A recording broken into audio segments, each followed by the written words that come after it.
Yo everybody, welcome. I hope you're doing good. It's Wednesday, but we're gonna stream. I feel like working on a track. I came up with an interesting intro and I want to work on that track tonight, so I figured let's just do a live stream. So I hope you guys are doing great. Grab something to drink, pick up your headphones. I'll play the intro I have right now as well before we start. And then let's just have a fun night of producing. So if any of you has a question during this stream, just let me know and put it in the chat and I'll try and answer it. So let's get started. Here we go.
Something extra in the intro as well. We need some kind of a melodic layer or something.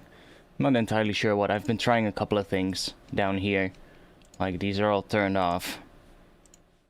I'm not sure what these are, but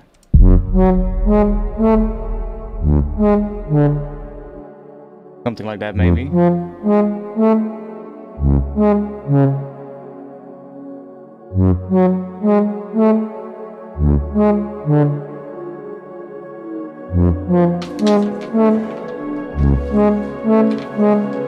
That could work. Automate some stuff on it.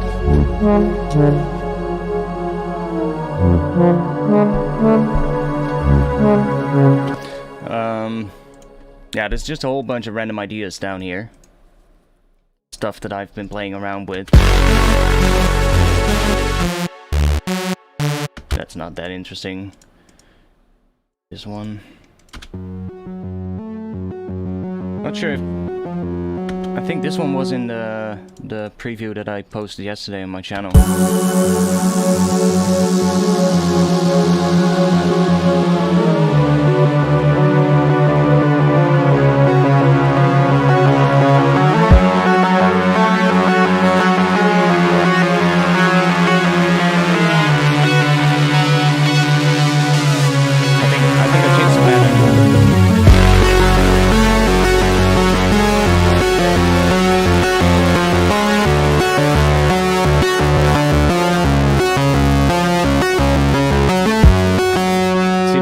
Something in these areas to just give it an even bigger vibe, but I think I wanna make the drop first.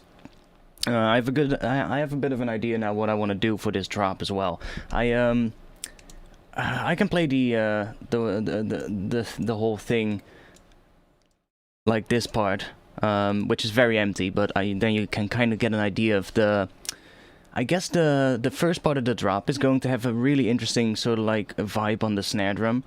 Why do I say vibe? I hate that fucking word. No, it has a really interesting feeling on the snare drum. It's not your typical snare drum on the 2 and the 4. I'm gonna be doing a pretty aggressive snare drum pattern actually in the first part of the drop, and then probably after that we're gonna go into a 2 and 4 snare drum pattern, but for now I have a different pattern first. So I'll play let's just play this part.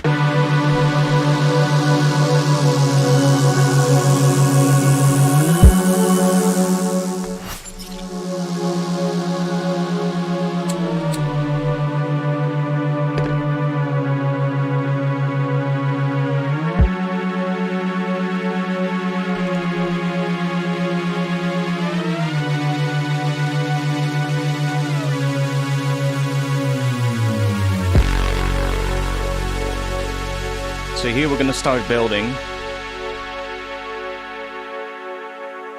There's no build yet, but... And then we're gonna bridge into a drop pattern with a snare drum that goes to a little something like that.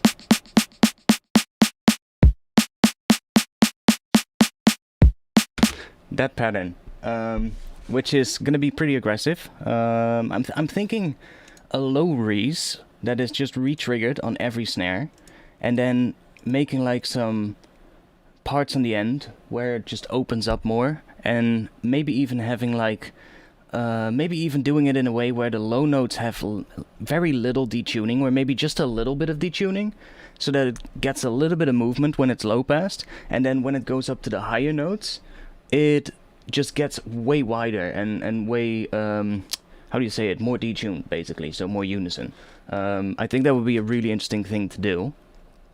But we are gonna have we have a lot of work to do to make the drop at least somewhat big enough for an intro this size. So I think that's what I want to do today. So yeah, I think I'm just gonna write a bass pattern that I think would work. Now the intro, what it's doing, it's pretty interesting actually. Nobody is asking anything in the chat, but if any of you has any questions about what you're hearing, how I made something or anything like that, just post it in the chat and I'll go in depth into it if I feel like it. But the main sort of like vibe from this intro, there I go again with the word vibe. Fucking hell. No, the main sort of like thing in the intro is this chord layer. Now it's basically just chords that are just simple triad chords.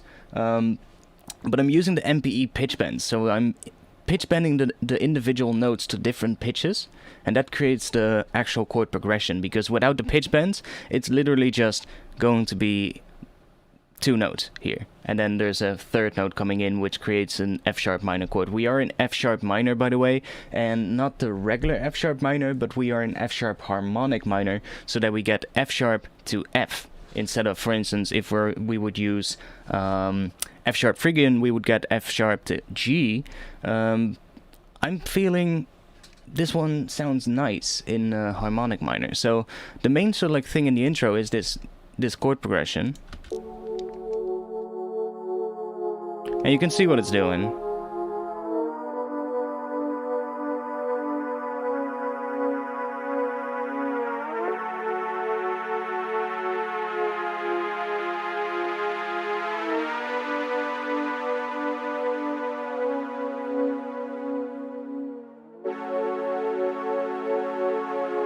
And then we have that top note coming in.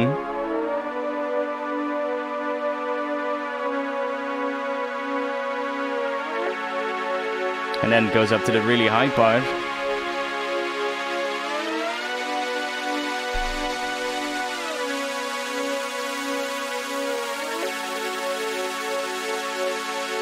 So it's not even I'm not even sure what the chord progression is. It's doing F sharp minor to F minor, which is that harmonic sound.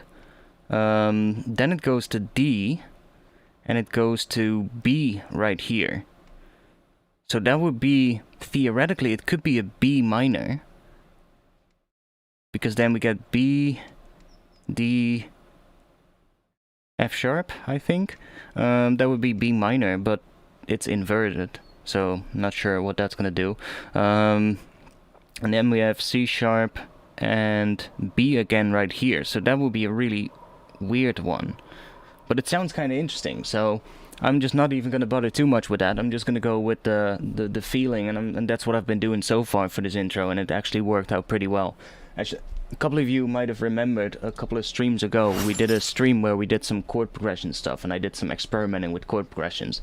And I was talking in that stream about how I'm looking for a particular sound when it comes to like the intros of my tracks, and that I wasn't really getting that. Well, in the past few days I've been making this, and then I suddenly went, hey, that's actually kind of like what I was thinking about in that stream.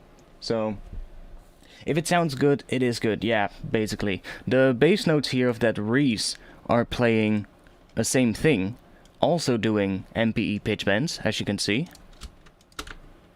So we have the Reese here, doing a similar thing, and it's basically following a similar pattern. It's doing an F sharp to F, and then D to C sharp. So that's the pattern that it's repeating over and over. And I'm thinking in the drop of maybe switching that up.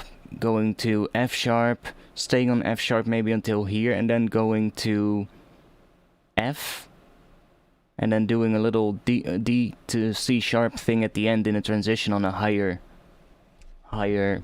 octave or something like that. That might be a cool thing to do. So let's just make a new MIDI track, and let's first make at least some kind of a bass patch that we can use to write that pattern, and so like get a feeling for what that pattern is gonna have to do.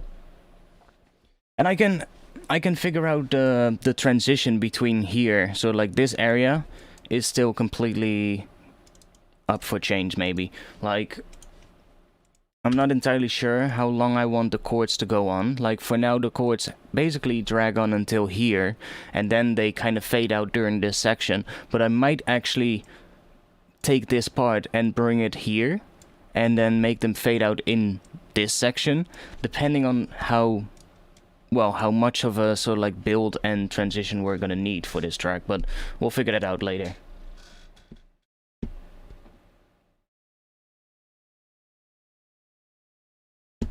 It really, like we don't have to do all of that right now, right? So let's just get started here. So that snare pattern, I think I want to have a bass line underneath it that's going to copy that. So that we're going to get, it's going to start here. I guess doing that.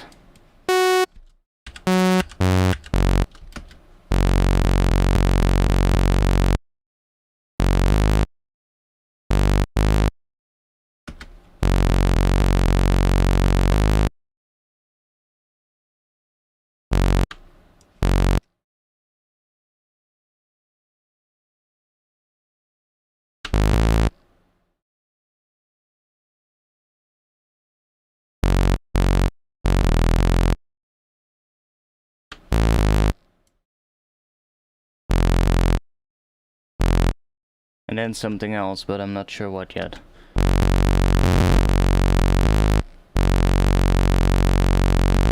Hey, Gray is here too.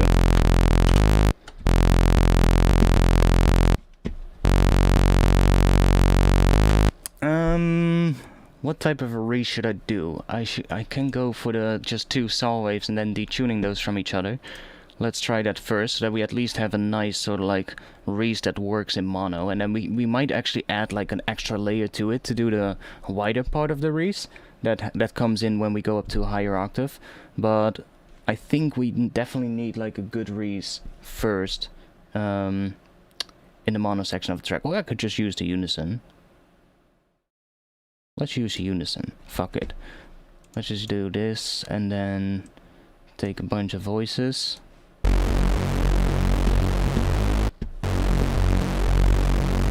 Now we want that to be consistent every time it hits, which it's obviously not gonna do now. So we can do this.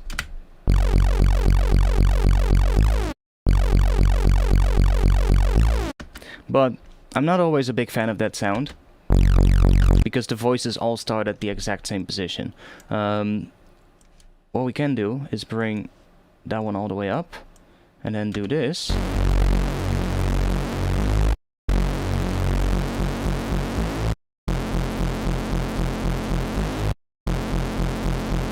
And now it's going to use the positions where it was when I brought the random knob all the way up. So what I then would do is take a utility that is mono, so with the mono thing turned on, and listen to it and find one that sounds good in mono. So that one, if we compare, sounds very detuned in mono, so that's not really gonna work. It loses a lot of power, right? So that one sounds a little better. still quite a big difference. Let's see.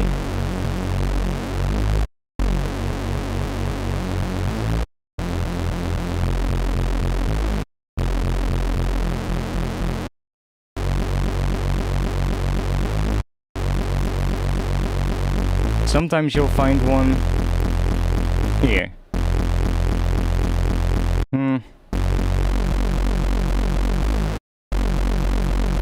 It's not always a big deal. I'm also gonna bring this one down a bit.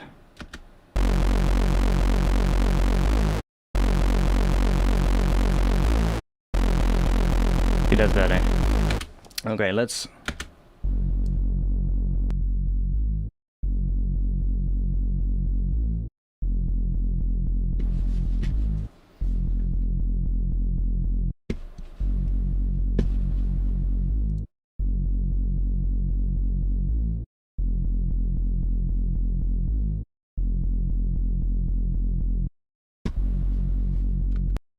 Let's take one of these.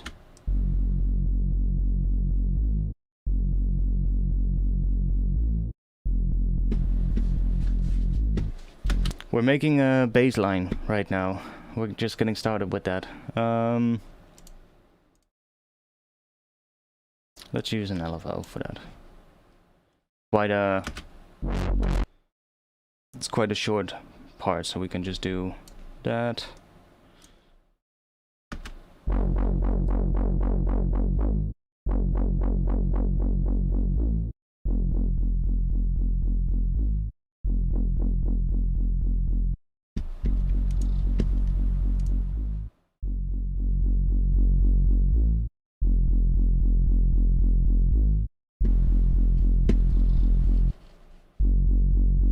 Okay, I'm gonna bring this one up a lot more. And then I'm gonna use a macro knob to control the depth of this one. So that's gonna be the low pass filter. No, let's do filter depth or something.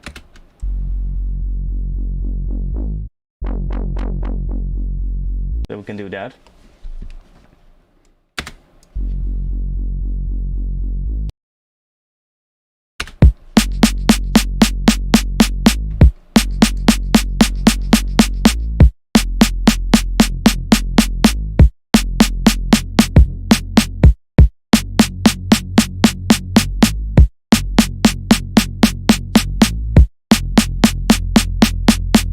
I'm looking for a section where it sounds in. Let's also boost this drive a little bit so that we... It's still not that loud. I can crank that up a little bit. I'm really just doing this all the time. See, switching from memory trigger mode to not available. And what it does, every time I bring it here to not available, the voices will start drifting, and as soon as I bring this up all the way to memory trigger, it's going to remember which position those voices were at that point, or I think at the point when the last note was triggered, and then it's going to remember that position for all of the voices, so that every time a note is triggered, it's going to sound exactly the same, and it will start from those exact positions, which when you're making a bass line is, in my opinion, quite important, depending on the type of bass line that you're going for. Like if we're just leaving this down, you'll hear what I mean. Like every note is going to sound different in terms of how powerful it is. See, and we also don't really hear that the note is being re-triggered. We almost don't hear that there's multiple notes. It almost just sounds like a sustained note with an LFO on it. See, so that's not really that useful for when we're doing a bass line, but the moment I bring this up,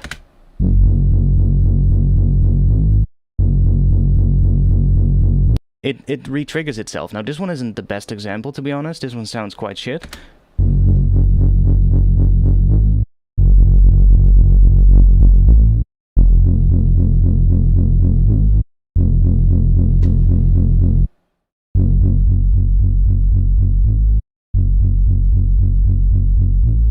Okay, so I'm also going to add a macro knob to the filter itself. So that is going to be our low pass filter. So that we can do that kind of stuff. That's definitely gonna help us. Now I might want to bring the resonance all the way down.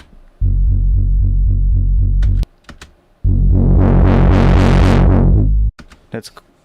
I think I like that a little bit more. Yo, Jambi, welcome.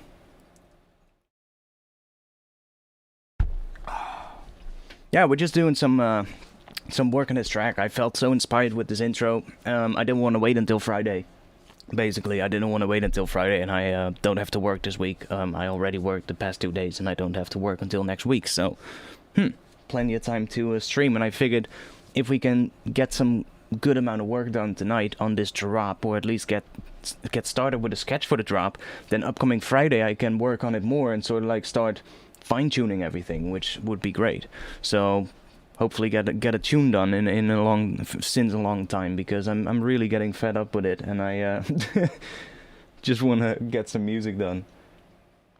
I just work in a shitty retail job for a couple of hours a week next to my music production stuff. It's like nothing special.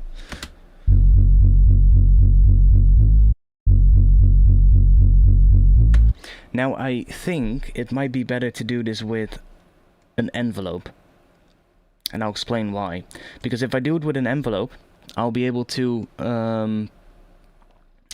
use the attack and decay times to change the shape of the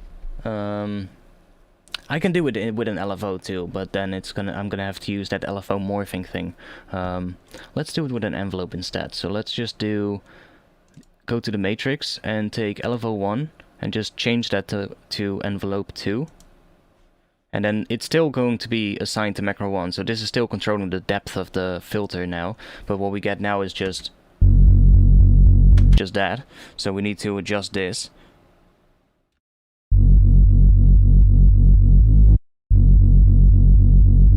We can take a short attack time, and let's zoom in a little bit, and then bring this down. Bring that to here.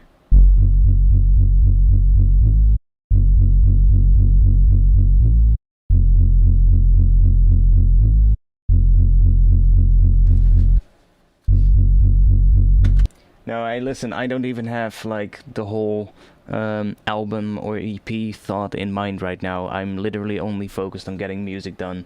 Like I can worry about what I'm gonna do with the music later. I first need to get some music done. That's the main point.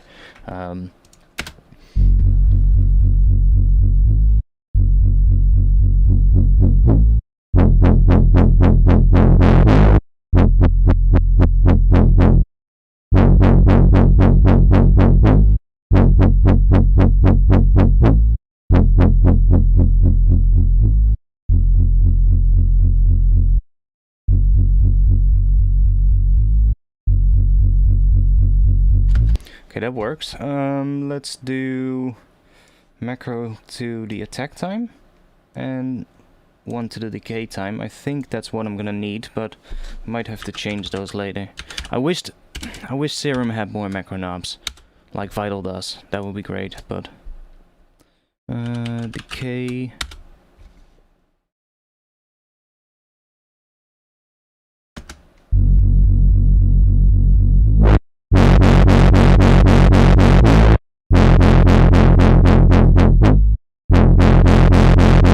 Okay, and then let's try the attack, because we don't need a really long attack time.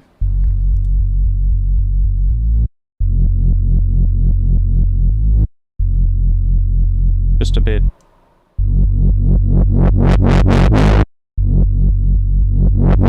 So we can change that a bit maybe as well.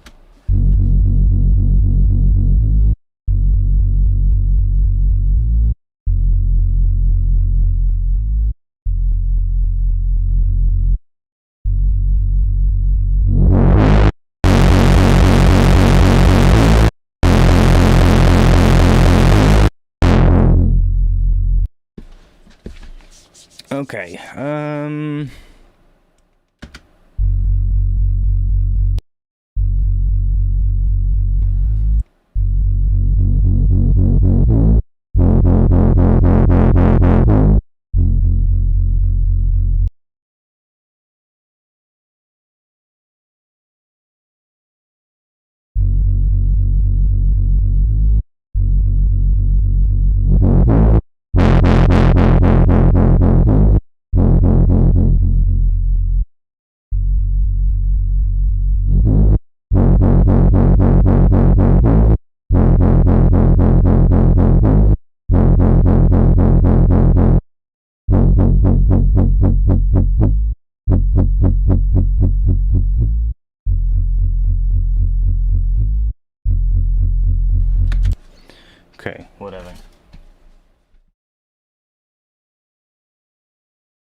I guess, yeah. I guess that's a good that's a good tip. Yeah, you can.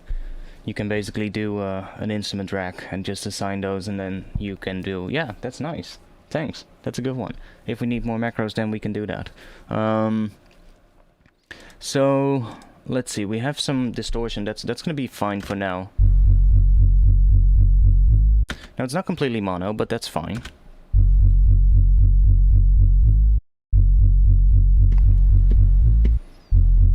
So if we go up to the higher notes, I might want to have something coming in. So maybe some chorus.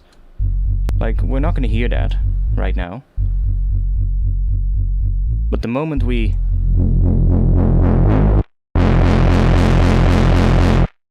bring that up, we start hearing the chorus. So, and I'll show you what I mean. Like, this is with, and this is without. See, so that's definitely a change. Not gonna want that much though, just a little bit.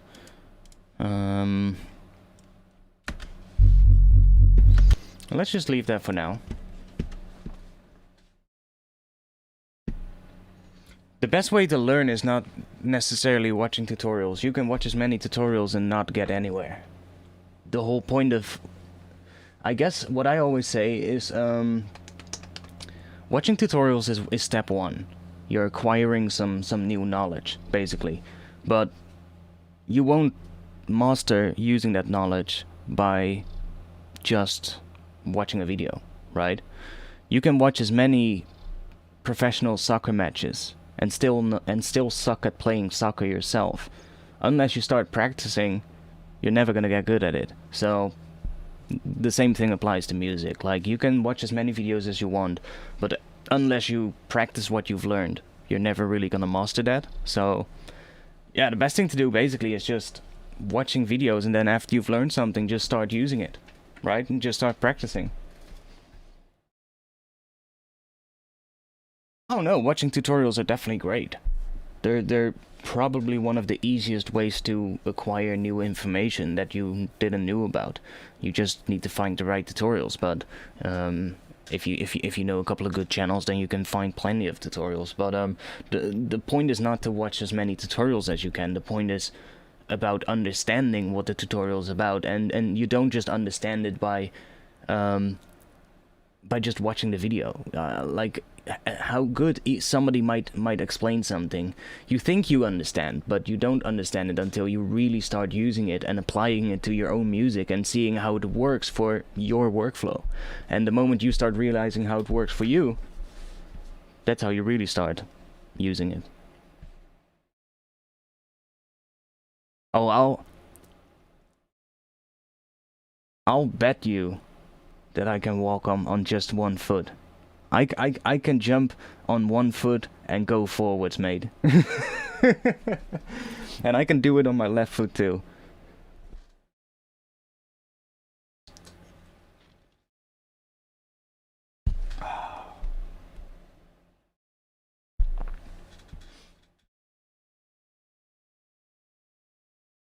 Yeah, you just have to do something, you know. You have to do it yourself to really start, I guess, start knowing how it works properly. Let's see.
Have a little bit of a riser. It's not the right one, but could be a layer. We need a good build here.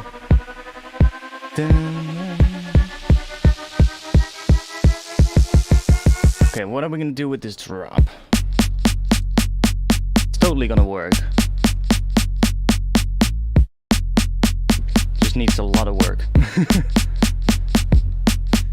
I'm thinking in the drums, having some sort of break, like a shuffle on every snare, basically. So it fills up the gaps in between the snares. So you get basically that... Well, I can't do it that fast, but it's gonna do... Yeah, let's find something that we can put there. We need some bigger drums, that's the first thing. Otherwise it's never gonna... Otherwise we're only gonna make the bass heavier, which it needs to be because it's way too quiet. Like if I look at the oscilloscope right here, I can see that the bass is way too quiet. So what we can do already is just... it's already quite high up. Let's just add a filter and just crank this up a bit. I don't like that it's so one-sided. What we're gonna do, find one that is not. Come on.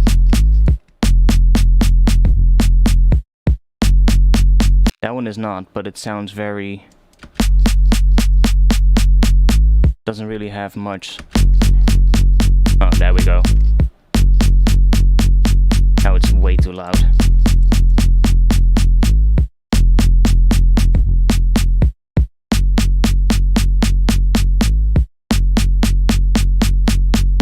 That'll do for now. A Wild Wednesday stream appears. Yes, Fricty, welcome. I think you're the first person on Twitch saying something. But yeah, we're doing a fun little extra stream. Trying to get some work done so that Friday we can work some more on this track, you know? Don't wanna... Had a couple of rough streams in the past few weeks and wasn't really getting anywhere, so I thought... Let's try and come up with something good. I kind of like where this one is going. The intro is really good. We just need a good drop, or at least have like a cool delays before the sound splash. What do you mean? Not entirely sure what you mean, but yeah, we need a break of some kind. So let's go into here. Doesn't necessarily need to be much of a break, but just some kind of a shuffle part. So we are probably gonna take it from a break. Okay, you can see this. That's good. So I have this entire folder with a lot of breaks. So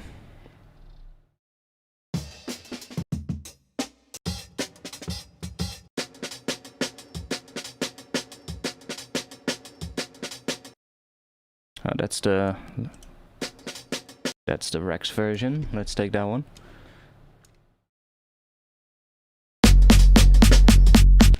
Yeah, see already? Kinda works. But...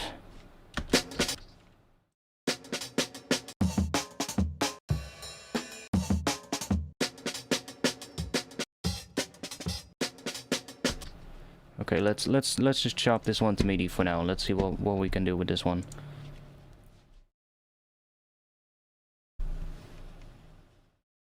You can do it. Come on. Seriously, it's gonna hang on this one? It has never done that. Yo, Ableton, are you seriously gonna free? Oh, okay. Whatever.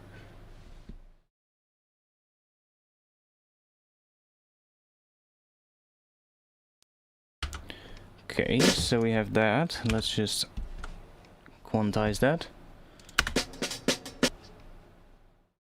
So what this is doing actually, we kind of just need something like that. But yeah, that one doesn't have the right shuffle. We need one that has like a 16th note shuffle. This one kind of does, but only in this part. Could use that part maybe. What if I take this and drop it here? And then do this? Let's see what it sounds like. There's the ice cream truck again. Kinda works. That kinda works.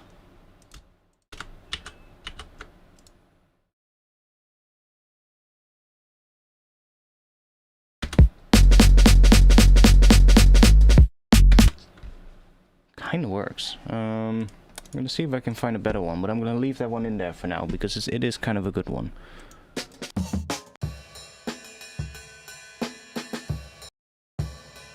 But we need more, I think.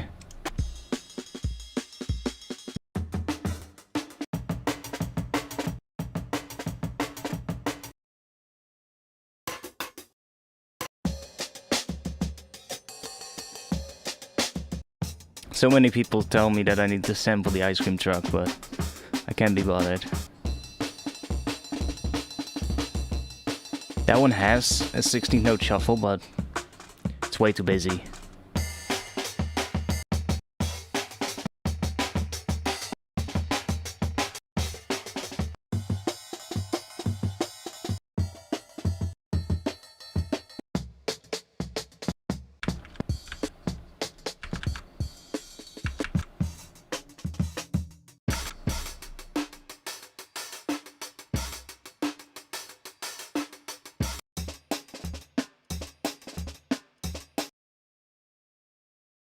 Could work too. Try one of these parts.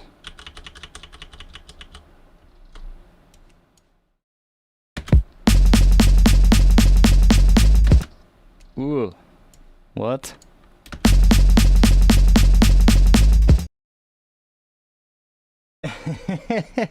They've timed it, mate. They've timed it. They are on the ice cream truck schedule.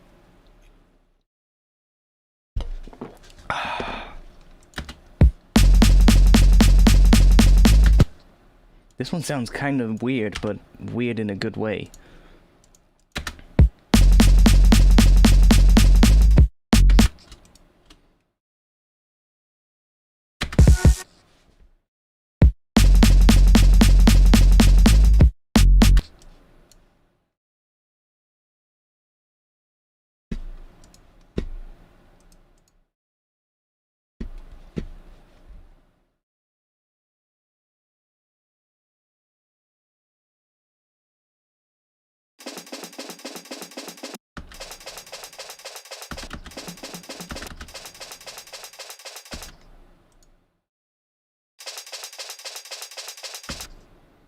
Add some sidechain to this one as well, so it's not gonna interfere with the snare drum itself.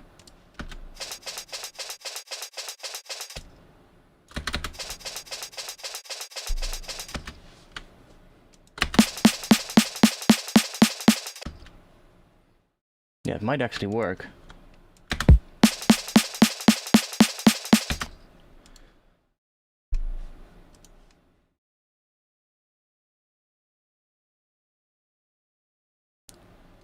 Like what I always do in these situations is just find a bunch of ones that I like and then compare them. And then simply just in the end just compare them and say like, okay, this one is better, and then just find out which one you like most. Okay, let's go somewhere different.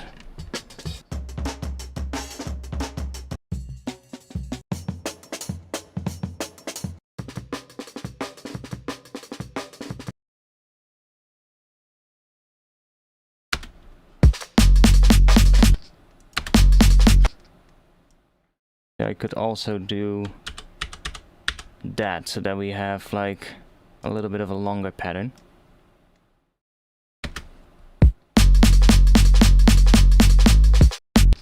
That's also cool.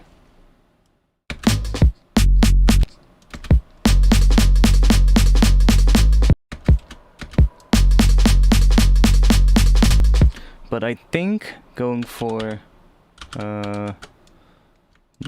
that is gonna be better. with some part that has more shuffle. Let's try, like, these are not that quantized either, so, and I want to try, I also have the first volume of this pack. Kind of like those a little bit more. Let's just search for the Rex versions.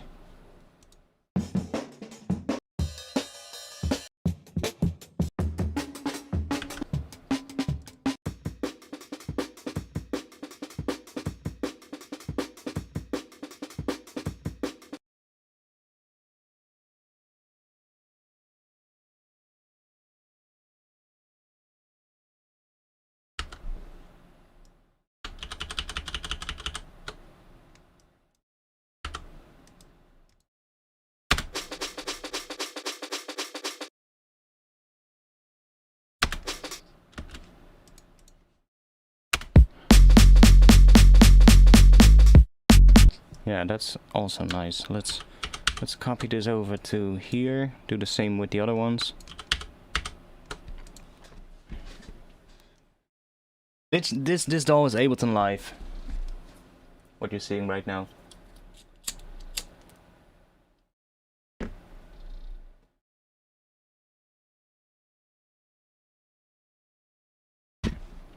So,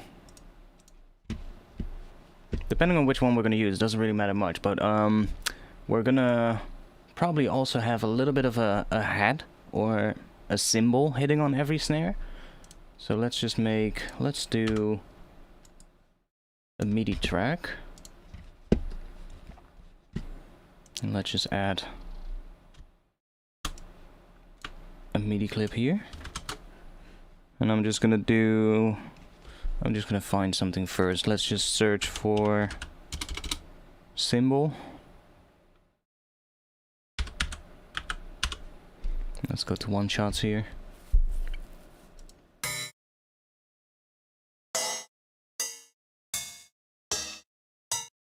Okay, let's go to here.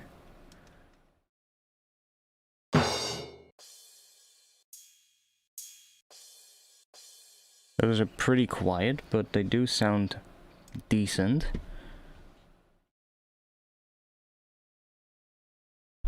Can just boost that up a bit. It's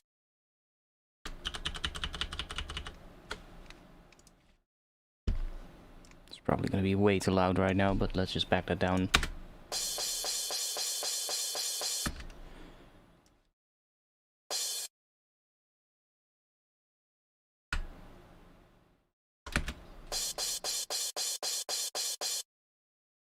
Set it to one-shot mode. Just give it a bit of a fade out.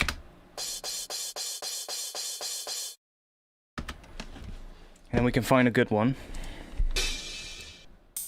that we like the sound of. We need to hear that in context as well, by the way. That one isn't too bad, but...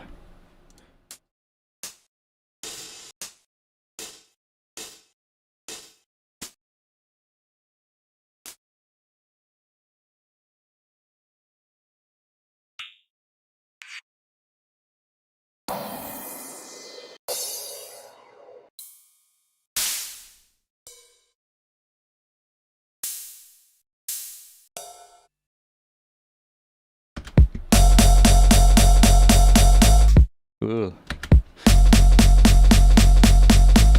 That one sounds better though.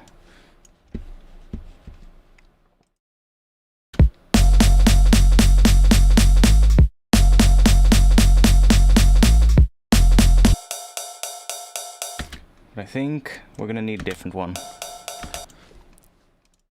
What else can we search for? Splash? We're gonna get some nice... Not what I was looking for.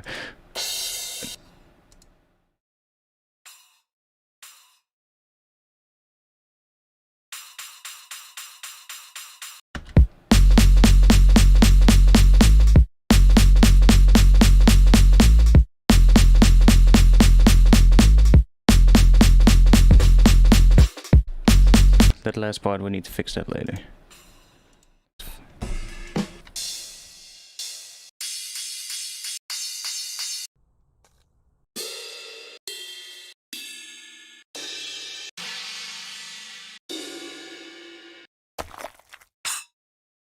Ooh. A muted crash. Ah. A muted crash. That might work.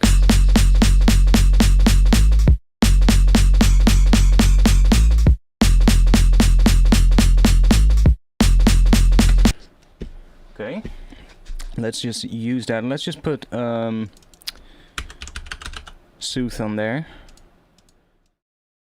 Pretty much all cymbals that I have in my tracks these days get Sooth on it, basically.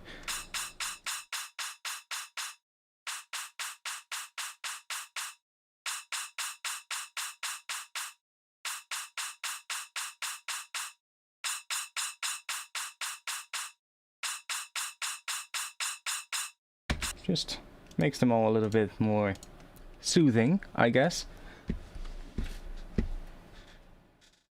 Your ice cream truck is playing Mr. Sandman. I don't even know what mine is playing. It's been playing the same song for like 30 years.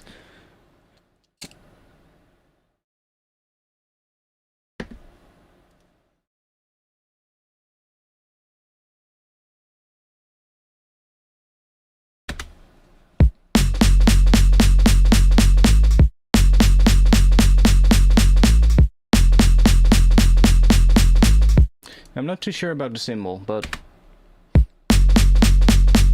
maybe really quiet, something like that. Just filling up the mix a little bit. Now this one is gonna do something different.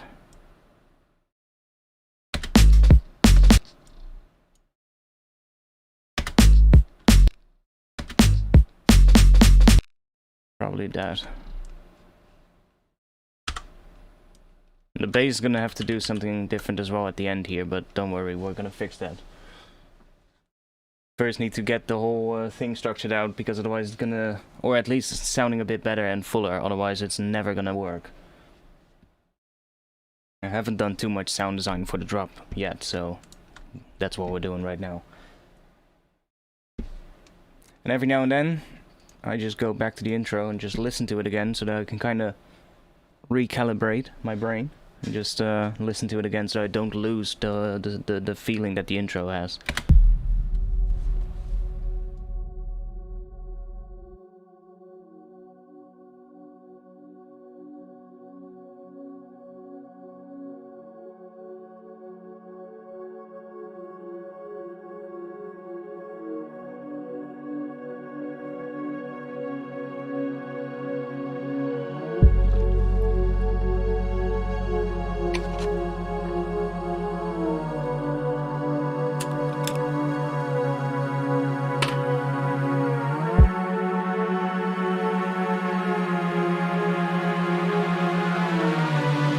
Now, I still think this one would also work pretty well in the intro. Just needs to be more interesting, because right now it's just a static synth sound. But I love that pattern. It just sounds so interesting. Oh yeah, Omnisphere. Come on, you can do it, Omnisphere, open up. I know, I haven't opened you yet, so you're gonna take a little bit of time the first time. It always does that. Yeah, the sliding synths are using the MPE pitch bend, so basically they start with 2 notes, and these 2 notes drift to different pitches. So that one pitch bends up, and the other one pitch bends down, so that we get a sort of like a really interesting sound, and it almost sounds a bit spooky in a way. Yeah, so I have this patch, it's made from this patch, and I only used this layer. It was using 4 layers total. Like, it was using this one and this one as well, but I only used this one from it, and I changed the filter as well. So I have this filter envelope, and if I play around with this and the cutoff position and the amount on the filter, I get really interesting stuff. Plus using the length of the MIDI notes as well, because if I make really short notes, I'll show you what I mean. Like, if I adjust the length of these notes, you can already see that the lower notes are longer than the higher notes. But if I, for instance, do a really short note here, you get a really short plucky kind of thing. Make it a little bit longer, and you can kind of already hear. But you get sort of like variations in it. And that's gonna take quite a bit of time to really make that nice. Because you're really gonna have to tweak automation on that. But it's gonna sound absolutely amazing, because then we can do...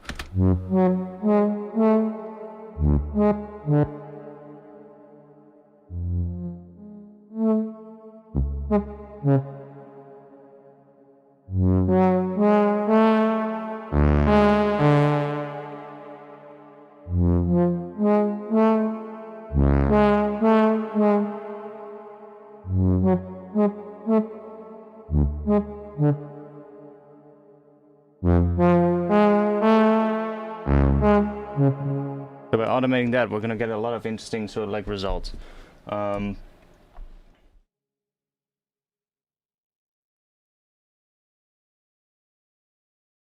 Oh no, I have to say, most of the whiskeys from Suntory are really good. If you're looking for a good Japanese whiskey, then Suntory is always a good go. It's one of the easiest ones to find, I guess, because it's a really big brand in Japan. Suntory is way more than just whiskey. Like, they make beer, they make... they own a shitload of Japanese soda brands as well. Like, all of those weird Japanese sodas that you see, that you sometimes see online, with those weird tastes. Well, they make a lot of them. Like, I'm not even sure, maybe they also own Pocari Sweat? That Japanese water brand or whatever it is. It's kind of like Aquarius, basically, for European people. You probably know Aquarius. It's kind of like that, basically. But they own a lot of those brands. But the whiskey ones that they own, they are actually pretty much, they're all good. Like, I've tried all the different ones that they had, and they're all really good. Like, I haven't tried all the different ages, but at least all the different types that they have. The Toki is the cheapest one, but even for a cheap whiskey, it's pretty damn good. Like, it's cheap for Japanese, I guess, for Japanese whiskeys though, because you're gonna be able to find, if you're living in Europe, you're gonna be able to find like a Scottish whiskey or an Irish whiskey for much cheaper. But it's not that expensive, so it's pretty good. The Cheetah is also really good. Yeah, I like that one more, actually.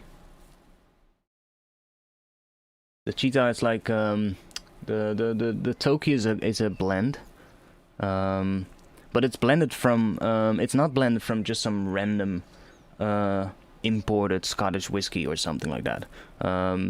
There's probably a bit of that in it. Like, that's what they usually do. When you see like most of the Japanese blended brands, you're paying 40 euros, 50 euros for a bottle, and it's basically, most of it is just basically Scotch.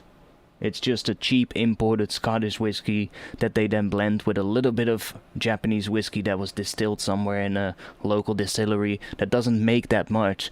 And that's also why the prices are that high for most of them. It's because there's a very high demand and there's very little supply in Japan. There's very little distilleries there. So what they'll do is they just import some Scottish whiskey that is very cheap, mix it with some Japanese, and sell it for like 40, 50 euros a bottle here in Europe again. So Suntory doesn't do that, or maybe for the Toki they do, but I don't think they do that actually. I think what they do is they just take all of their different distilleries, because I think they own 4 or 5 distilleries when it comes to whiskey, and they just take those and then they make a blend from those. So that's basically what you get, which is nice. It's way better than most of the less known brands that you can find in the stores. But if you can, if you have a special occasion or something, then definitely at least try and find the Hakushu or the Yamazaki or something like that. Those are really good. A little bit more expensive, definitely not your everyday whiskey to drink, because they're very, very expensive. The older they get, you're easily going to pay a couple of €100 for an old bottle. But they're good.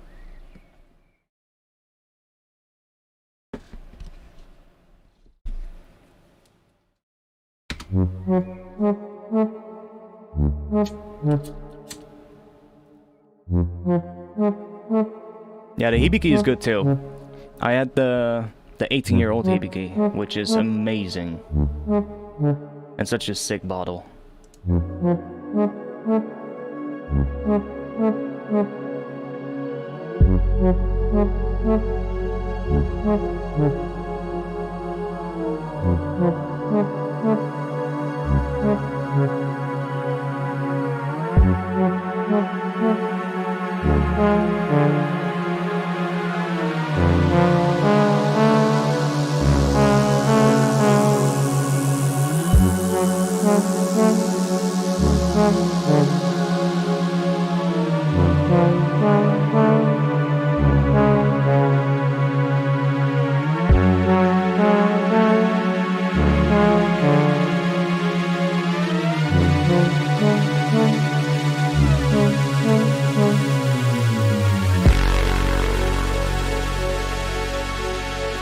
Yeah, not sure yet what I'll do with the intro, but I'm thinking something with a pattern like that. We'll see. I mean, Jameson is good too. Like, if I just want a quick, cheap whiskey and there's no good Japanese ones available, because hey, if I go to the local store, they're not always gonna have a good Japanese one. Now, he does have a pretty good selection, but sometimes a lot of people tend to buy them because they're just really good. And yeah. Then I'll just always opt for, most of the time, for Jameson as well, because I just know it's gonna be good. It's gonna be at least drinkable for not too much money, you know? I hate it when you just buy a cheap whiskey and you open it up and you take a fucking sip and it's just like, ugh. Like you're drinking pure gasoline or something like that. No, please not. Jameson is still pretty good. I would take a Jameson over a Johnny Walker Red Label every day.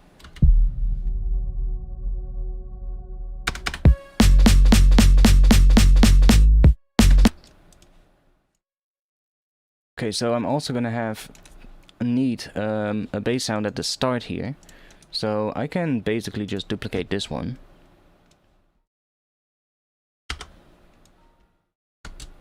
And just use the same patch.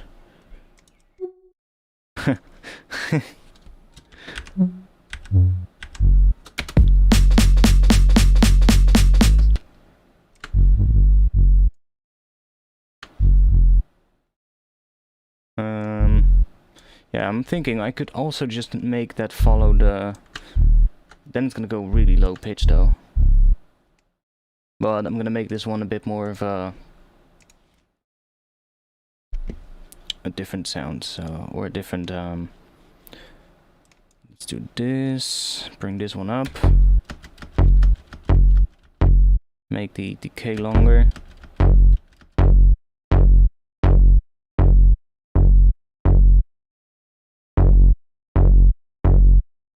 Maybe even make a different patch for it as well.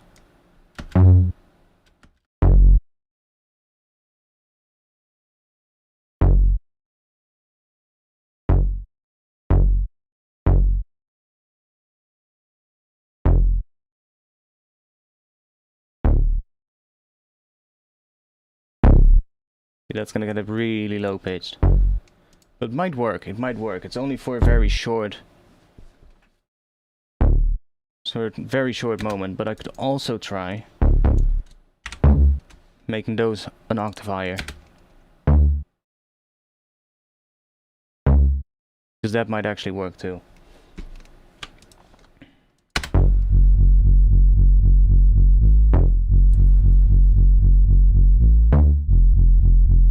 Yeah, I think it's gonna be a different pattern though than what the intro's doing.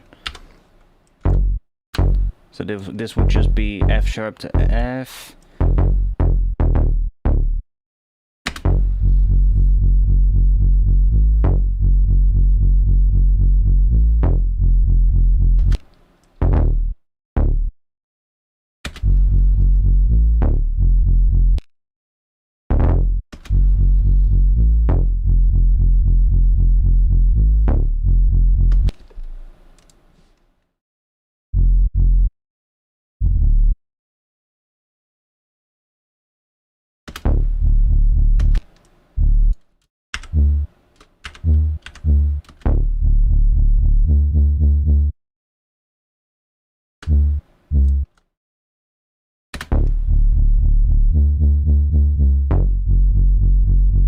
That's nice.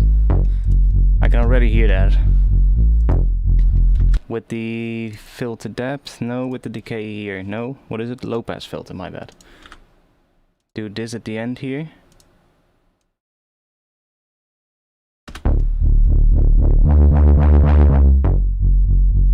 Now, I do feel we need a slightly different patch. The unison needs to do something slightly different. I don't like how that sounds when it opens up. Let's see here.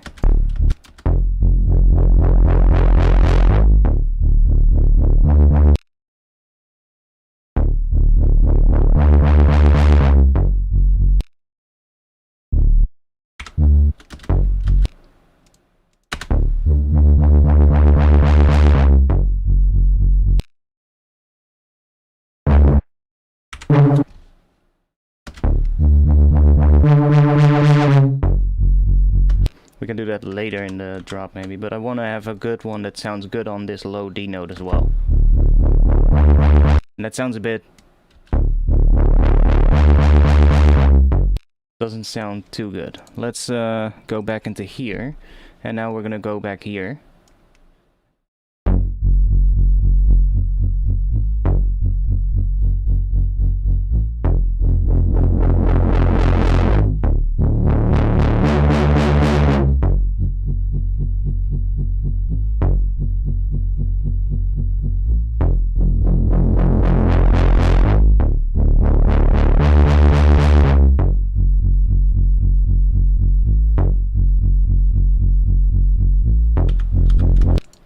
Okay, now we're gonna bring this one down again.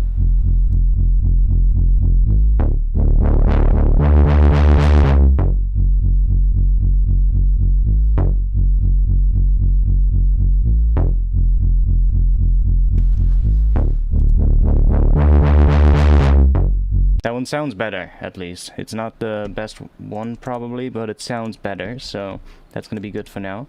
Let's make a reverb channel. So let's take, I guess, for hella room.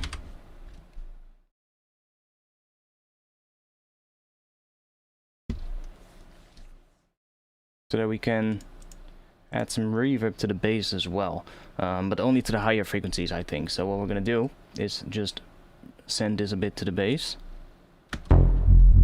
that we already get, or to the reverb, I should say.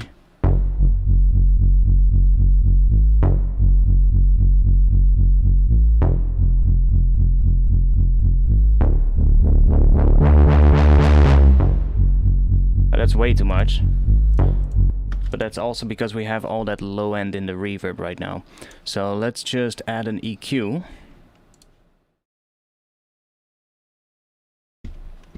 And I can do it in front of the reverb so that we're not even adding any reverb to. We're basically EQing the sound before it goes into the reverb, so then the reverb shouldn't even generate any low frequencies, unless maybe that's part of the reverb, I don't know. Because on these notes, I don't want to hear much of the reverb. I want that, right? So that when it opens up, we get that reverb coming in. That's what we need. So maybe even a steeper curve.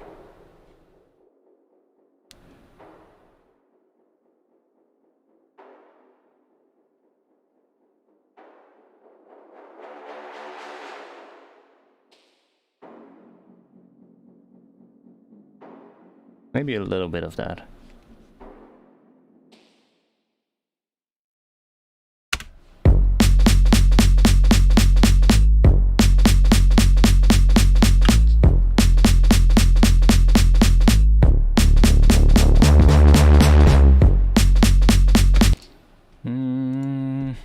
Yeah, the notes are gonna have to do something different though, but I need to find out what that is. Like in the intro it's going... Let's take the chords real quick.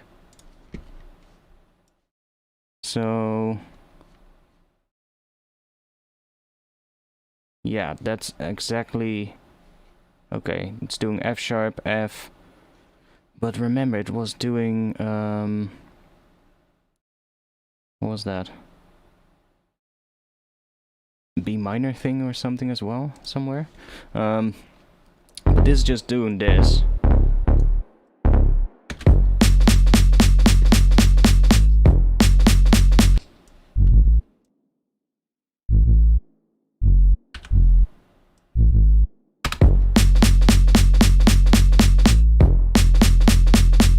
See, I don't want it to go down to that F already there, it sounds weird.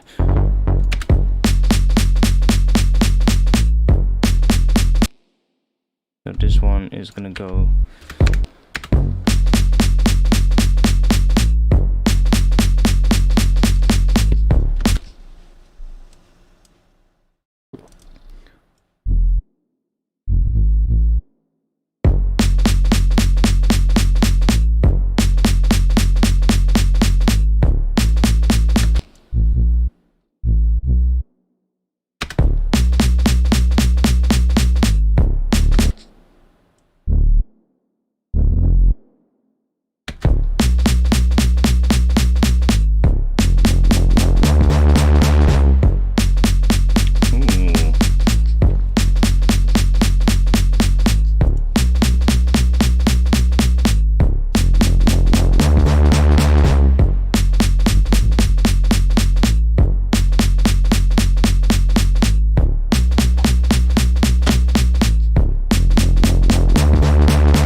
That pattern might work too, going up to that B note here, which, let me see, I think that's actually in the same position as where that chord was as well, in this section here.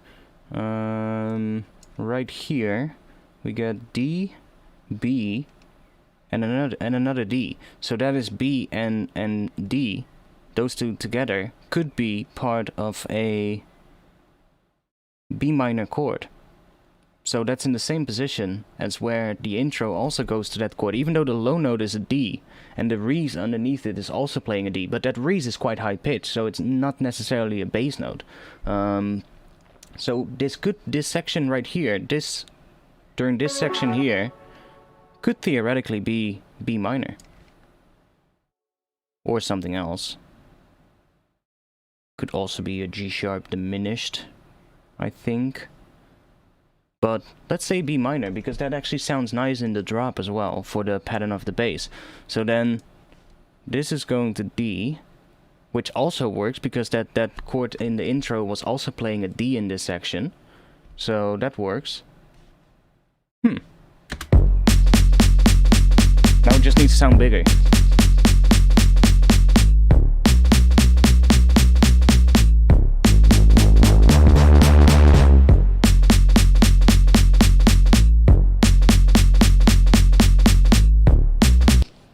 So that's doing D and then going to B.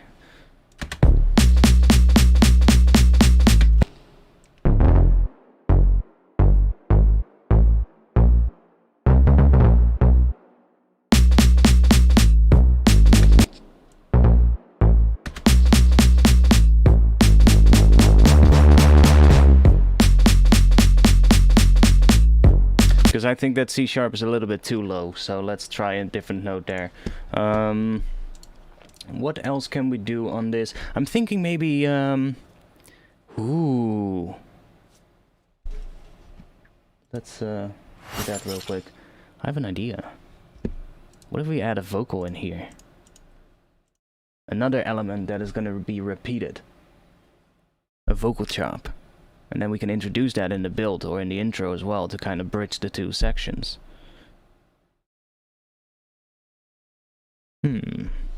Vocal. Can we find a good vocal?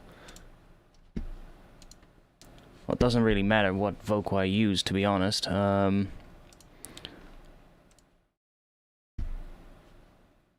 Let's just start with a simpler. And set that to slice mode. And then let's go to my sample packs, vocals, and just pick a random one. Cymatic vocals, yeah, let's do it. There's probably gonna be something that I can use. Oh, those are all like that. Okay, that's not what I want. I just want an actual vocal Phrases. I want something that's tuned though. Let's try something here. Phrases, long. Do we have a minor one? A minor. Keep me closer. Don't need closure. Might actually work. 'Cause I don't want it to. Let's just put it in here so that we can try it out. Let's set this to beat. 1/4. Me.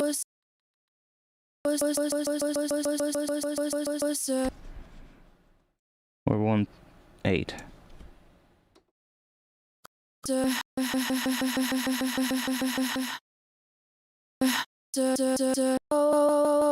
Okay, A minor. That's 3 semitones down to make it F sharp. I might take a different vocal, but we're gonna just try out and see if this one works. This doesn't have... Oh no, okay, yeah, I need to set it to gate. Let's take this. So where do we start?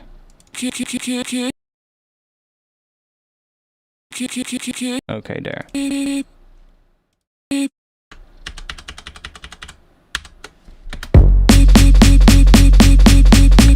Oh yes, we just need to find a good vocal, but this is totally gonna work.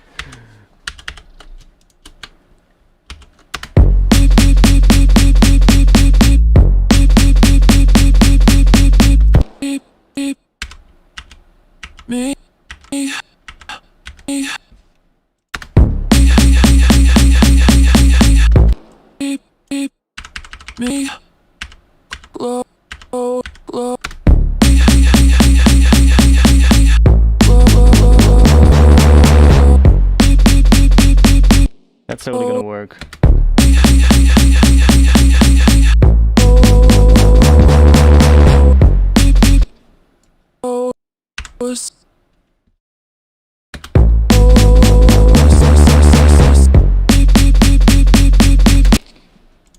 Like I said, we just need to find a good vocal. This one kind of works. But... Ooh.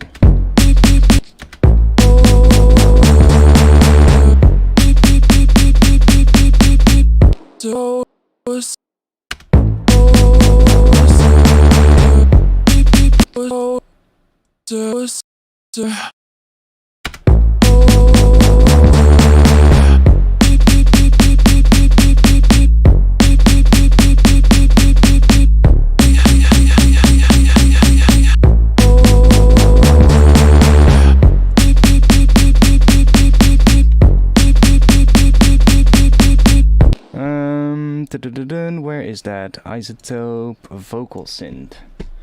I never used this one, but I bought it a while ago when when Isotope had a sale, and I was getting like the ozone update and all that kind of stuff. But this one is really nice. This Polyvox feature is really cool for vocals, for this kind of thing, basically, because you get like this formant dial.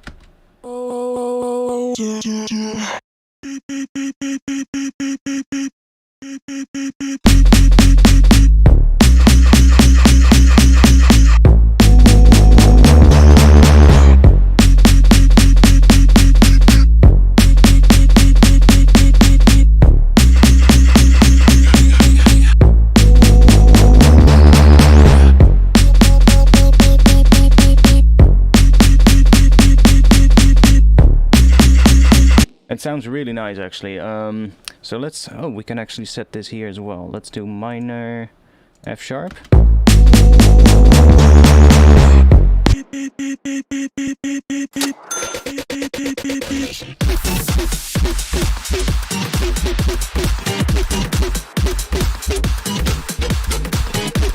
I think I need a different vocal though.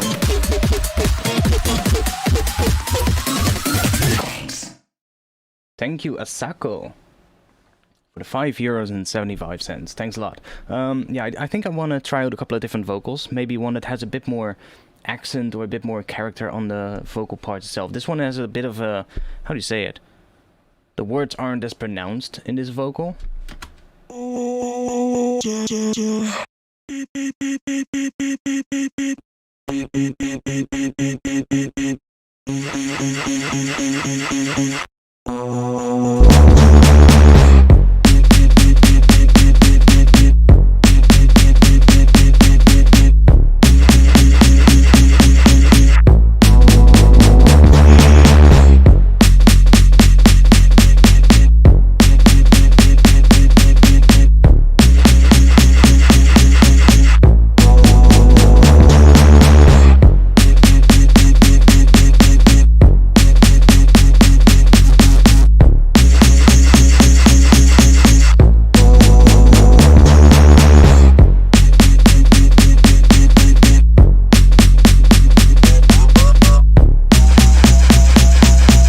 Can you tune that?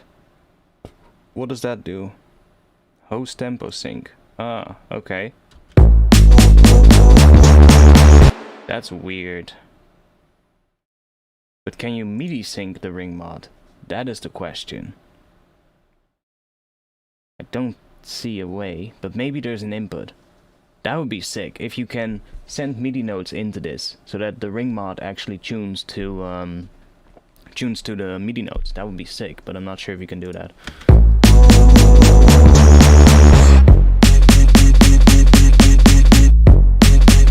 Yeah, I want to try out a couple of different vocals, because I do like what this does. I really like this effect, so let's just duplicate this track and just chuck a couple of different vocals in here and see which one I like. So that slice mode really works for this kind of stuff. Yo, where's the slices gone? Weird. Whatever. Didn't wanna be just another high. If you wanna be better, meet me in the back of the room, back of the pub. You can just chuck anything in there, basically. Just slice it up to, here, we can even set warping so that it's gonna be in time, but it's not necessarily that important. 1/8.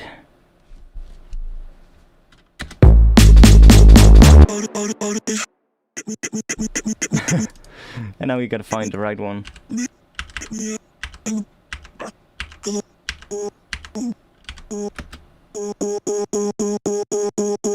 There's also some movement on it, which I'm not sure where that is coming from. That's from this. No, there seems to be some movement on it. Oh, that... Okay.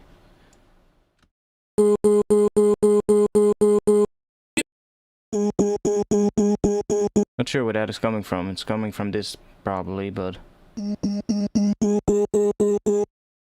No, we need a better vocal. This one is also not the right one. Do we have something with a bit more... Diva house vocals? Pfft, why do I even own that? Well, whatever. Don't wanna call this love. Yes! Your love is like a diamond. I don't know what I... Finally, a use for those shitty sample pack vocals. Like, I can also set this to one-shot mode. And instead of doing what I was doing already, is group this in a drum rack. And now I got full control. So now I can just say, okay, drop this one on that one. And this is in G minor, so that would be -1. And now I can just use this start position to find a section I like. Why does it start so... Do you hear that? That's in this one.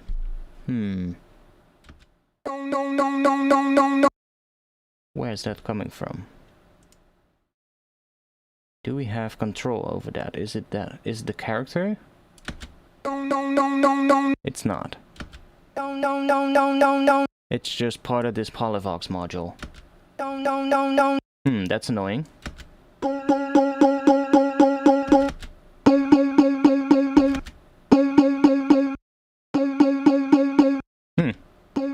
doesn't do it always though. Can you re-trigger this some way? Nope. Not there. Is there a way to... does somebody know? Is there a way to somehow re-trigger this thing? So that it doesn't start like quieter? And then...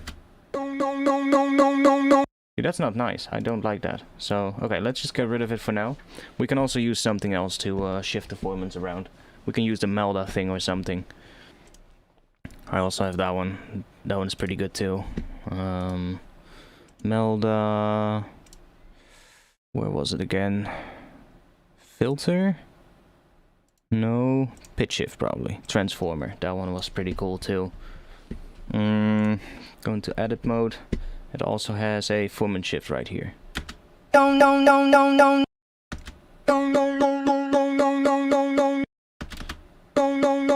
Sounds a little different.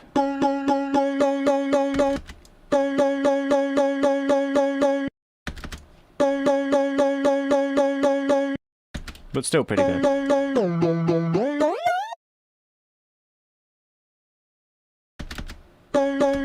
We can also just chuck a bunch of effects on it later to make it work, but let's see if we have a good... Don't. Don't.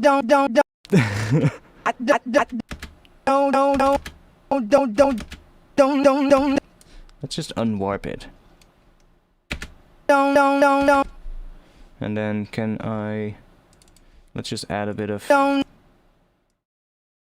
Do that. Because I had set the length of the chops in the simpler earlier to 1/8 of a measure. So that they get a bit more stabbier like that.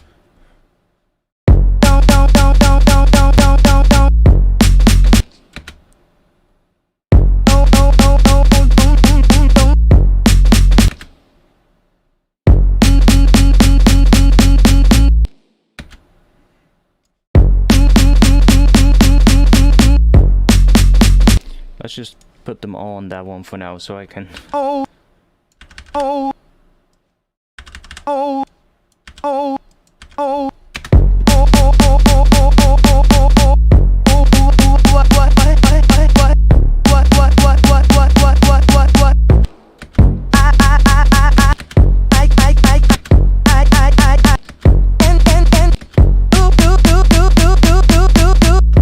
Okay, other vocal.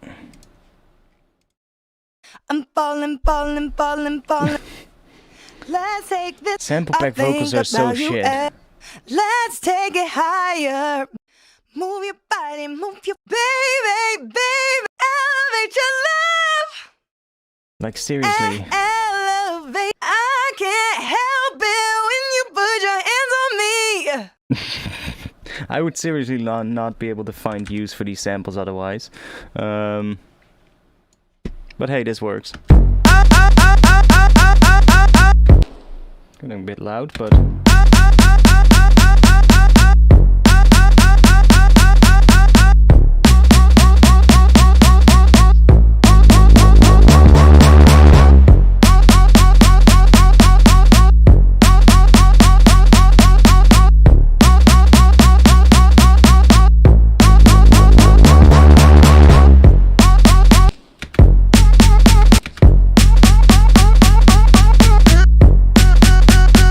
I can also just resample this later and then just chop out the parts that have the right level and then just use those.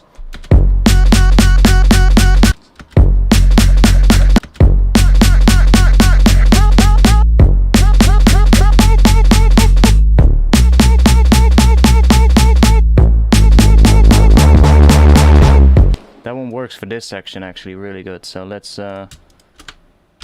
keep this one, copy it, drop it here. And let's put these on the next one.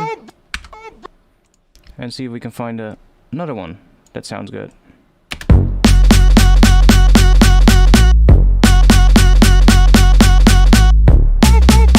That one is pretty good too. So let's use that one as well. Move this one over here. See if we can find another one for that one. I used the Beyerdynamics DT880 Pros.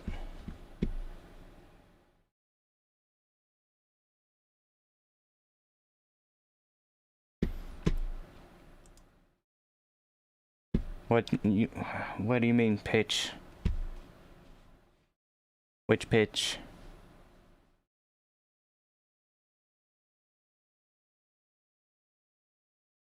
Am I missing something?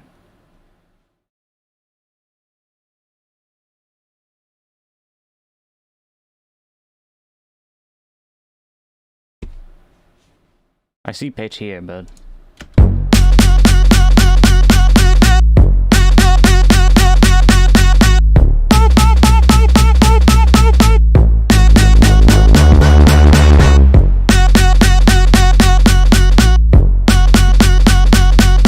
yeah, the formant, okay, I know.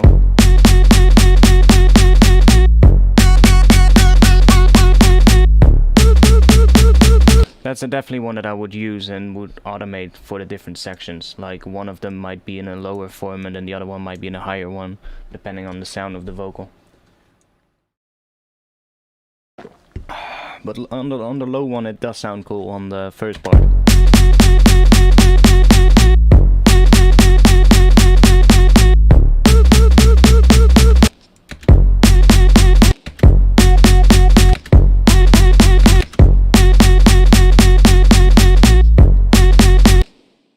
I still like this one.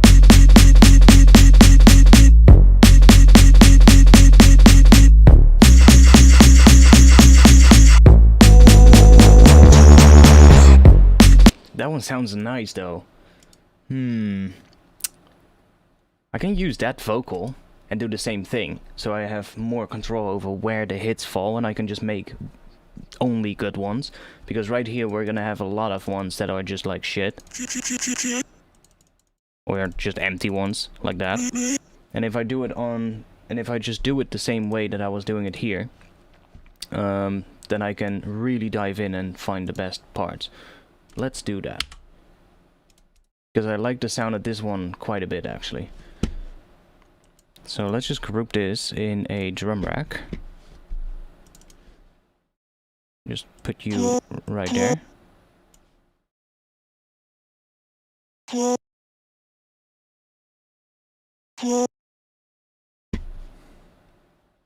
And instead of slice mode, I'm just gonna set the one-shot mode. Then make these 1/8 node.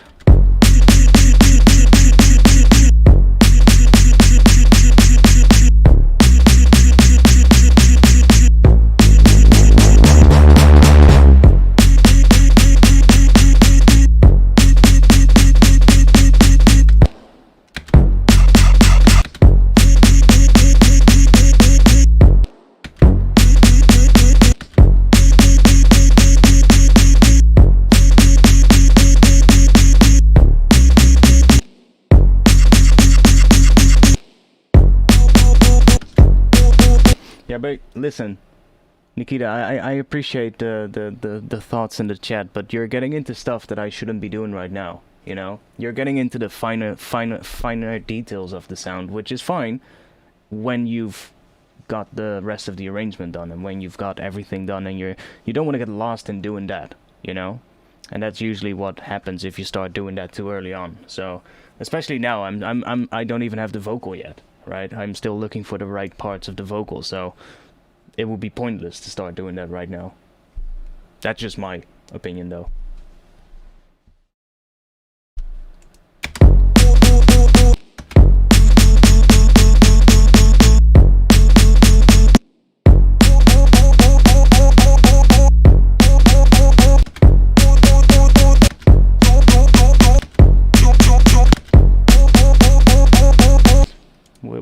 Let me try copying these. Okay, that was the first one is this one here.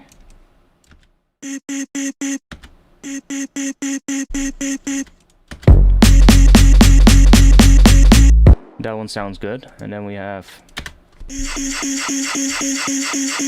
Okay, then we have that one. That one sounds very noisy. It does sound pretty interesting in the mix, although still a bit too noisy. So let's see if we can find a similar one for that part.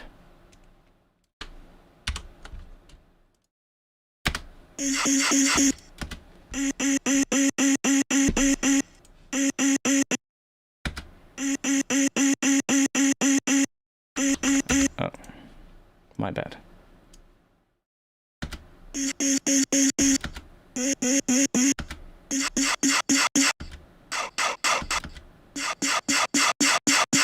See, that's the part that I was using there, roughly.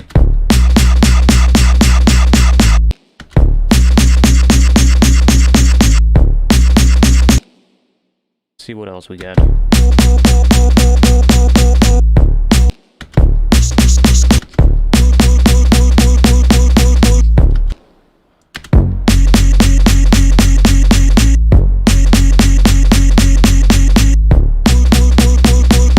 Yes, that one is good.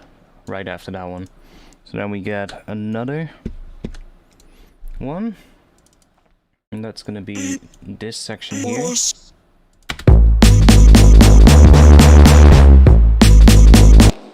Kinda sounds good with that one too, but...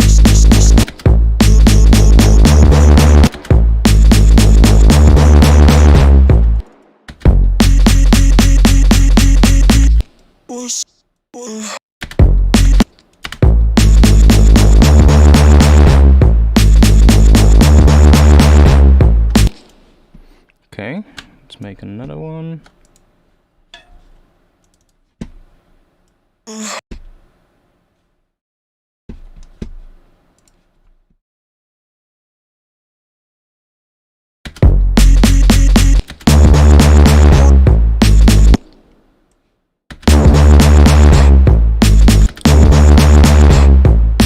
Ooh, that one is nice at the end. Almost like a breath. That's good. That's good. No. This is not new in Ableton. This is just me. I've just added that myself with the FL Studio Wave Candy plugin.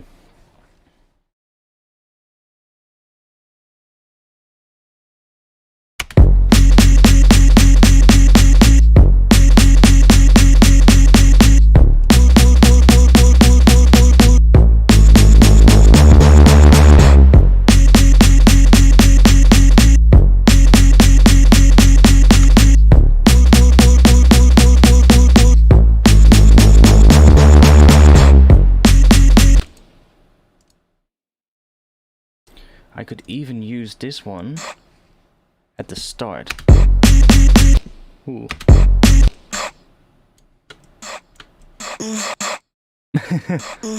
That one sounds just like a moaning.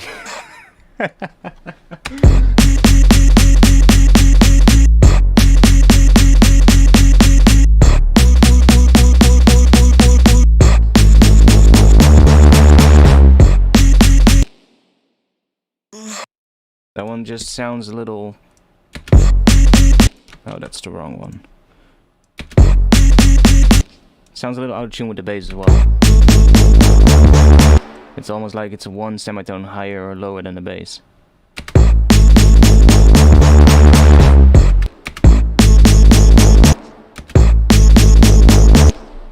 Yeah, it does a little thing there. Let's do this. Do that. Then grab section from here and do get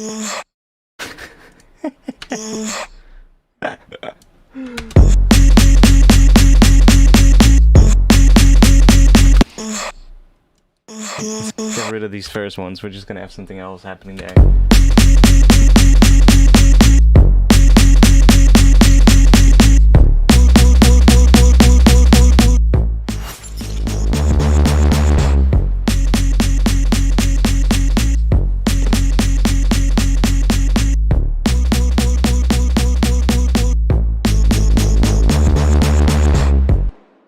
Okay, I'm also thinking, I have the pitch bend chords in the intro. What if I take...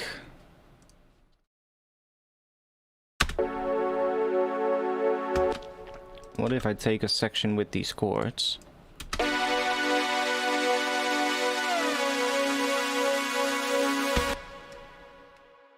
Let's just take this section right here. Let's take this entire section. Just drop it somewhere over here. And let's get rid of that. Chuck that one all the way up. Get rid of this gain automation. And let's bring this one all the way up as well.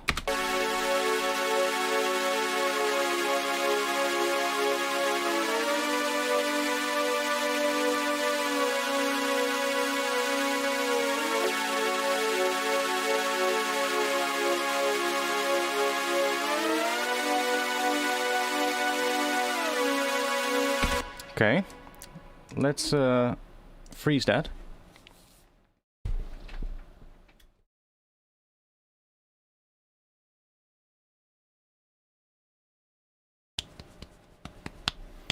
Just so that I have the audio of that little section, and I can use that in the drop as well, so like chop it up and maybe layer it on top of the bass.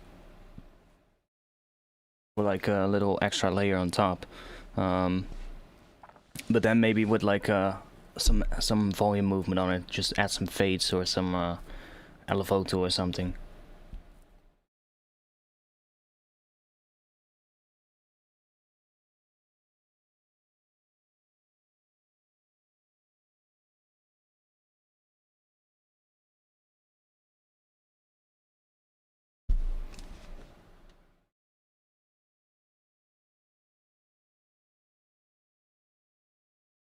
An audio track and drop this here.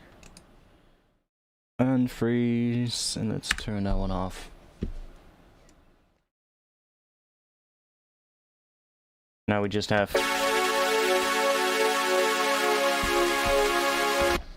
that, so I can take like a little section of this. And let's just... There's no processing on that, so I'm just gonna put it right here. Where's the bass? Right here. We can leave it here.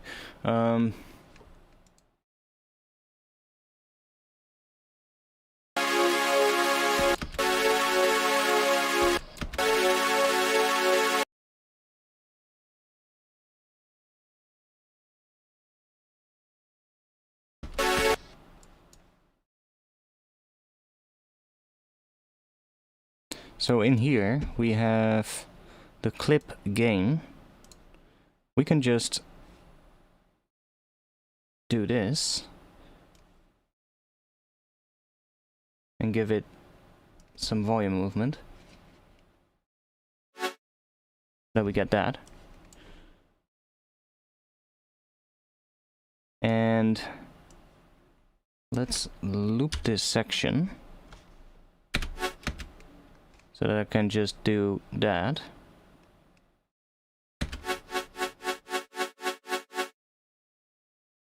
Is that fast enough? I think it is, but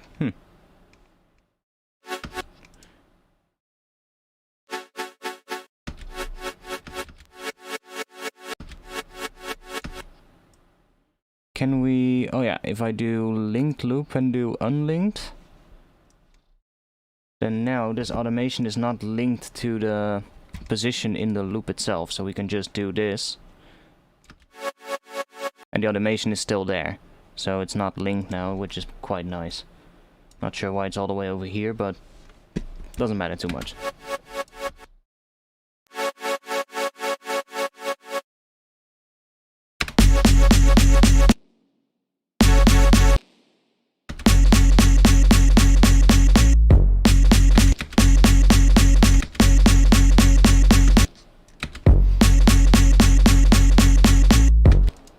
We need some more drums happening as well, something that gives it more of a rolling kind of thing there, but... Let's put... oh...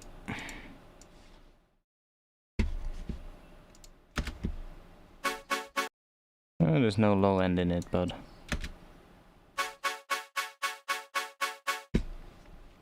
probably only need that.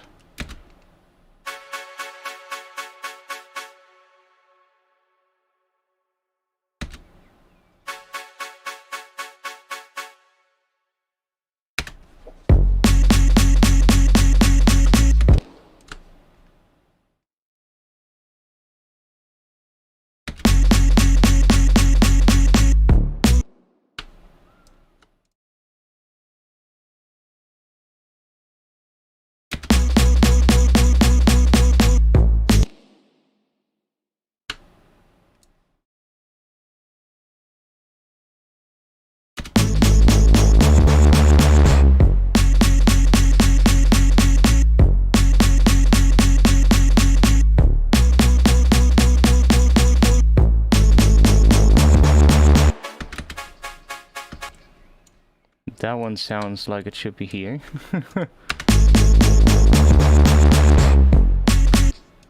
And then this one.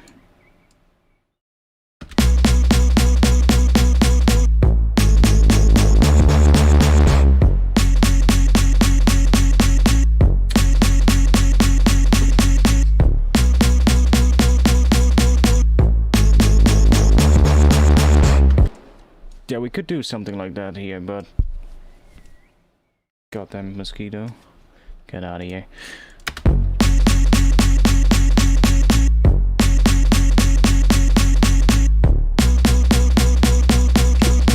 And that one sounds off.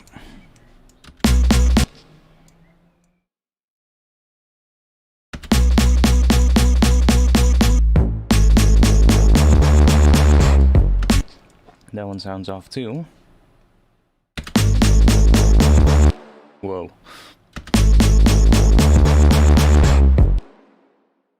Can I just... Yeah, I can also use this one, of course.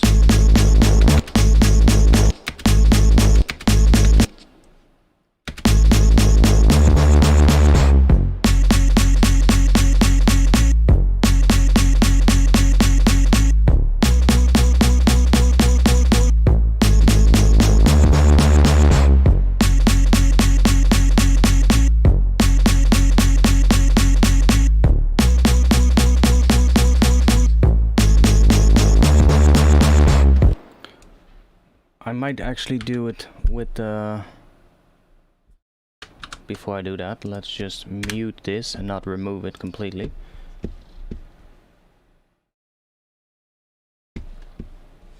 What? You don't have any frequencies lower than 150 Hertz? Well, I mean, what are you listening to? What are you listening with? Like, what kind of speakers or what kind of headphones? That matters quite a bit as well.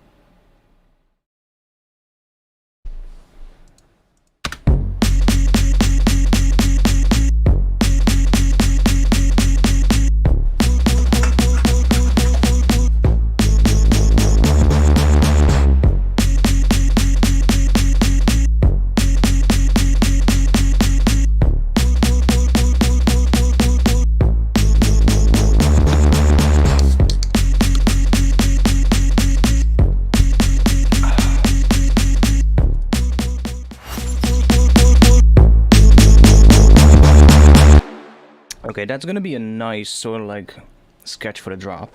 How late is it? We've only just started the stream. Nice.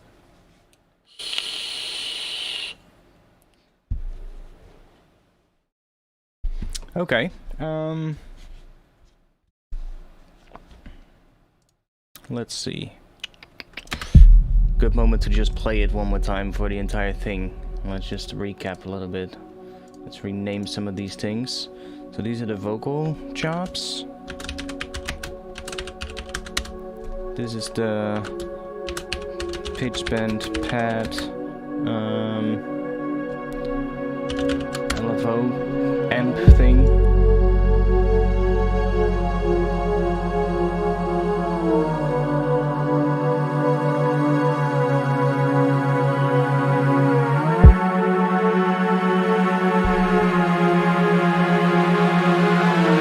But I mean, making music on a motherboard sound card? Because if you are, then I would advise you to just get an audio interface. Just get like a dedicated audio interface that basically is just it's basically just a sound card in itself, but then just specifically for music production. You can get really cheap ones, so it's not really like most of the time onboard sound cards of motherboards aren't really good for music production anyway.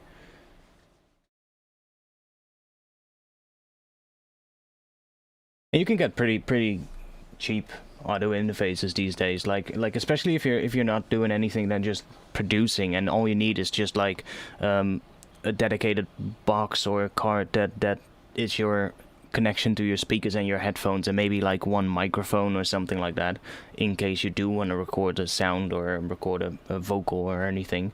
Then most of the time the cheaper ones will do.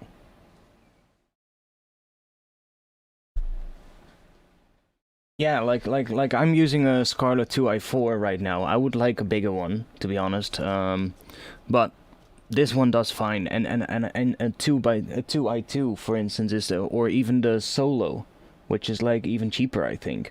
The Focusrite Scarlett Solo, I think you can pick that one up for, what is it, 40 euros, something like that, maybe even cheaper. It's like, yeah, you're basically gonna have, and you're probably gonna have way better sound quality using one of those than using the onboard chips of your motherboard. Yeah, I'm just not familiar with that brand, so I'm not gonna say any brands that I'm not familiar with myself, you know. Obviously. Okay, let's have a little listen to the entire thing. And I think like these vocals could be introduced in this section here, or in this section as well. So like filtered in maybe. I'll just put them here for now. Let's save. I really like how that Reese comes in here.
Almost don't even hear a difference.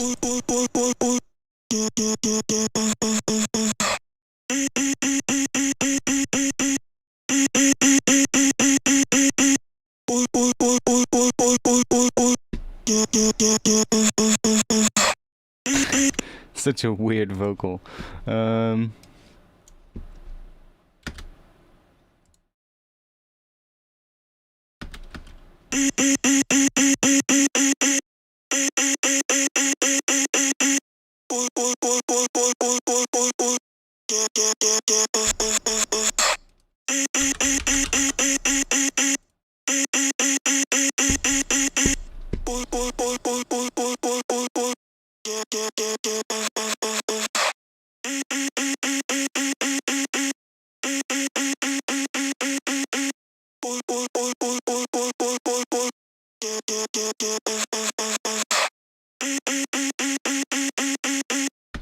So this tool is so good. It's such a fucking great plugin.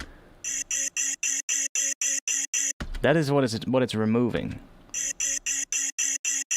you can hear they're all sort of like resonant frequencies and like kind of the frequencies that if you would start sweeping an EQ boost around, a sharp EQ boost, the ones that would really resonate. Those frequencies are the ones that are basically now kind of removed a little bit. Which makes the sound a bit more noisy, but if we listen to it without this now, so just bypass it.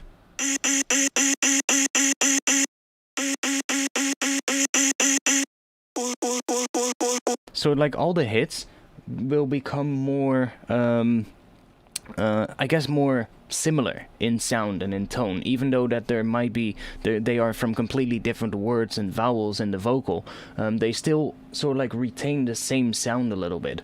And I use this thing so much. The same thing if I have, for instance, a drum rack with a whole bunch of individual hi-hat samples that are coming from all different kinds of places. And I'm just selecting a bunch of good hats that I come across in my sample folders. They're most of the time going to be certain hats that have like really resonant sounds in them, and others are going to be like more noisy. Usually I just chuck sooth on it, on the entire drum rack, and just crank up the sharpness here so it makes it more precise, and then just bring this up, this knob, until I kind of like what it does, and it will bring the sound of all the individual hat samples a lot more closer together. And they're still going to sound different from each other. It's just that they sound more as if they belong in the same kit, which is interesting. And there's probably other ways of doing that, but this is just a really quick way of doing it. Like, and even like that doesn't sound bad. Let's listen to it with the bass.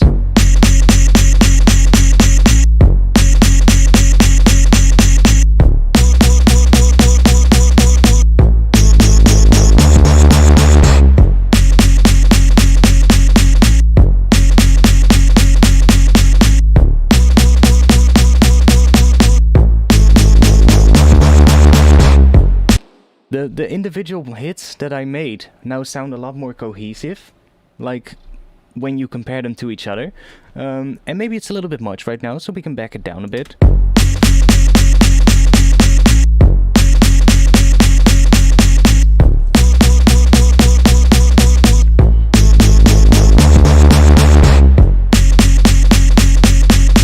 Yeah, it works so well. It's like one of the best tools that I got recently. Not sure if I use it somewhere else here. Don't think so. Don't think I've used it a lot.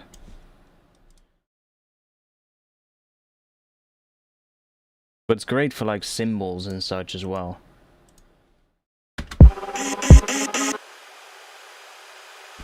Like there's not really much in there to get out of, but like even that one, do you hear that? That little frequency that is at the start.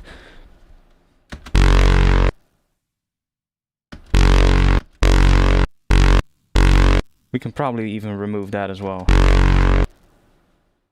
with this.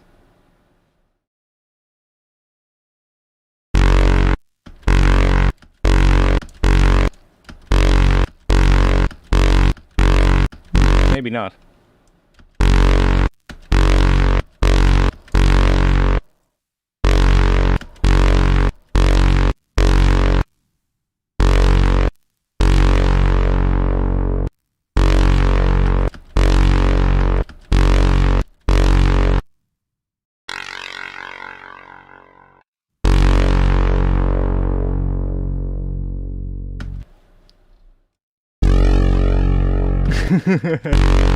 But on the soft mode, I find you can crank it up to, like, quite high, actually. Unless you bring the sharpness down.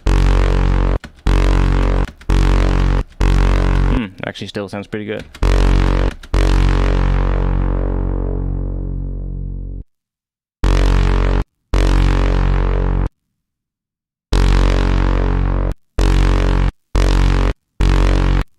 But yeah, it's such an interesting...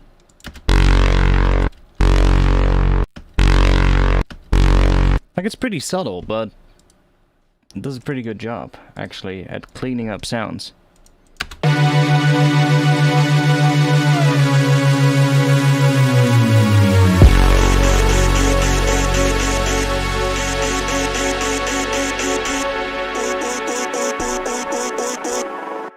Yeah, this part's probably gonna be different. Not sure if the vocal is gonna come in here already. Maybe just some volume automation or filter automation on it. Can try an auto filter.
Okay,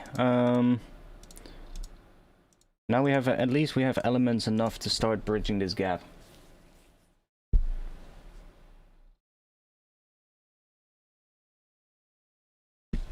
I'm not gonna bother too much about the finer details right now. I'm really focusing on getting the drop structured out, I guess, tonight, and getting this transition to be a bit better as well.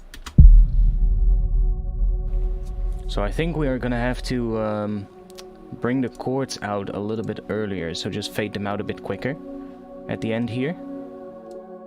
And I'm still thinking of bringing this bass hit here.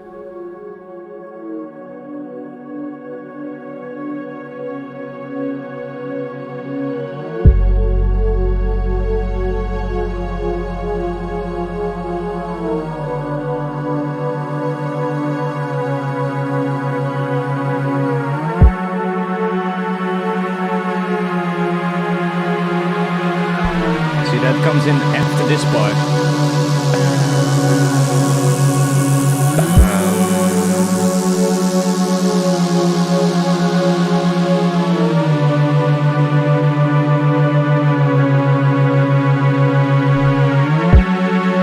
Although I do kind of like that section where it just kind of starts building again here, but I can always try and just save the project first and then just make a version under a new name. New version name. Version 1.3. And then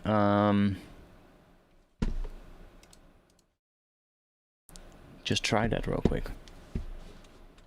Heck, we can even, let's record this version on this track right here, and then I'll make a different change and see which one I like more.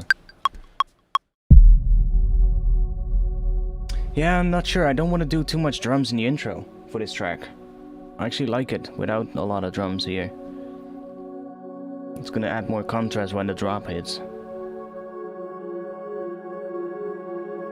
Maybe just introduce a little bit of a break, but then it's probably gonna be in this section here where the build hits.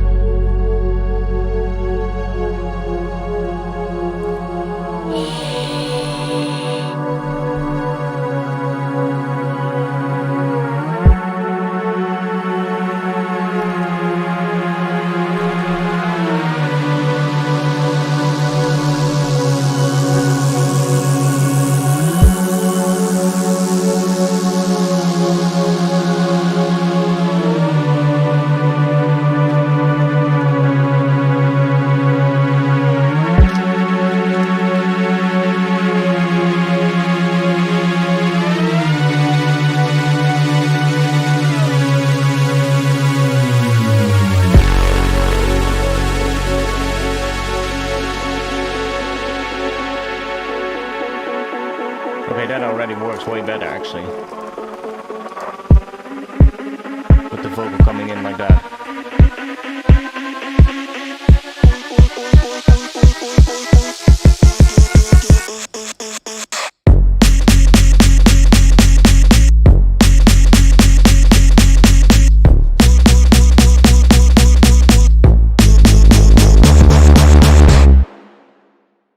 That actually came in way better than I thought. Now I'm thinking of just not doing it completely and just leaving this section the way it is.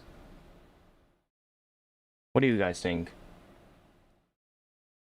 Let's, I saw I have a new feature on my YouTube channel. I'm gonna try it out for the first time. I haven't done this yet. So, what do you think? Should we keep intro? Okay, let's do.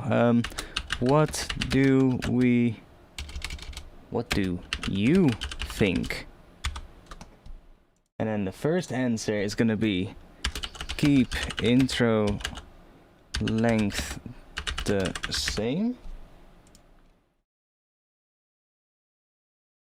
Reduce intro length, increase build length. Okay, there's now gonna be a poll in the chat on YouTube, and you guys can click that, I guess. Let's see. Oh, it's not there yet. I need to click something else. Yo, what? What do I need to click then? I already did it. Ask your community. Oh, well, that's weird. It doesn't work. Okay, well, let me know in the chat. What do you want? What do you guys think? Should you think the build-up needs to be more fleshed out? Yeah, that's true. That's true, I know.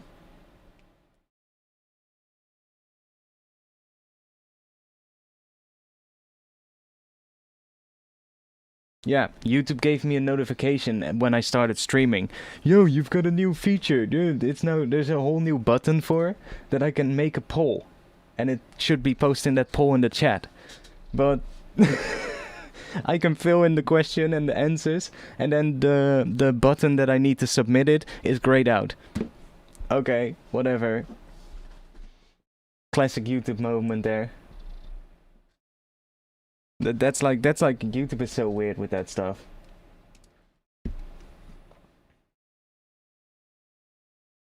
And it's slowly getting dark out here. Let me turn some light on. There we go. That's bright. That's better.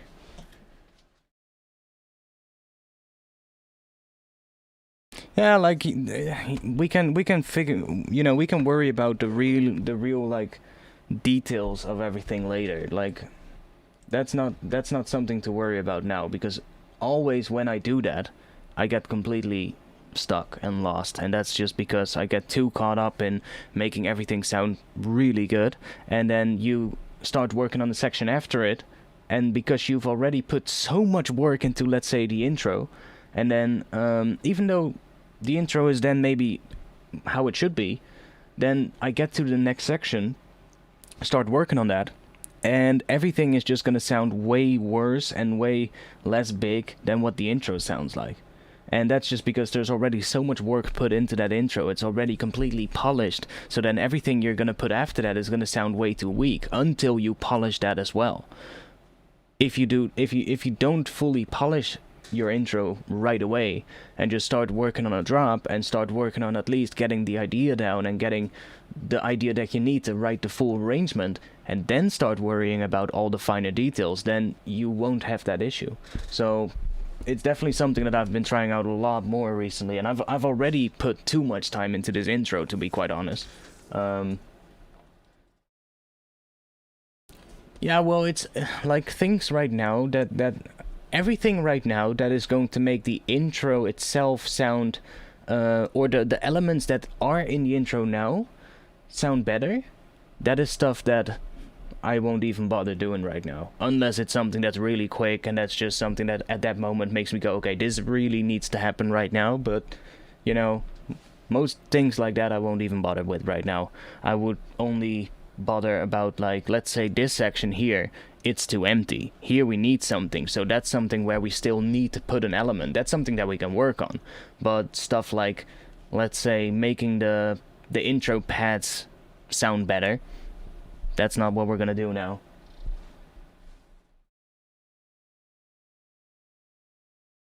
Exactly, you wanna get the bigger picture down first, and then you can always go back and reiterate and fix things that were wrong, you know, or fix things, fix the issues basically, and you'll see that over time the track becomes better and better. But it's like you don't want to get caught up in doing that thing right away, which is I think something that I've definitely done a lot of in the past, you know.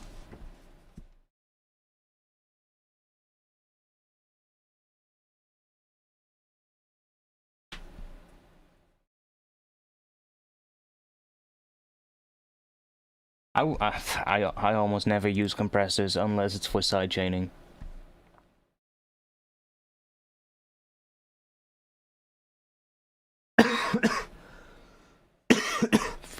Fuck you with the fuck horn. I'm starting to become anti-Foghorn unless it's absolutely perfectly placed in the tune. Then you can get away with it, but Foghorns have had their place. They're outdated. They're overused. I'm kind of over them. No, I'm for real, you know, I'm kind of over them. I've heard so many fucking Foghorn tunes pass by in the past 2 years. It's like I've heard enough of them right now, you know. It's there's only so many variations you can come up with it, right? So after 2 years of non-stop Foghorn tunes being released, it's kind of like, yeah, another drop like that. Kind of nice to go back, and in my opinion, a Reese never goes wrong. Like, a good Reese never gets old. And that's something, I don't know, I don't have that with Reeses. Like, a good Reese always gets me.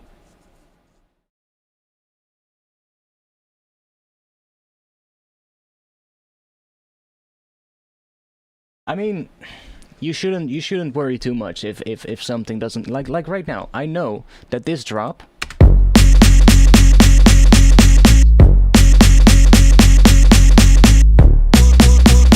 still sounds too basic. I'm well aware of that. I want this to sound way bigger. It needs to hit way harder when it first drops. But that again is finer details. So it's not something that I'm too worried about right now. What I'm worried about now is getting that pattern. So I know that the bass is not following the bass in the intro. In the intro, the bass does F sharp to F and then D to C sharp, which is really low pitched, but because the intro Reese is a bit more of a higher pitch Reese, it's not playing the lowest octave for like bass lines. It's playing like, I think, 2 octaves above that. So it's not a problem. So it's not necessarily too low, but I wouldn't use that C sharp for like a main bass section in the drop, because it's just gonna be too low pitched. So in the drop now I know that the bass is now doing this, right? And we can worry about making it perfect later. What I've really focused on now is getting the transition maybe a bit better and getting that filled up a bit more, and then I'll probably worry about getting this section to be longer and adding like some variations on the end or some transitions. Whew. Pardon me. Only a good Reese gives you the skankiest of bass phases. Like, a good Reese is always gonna, yeah, it's always gonna be nice, and it's the always gonna, like, I'm a sucker for a good Reese. We need this Reese to do some cool stuff too, though.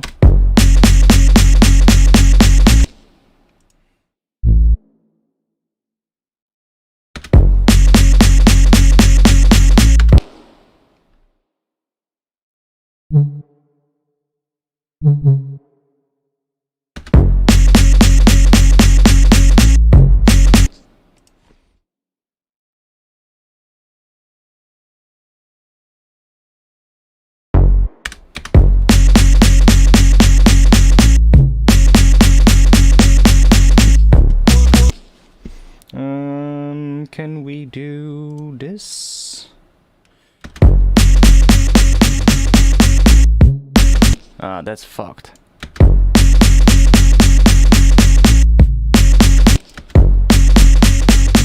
Do you hear that? It doesn't re-trigger if we do that. That's so annoying. Now we have to add a little gap in between those notes.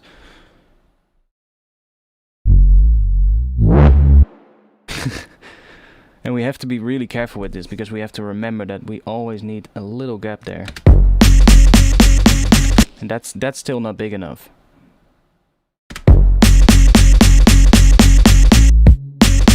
See, now it re-triggers, but I don't like what that's doing. Oh, I know. We don't need... I'm smart. Big brain move. We don't need this at all. What we need to do is do this pitch bend, not with this, but we're gonna do pitch bend with this. That. Just do this, and then we're gonna go up to C sharp, which is right here. And we just need to make sure that we reset the next note, or go down at the end again here. I'm just gonna go down back to here.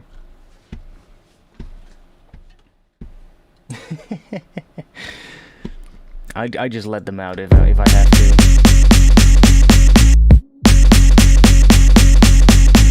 Oh, that's actually quite high.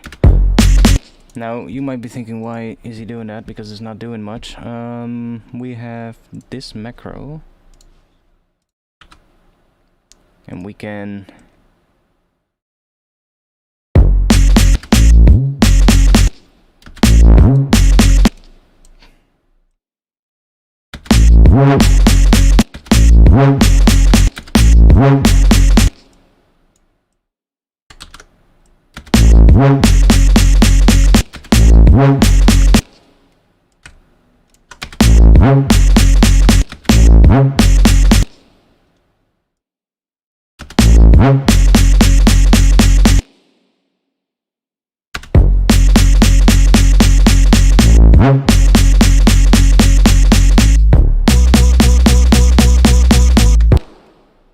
Yeah, that's gonna be nice.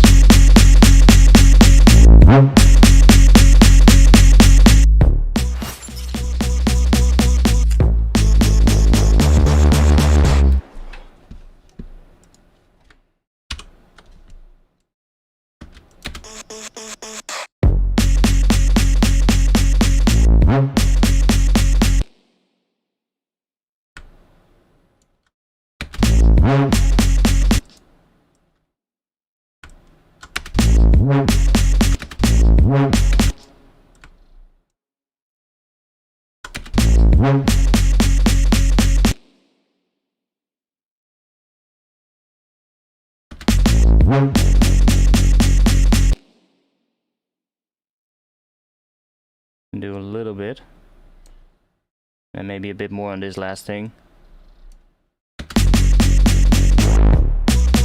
Oh yes, that's gonna be nice.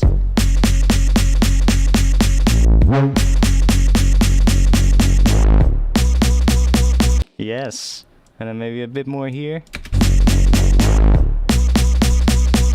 See, now we're getting into this, and this is kind of a little bit like finer detail, but it's also sort of like, this is the main movement of the bass, so this is not necessarily, to me, right now, the main, or like finer detail.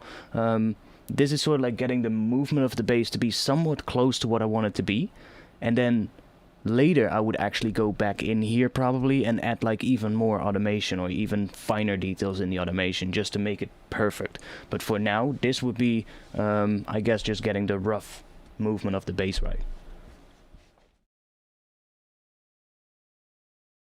I mean, I do like to have everything sounding somewhat decent while I'm producing. I kind of aim for something that is, let's just say when I'm working on something, I usually, back in the day when let's say a year ago or something, I would always try and get it 95% right before moving on to the next thing, basically. That just gets you stuck, you know? That's just way too, you're just fine-tuning things way too much early on. You don't have to get it 95% right.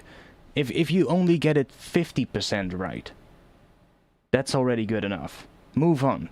Move on to the next section. Work on that. And then get back to that section later when you've got some more stuff down, and then maybe make it 60% right, and then move back to a section later in the track and make that one a little bit better as well, and then move back to the first part of the track, make it 70% right. See, that way all the sections are always going to be sort of like roughly in the same ballpark of in terms of sound and how polished they are. And then it's all going to sound more cohesive together as well. And then it's just up to you to say, like, okay, when is it enough? You know? Is it like, do you want to have it 100% right? Probably not, because a track is never perfect. You can always improve a track.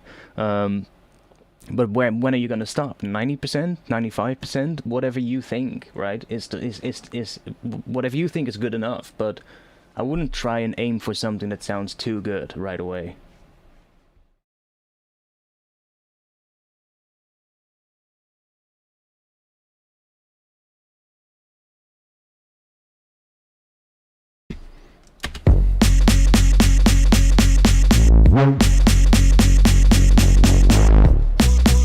Okay, that maybe comes in a little bit too fast here, but we can curve this a bit.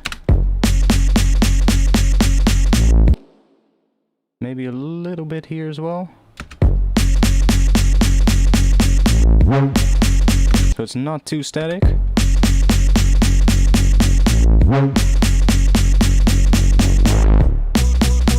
And then we're gonna copy that to here. And it's probably gonna come up a little bit more. Maybe even start a bit higher. Nah.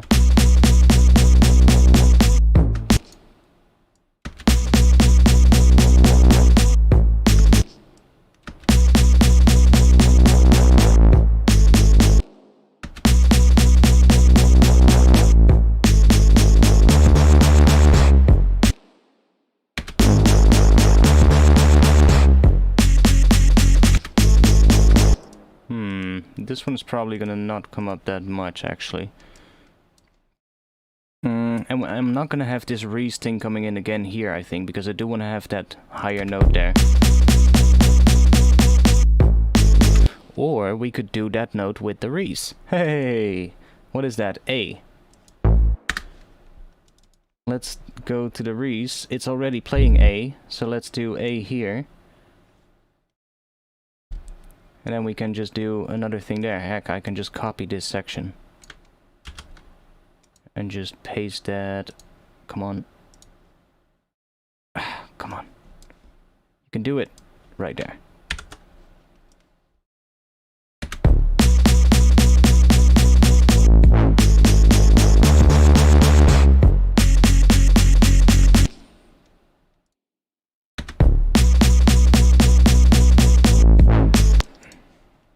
Let's try pitch bending this one as well. Oh yeah, that had a pitch bend. Oh, that's actually the same note. Nice.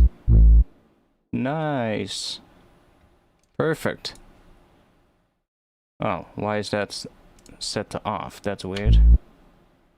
That.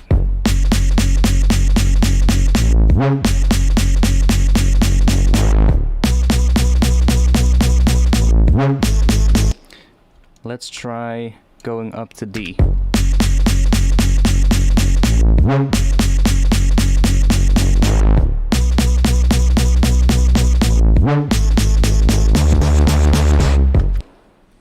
Okay, this sounded a little weird here.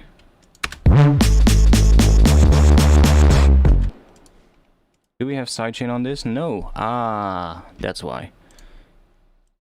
That's why it sounds off. It's getting a bit, it's struggling a bit with the bass and the kick, probably. So let's do sidechain kick.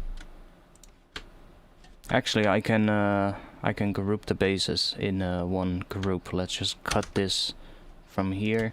Let's just group these two.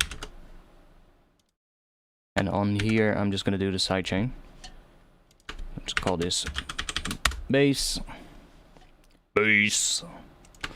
And then we'll do another one for the snare drum, so sidechain snare. And now we're gonna have this, basically. See, you can see it here at the top as well. As opposed to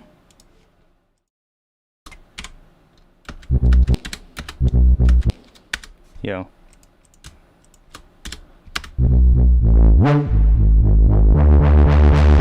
See those parts there? It's clashing with that snare drum, so that way it should work way better. It's maybe even a bit too long, but we can fix that. Just bring this down a bit.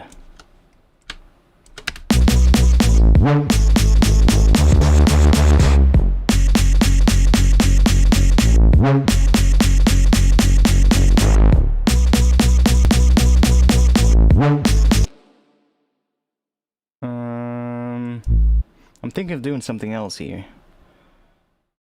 Let's try... Ooh, what if we do this opposite? Idea. That means let's just get rid of that note. Add a new one.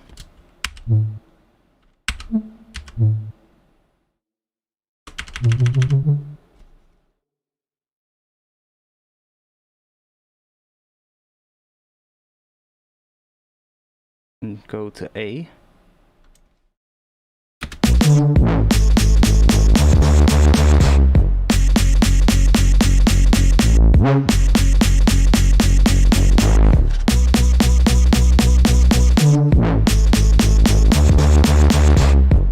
That's good. I like that more. Okay.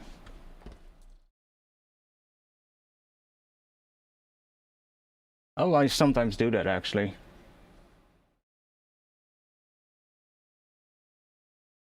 Make the second pitch to the wah-wah thingy, what?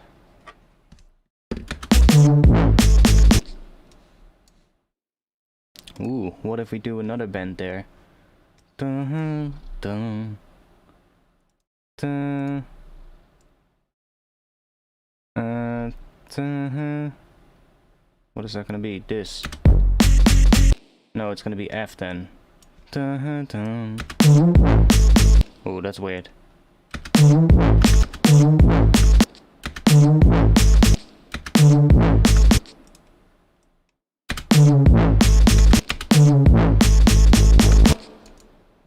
Or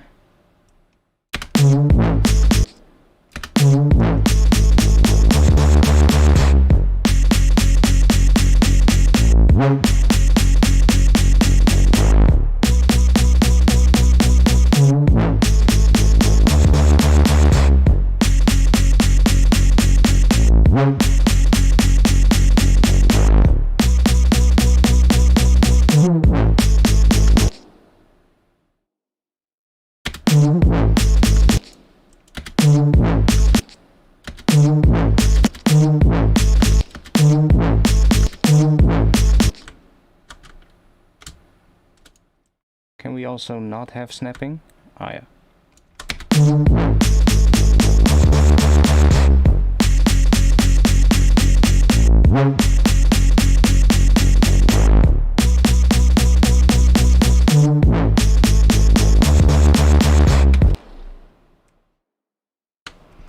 Okay.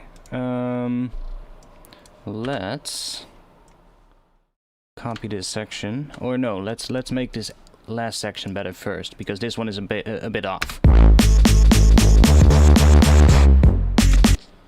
And that's because this section here is different.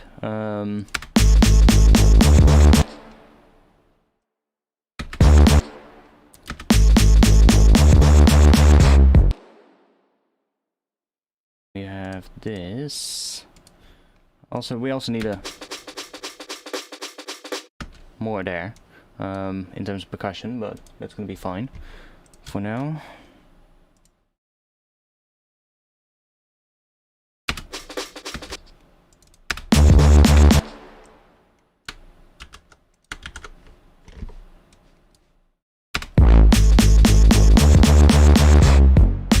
Yeah, that's way better, just leaving that snare there.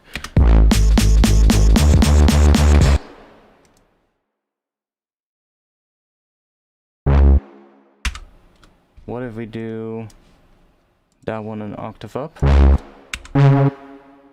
Ta. Oh, that's gonna be F sharp. Ta.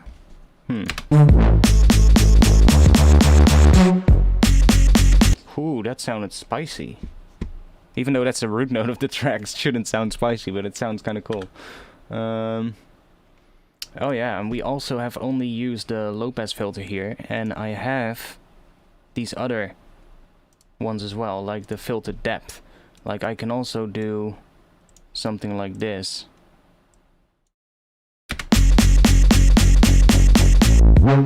Do you hear how the filter gets a bit more sort of like, well, it's basically doing this. See? So you can also, I can also use that. It's just the amount of the filter envelope to the filter. So I can use that even to strengthen some hits or something like that. But that's kind of like getting into the finer detail.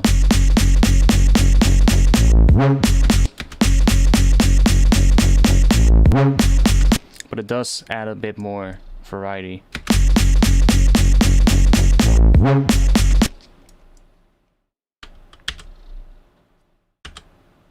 Let's just do that. See what that sounds like.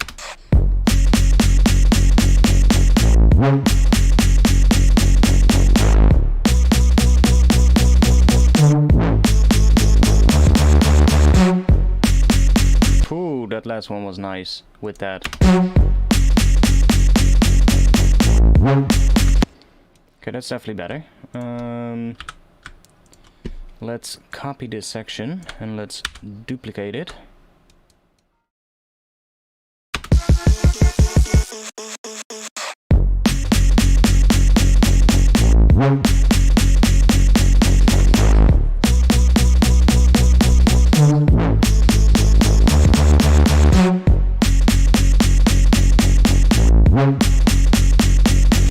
Okay, so then here, this one was going to C sharp. Let's try going to D instead, so one semitone higher on the second way around.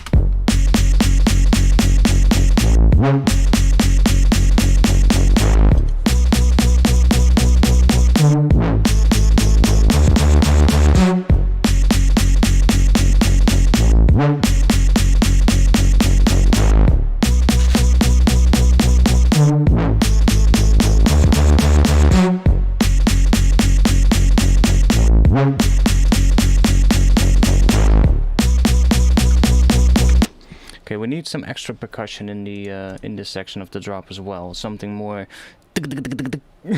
you know, just really fast, sort of like shuffle thingy. Maybe even a shaker to make it easy.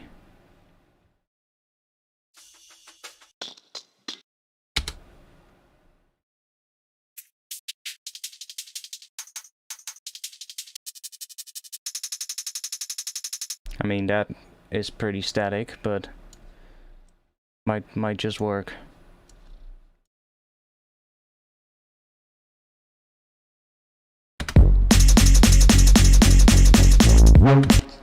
See, that definitely already fills it out more. Let's just use that as a placeholder.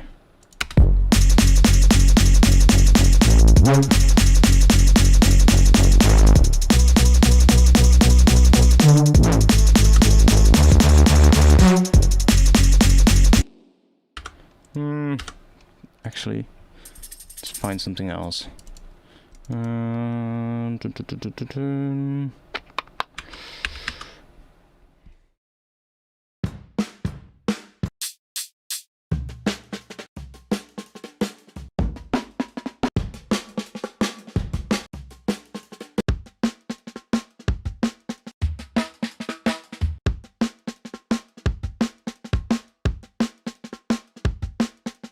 I'm listening to that. This part.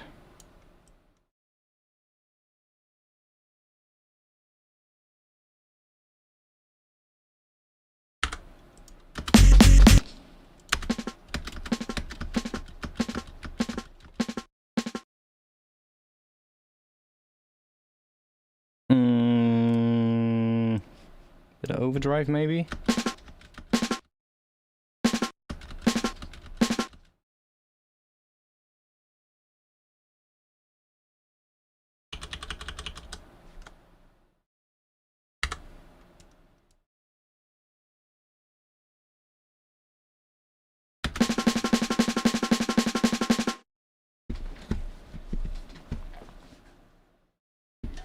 And then I need to copy the sidechain thingy as well.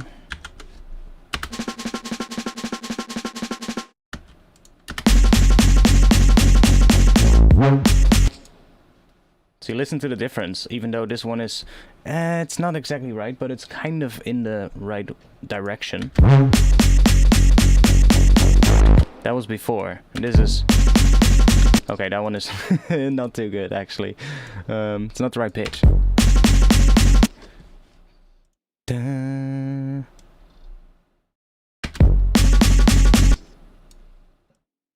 It's just off.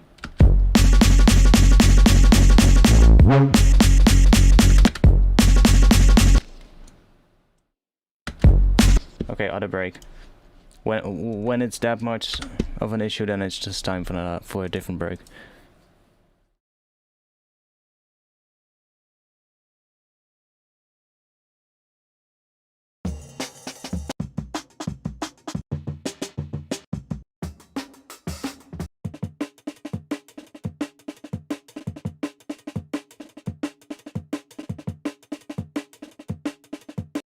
Which one did I use here? Okay, different one.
I think it's too low pitched, but yeah, I need a higher pitched one.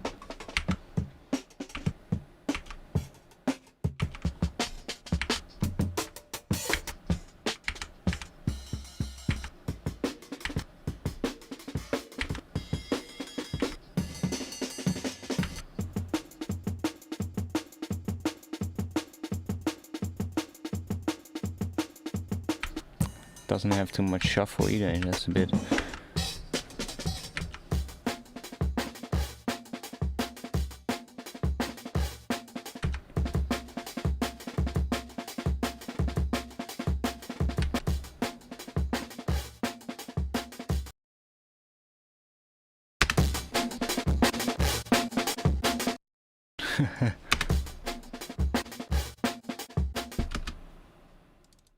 Now this is a Rex break, so I can easily slice that to MIDI.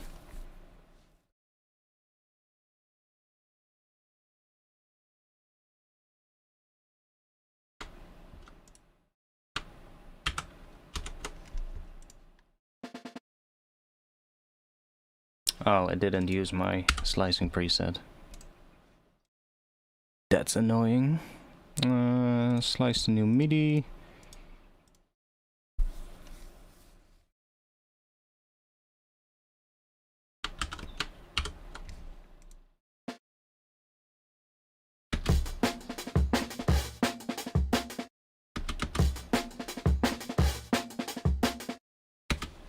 Okay, see, I'm looking for these parts, basically.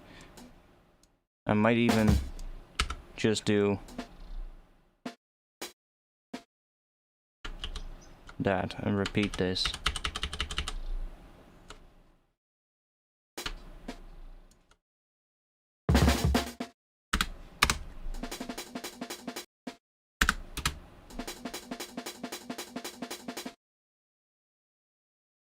It's gonna be quiet right now, but we can fix that. Let's first bring this down.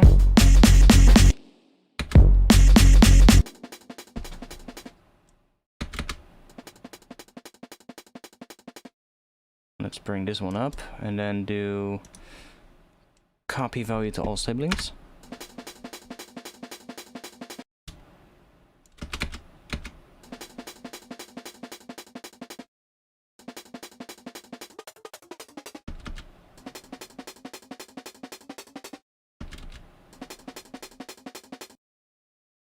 Not sure which pitch we need, but I can figure that out if it's when it's louder. Let's just saturate the hell out of it.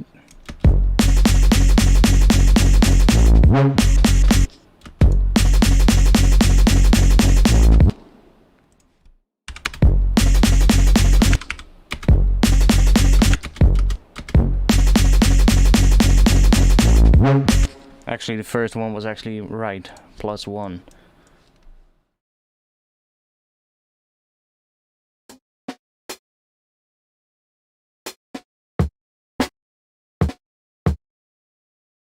Try adding a kick there.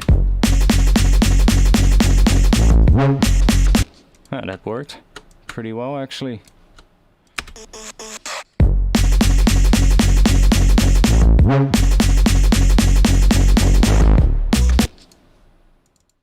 Maybe put that kick drum here.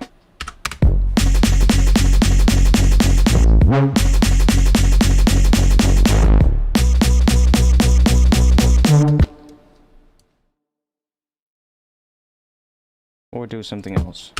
I like the kick drum here, because then it's a little bit more obscured. We could...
Okay, we need a bit of sidechain, but not that much. Just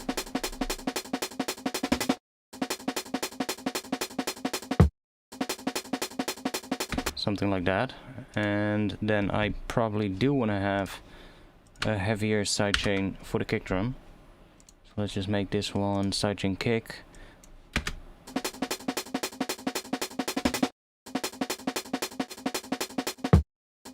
It's not really gonna happen that much that the kick hits anyway, so I kind of like this one. It needs a bit more, it needs to fit a bit more in the whole thing, but it sounds right, if you get what I mean. It adds the right amount of pace to the entire drum groove, because of that sort of like shuffle.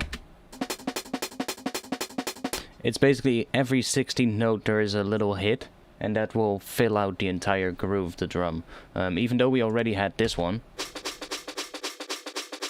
which does it almost, there's just one 16th note missing. And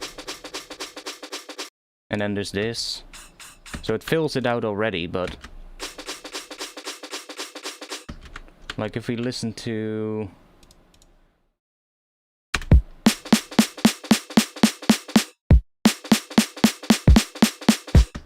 And then we have... It's a bit loud.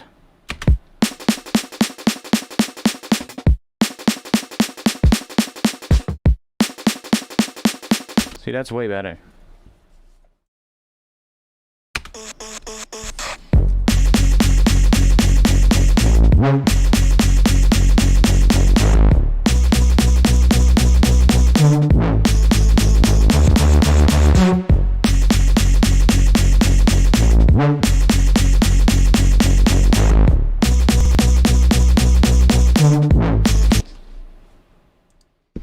Now the question is this going to be the snare drum that I'm going to use? I'm not sure yet. I might use a less heavy snare drum, because this one does kind of punch you in the face, and I already made it way weaker than it was. Like if I turn these effects off.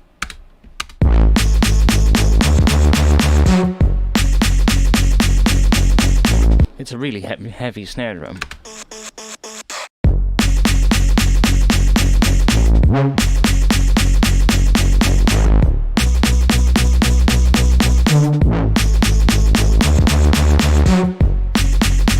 I actually quite like it like this as well, to be honest.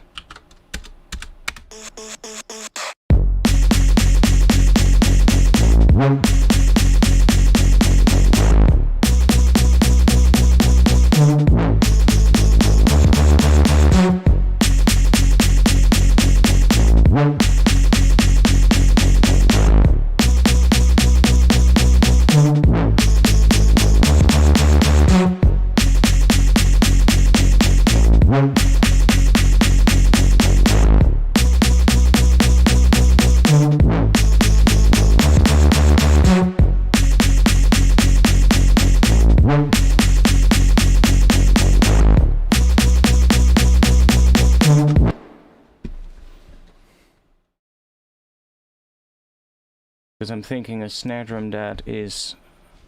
Let's insert another MIDI track. Copy these notes for the snare drum. Let's mute the snare that I have. Let's try a couple of different ones. I'm just gonna start with these right here.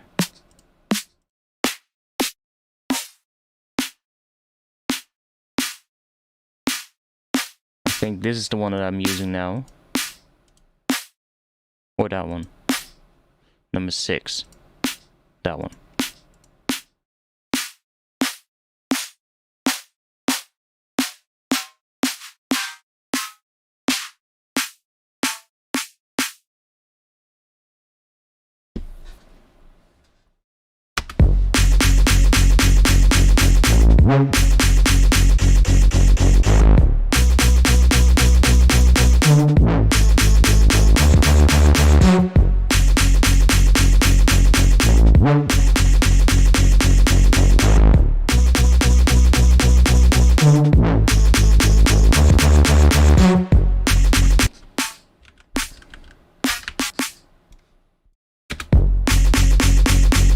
I need to also check what the pitch is of that thing.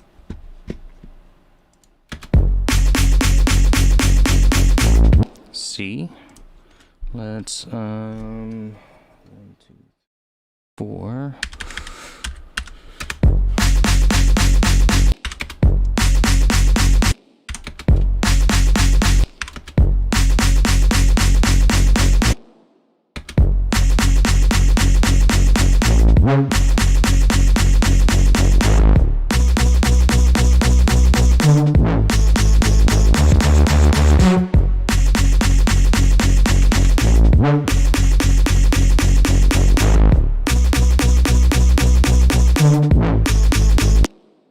Thinking about what kind of snare we can do.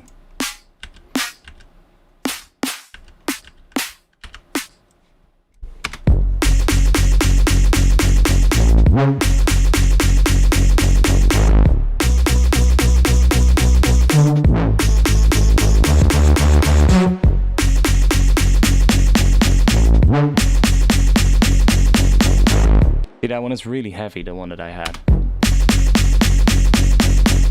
Which does kind of work, but might be too much, especially if we're gonna have so many snares going on so long after each other. So always might be worth it to try a bit of a lighter snare as well.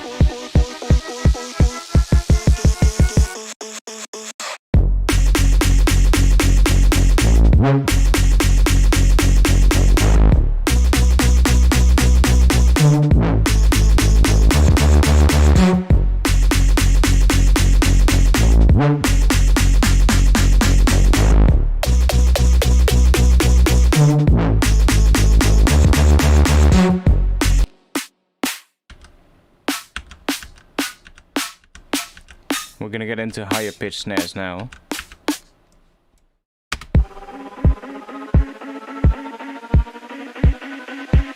And this section is not done yet, but that'll come later.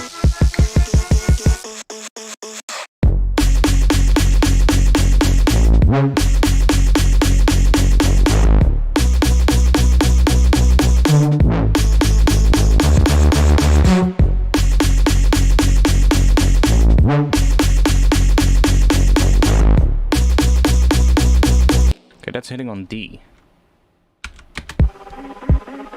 Now it should be hitting on C sharp.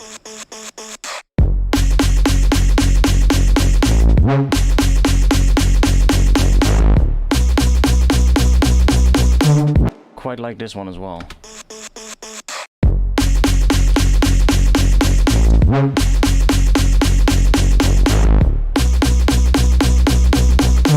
Just needs to be a bit shorter. But not shorter in the sense where I'm gonna make it shorter with this envelope. I'm just gonna do a bit of this.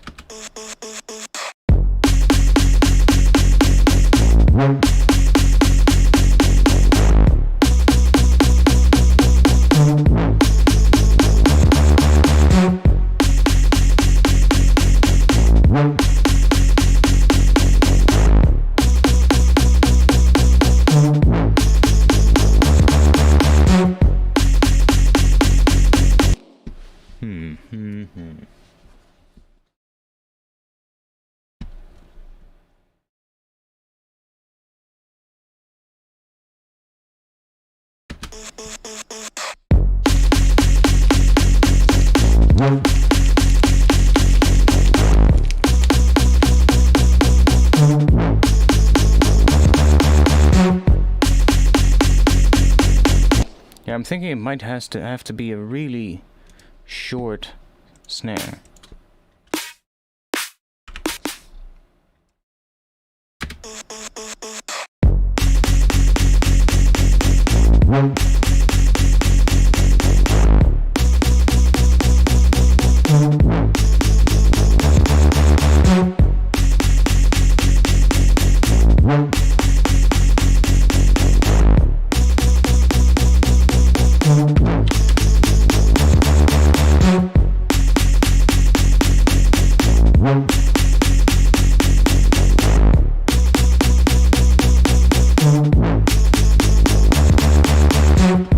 Oh, that's nice.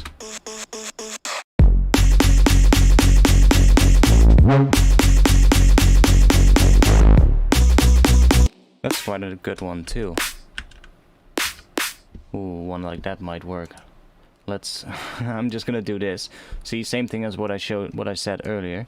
Or even better, just duplicate this one.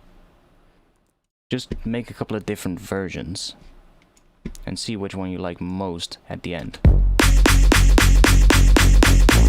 That's more of a clap in a way.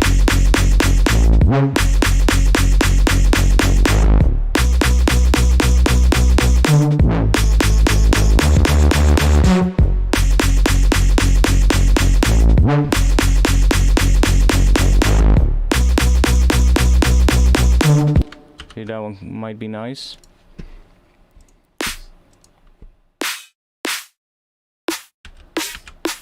That one has more of a...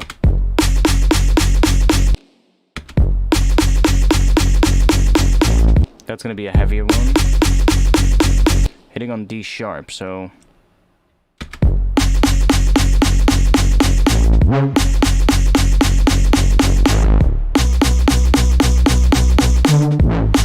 Could also pitch it up.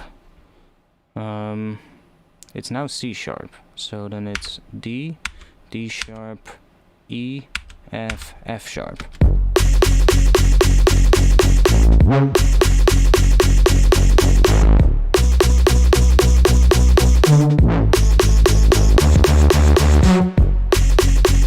I'm thinking F sharp might actually be the best because we don't really have a track that sits around one specific key. So I was doing mostly snare drums in C sharp now, up until now, and C sharp is a perfect fifth above F sharp, of course, but our track is not one of those tracks which just stays around one note like a lot of drum and bass tracks do. So in a lot of drum and bass tracks, for instance, you'll have like a snare drum sitting on a perfect fifth because really doesn't matter. Most of the bass line will just be playing. Let's say you're making a track in F. The bass line will most of the time just be playing an F. So if you're playing a C on top of that, then that's gonna be fine. But this bass line kind of does F sharp and then goes to F and then goes to, what is it, B? So it goes all over the place. So I think I want to keep the snare drum in the root note of the track. Hopefully, that might be better to do.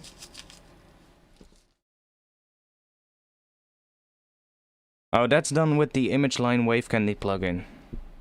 So you can just get that on the Image Line website.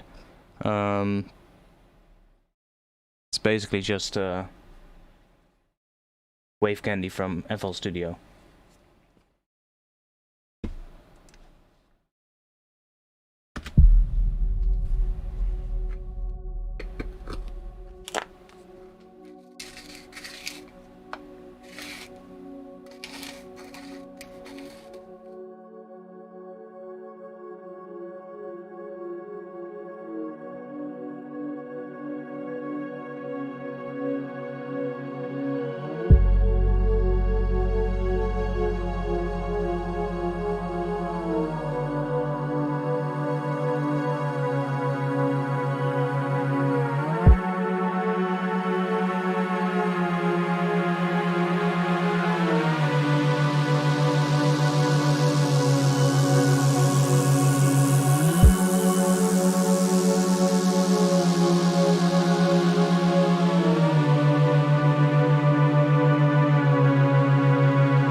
Okay, we're on the quest for the right snare drum.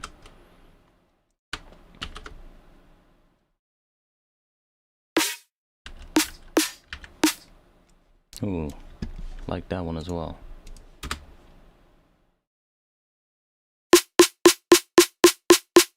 That's now hitting on F, so let's make that F sharp.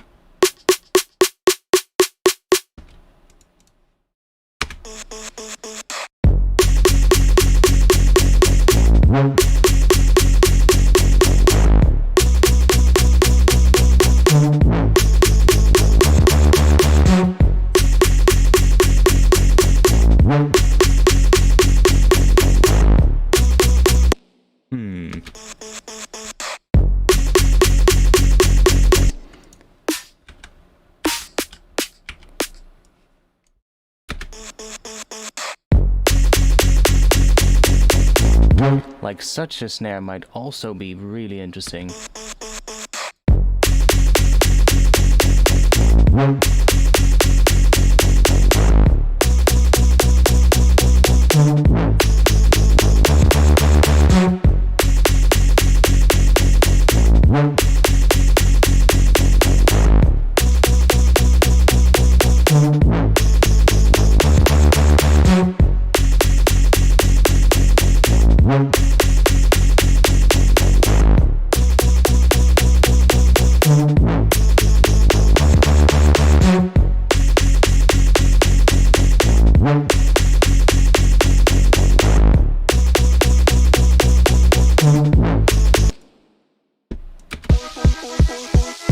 This build also needs to be way better.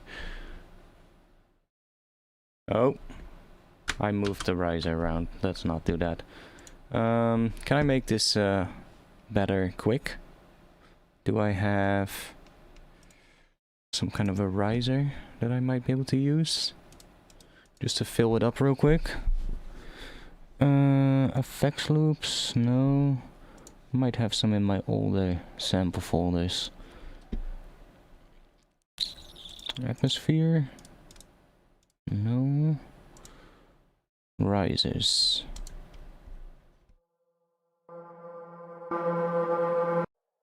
Snarly.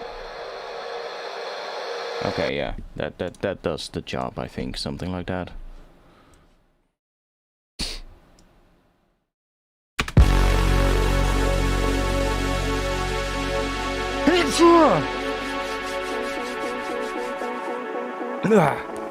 Nice.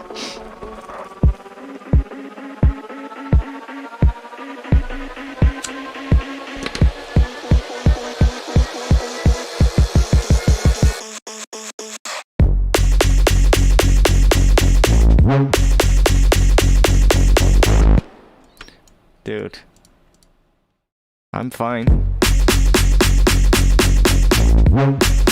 That sounds like shit.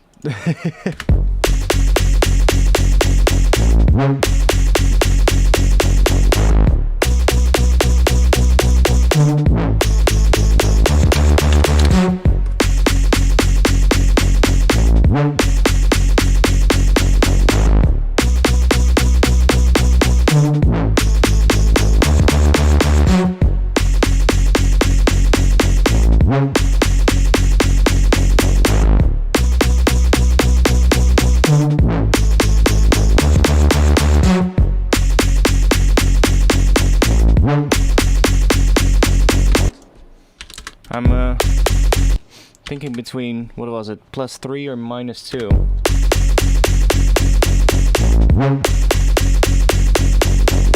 That is, now it's hitting on F sharp, and if I do -2, it's hitting on C sharp.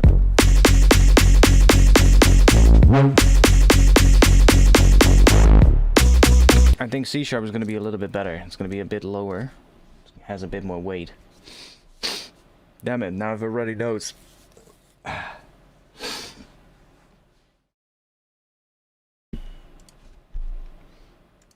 Oh yeah, and we also had the, what was it?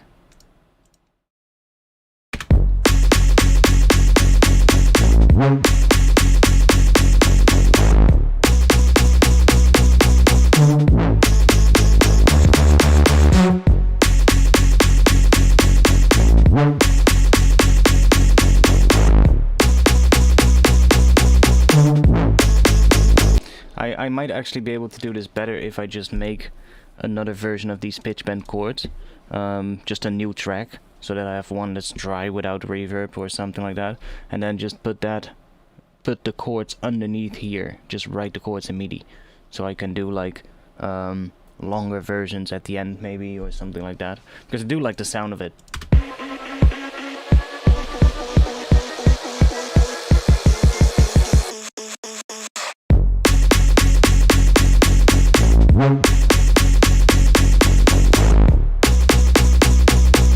See, that one is not right. This one needs to be something else.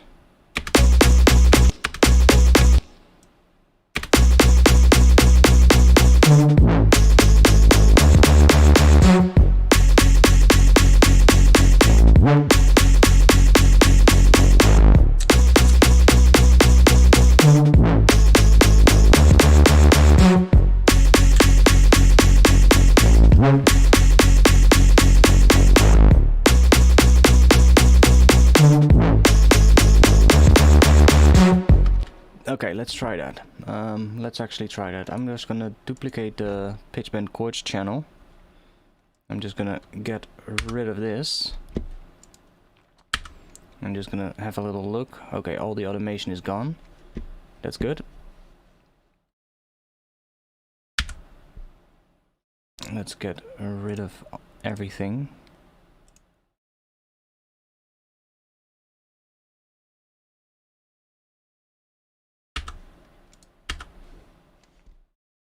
And then let's just put another MIDI clip here. And I'm just gonna copy these notes real quick. Just drop them in here.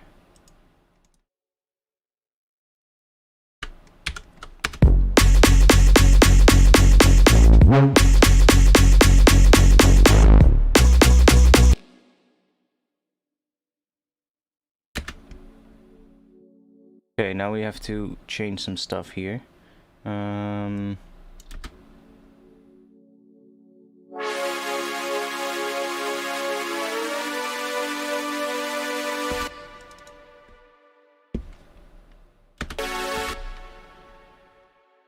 Okay, I'm gonna...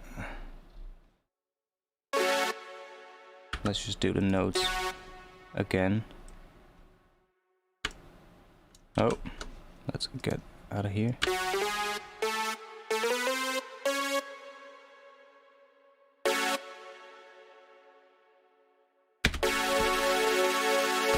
So these are probably gonna come in here.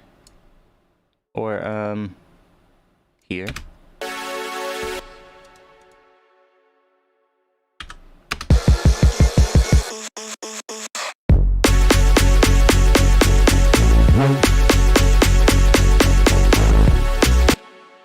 Dun dun dun dun dun dun dun dun.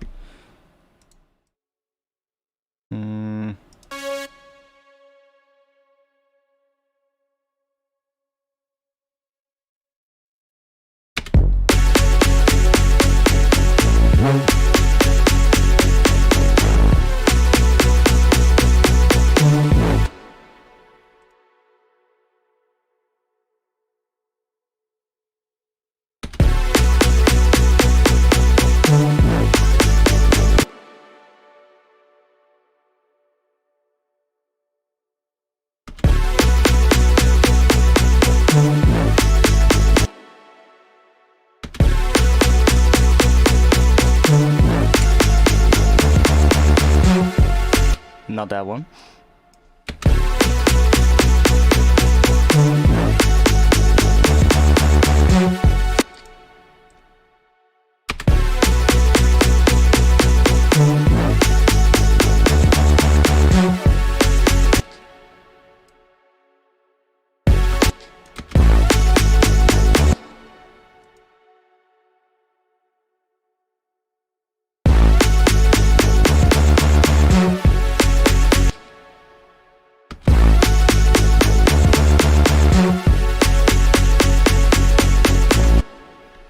Okay, let's see if we're gonna do a change on these as well. I might go down here.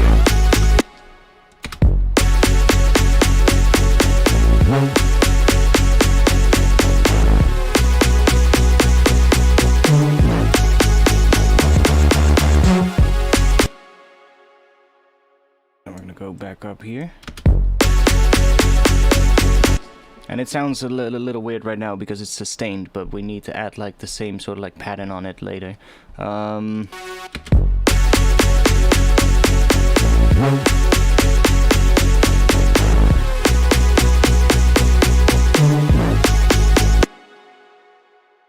Should we go down on this one?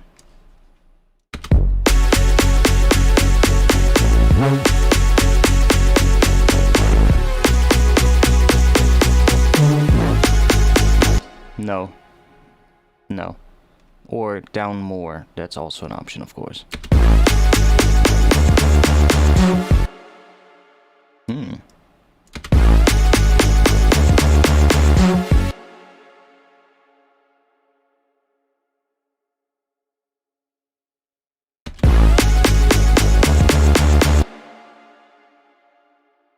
Or let's just leave that one.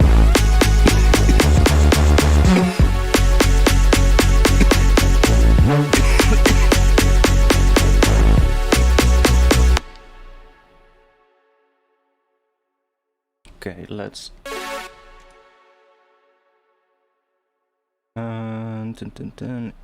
if I do this, does it also offset those pitch bends? Yeah. That's annoying.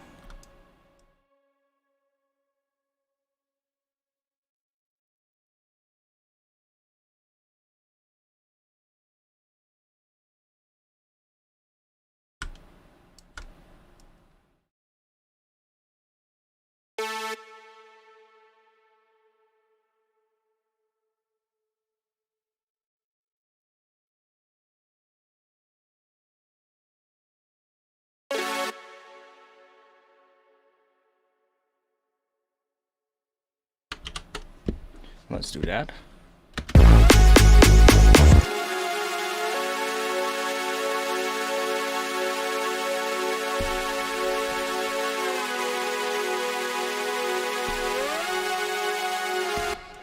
Okay, let's take the reverb off.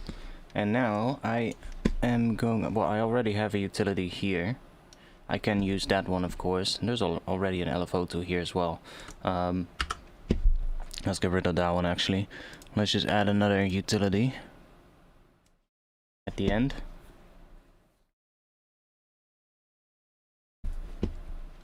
And that's just gonna be our let's just make a quick macro for it as well.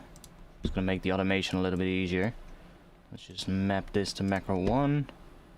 Change this so that it goes up to 0. So now this is our macro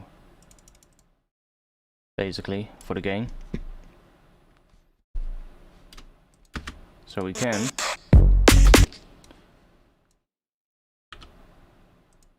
now we can basically do something like this. See? We get that.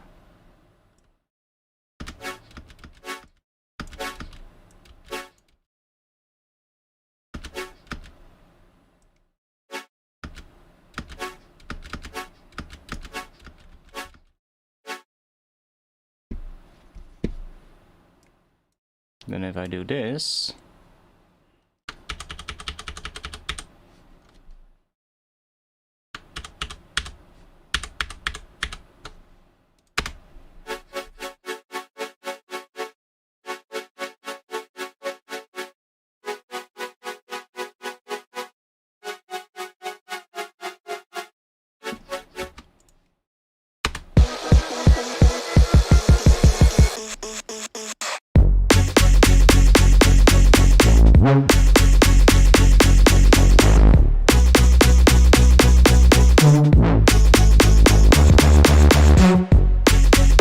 oh yes, that's way better.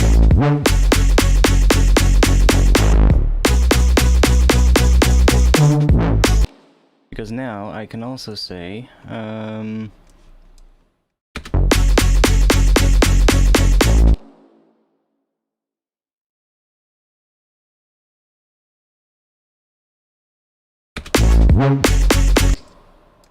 do something like that.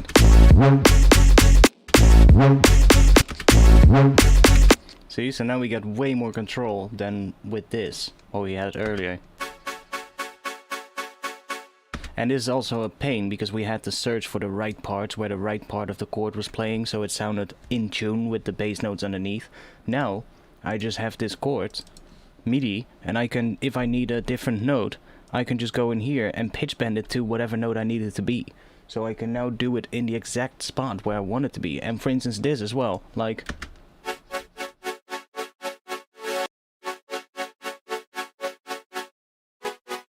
maybe it would be nice if the pitch bend was audible on that first sort of like whoop here. So, or whatever it is, chord whoop, whatever we're gonna call it. I can go in here and I can move this one to maybe here instead.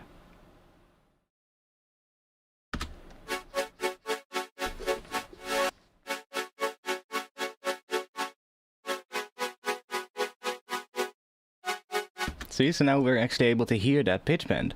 And maybe I want to make sure that it also stops when that one is over, so let's move them down here. So they're a little bit quicker.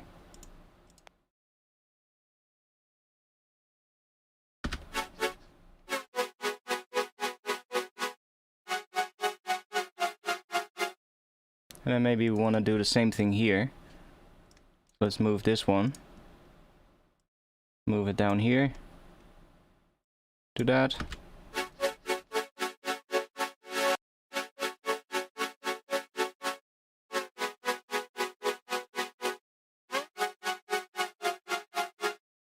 See, that's so much nicer.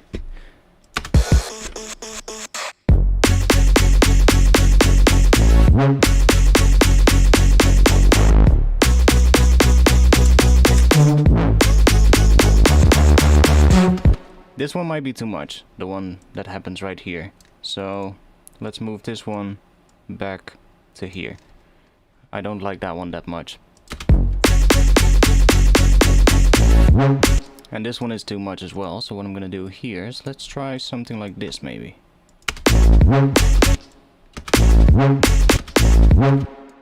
Or... yeah, that might be better just...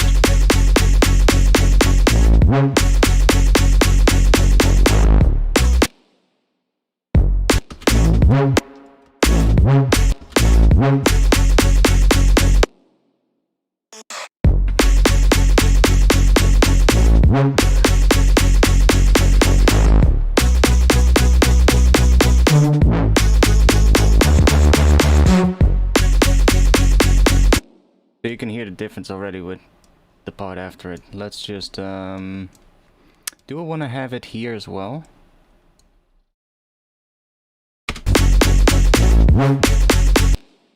Don't think so.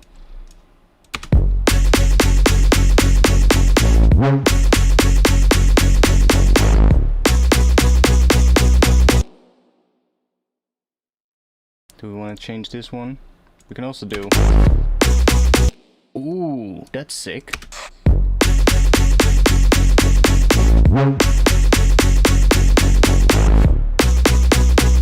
Ooh, I might actually do that on all of the ones.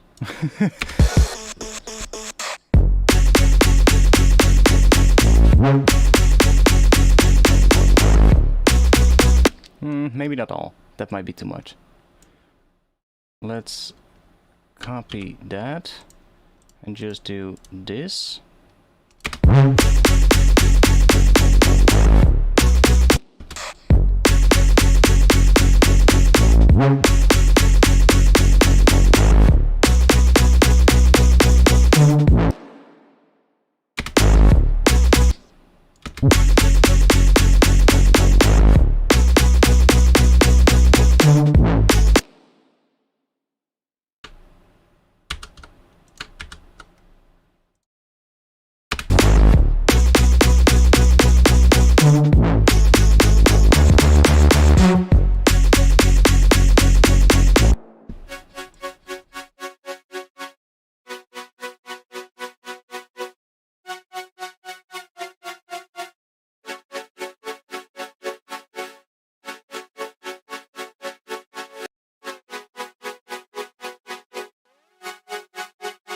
Ooh.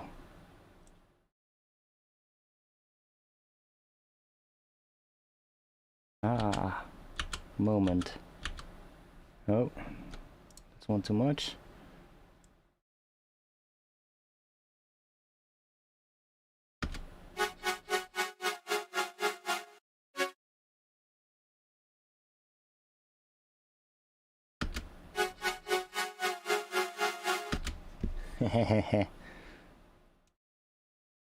And bring it sort of like in here.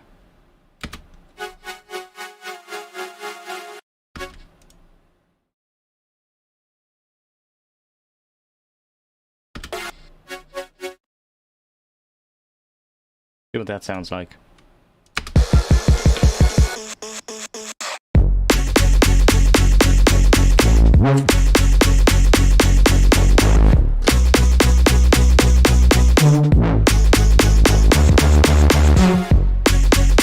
Okay, that was nice, except for the last part. That's better. Now we can just copy this, duplicate that, and the chords are having a little bit of a breakdown here. I'm not sure what they're doing, but whatever, this chord was not in the right spot. Or that note was not in the right spot. Now it is. That can just stay there.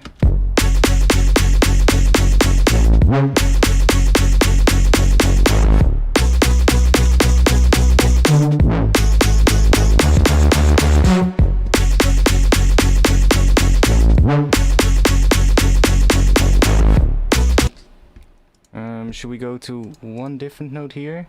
We're going down all the time, so what if we go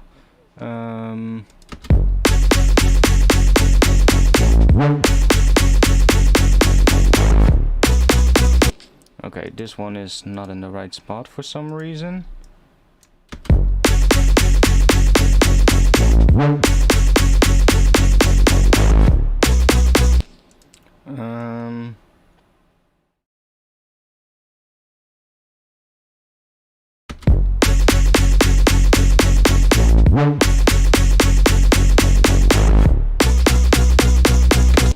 Okay, no, that's too much. We can try D.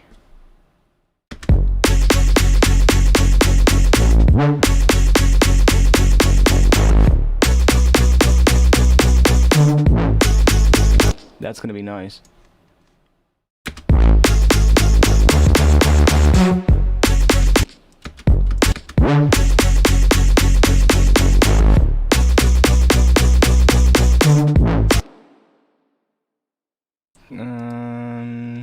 Ten, ten, ten, ten, ten. That's what we need. That's gonna be G sharp. Definitely 10, 10, 10, 10, 10, 10.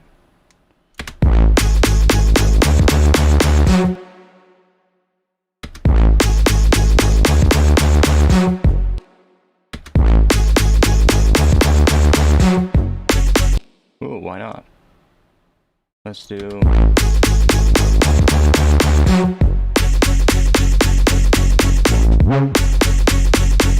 I love the MPE pitch bends. At first they didn't work right, but ever since I figured out how it works, it's so good. Like, it's so much better than doing the old way pitch bends, honestly. The only thing, like right here, I haven't reset it to the original pitch, so sometimes it gets a pitch bend bug. So what I have to do is make sure that there's a little note right here at the start that resets it to whatever pitch it has to be. Because otherwise sometimes you get a pitch bend bug, just like with the old pitch bend thingies in Ableton. So just make sure that you add a point to the start as well, so it resets it when the note hits. Or make sure that you bend it down again at the end like this. That's also an option.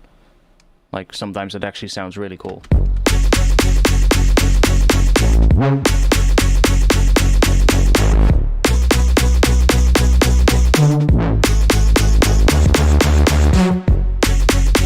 Like, that actually sounds pretty cool.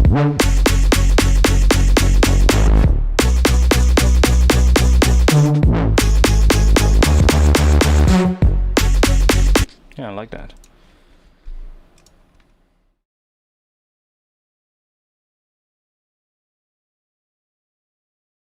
Now I could also do this modulation that I do here with the utility. I could also do it in the patch. Because I duplicated the track, I can do it here as well. And then I can utilize all Serum's things to oh, you hadn't seen the patch yet of the chords. Well, this is it. It's a very simple patch. It's literally just that. A saw wave with this weird pulse wave kind of shape, and that combined is creating those chords. But then I can utilize all the things in Serum. That would be sick. Then I can make it even better.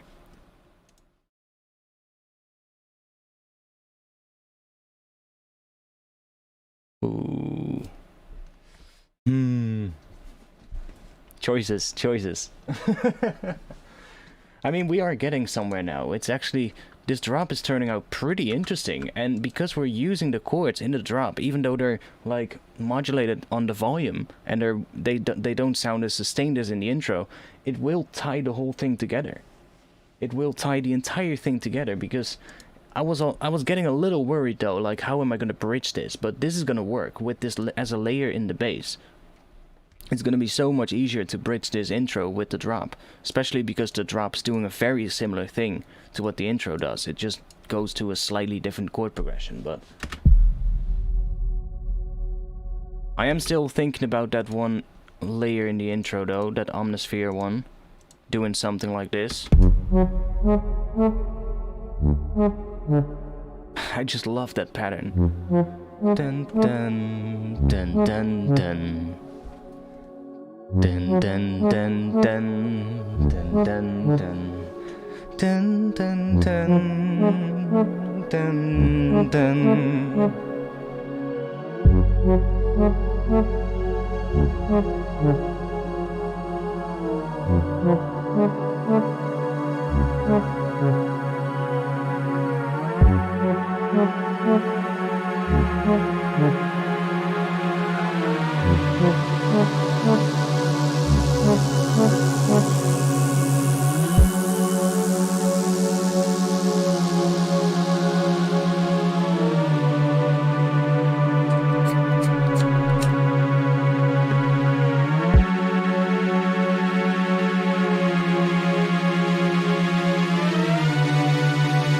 Let's try opening this one up a bit more.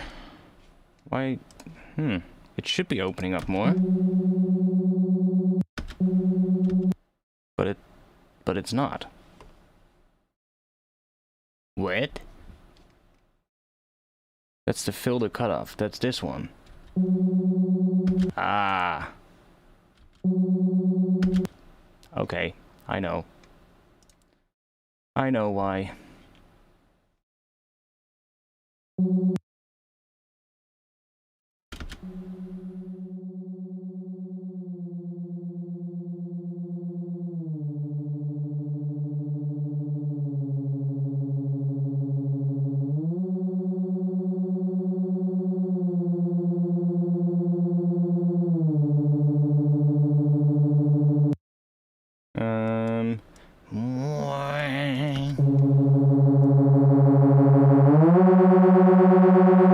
There we go.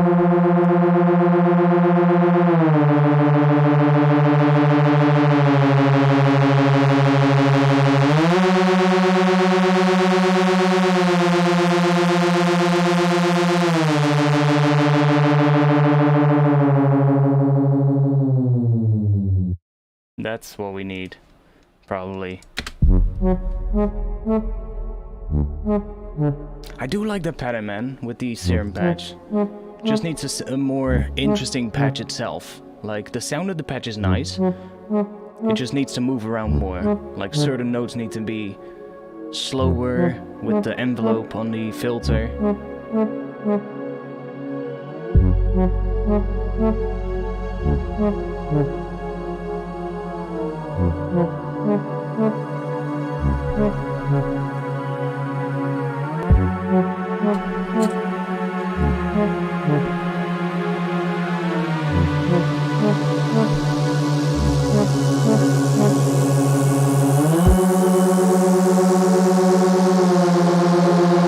Maybe a bit much on the rees right away.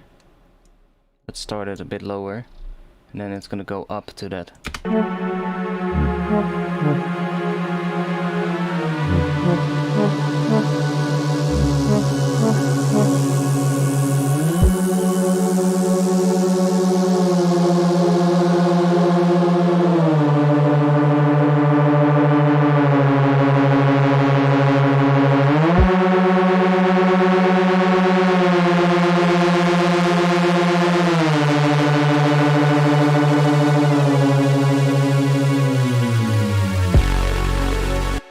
Gets a bit loud, but then we have a utility here, so...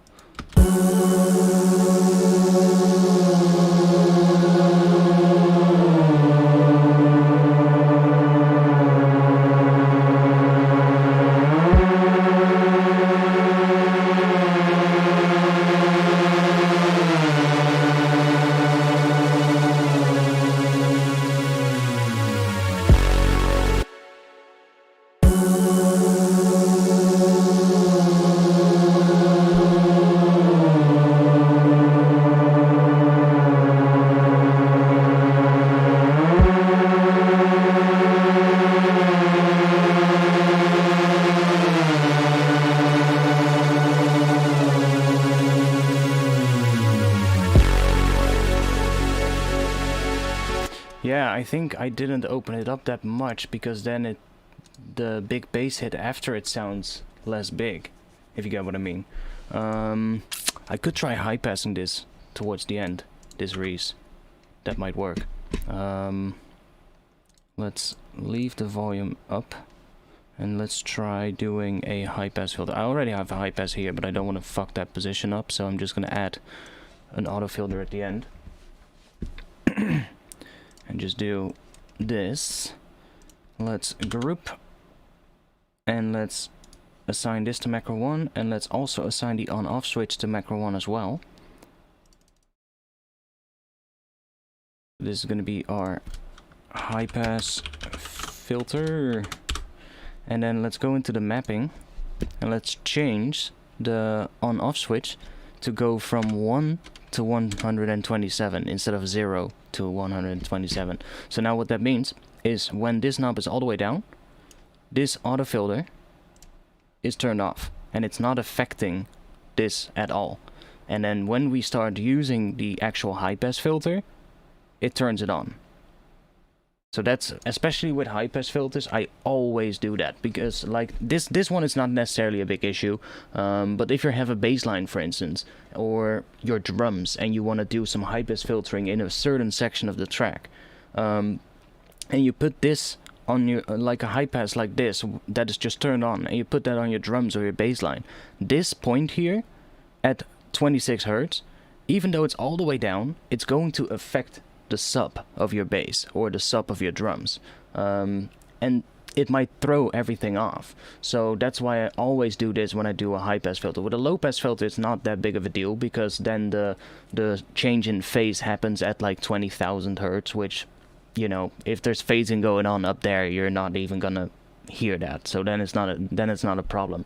But when it's in the low frequencies, it can really screw up sort of like the, let's say you've put hours of time into crafting a bass and kick that sit well together, and then you think sort of like later on in the arrangement process that, oh, during this section I need to put some high pass to make this transition work better, and then you put a high pass filter on it and not really knowing that, and you just have it all the way down during most of the track, and then only in that section where you need the high pass you're automating it up.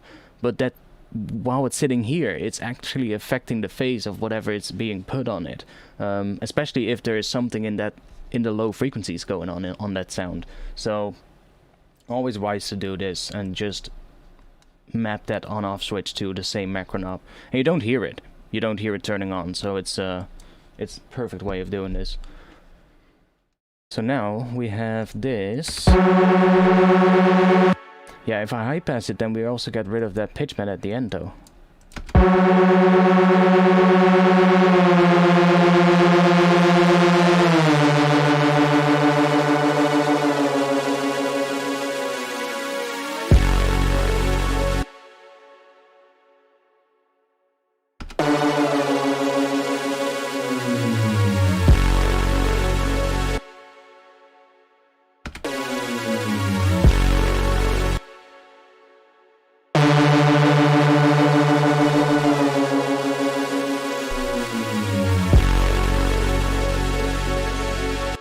Kinda.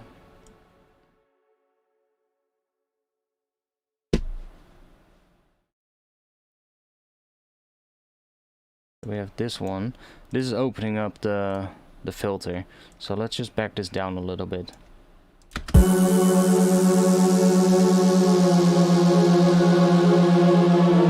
And this filter cutoff is not even doing anything because that filter is turned off. So let's just get rid of that.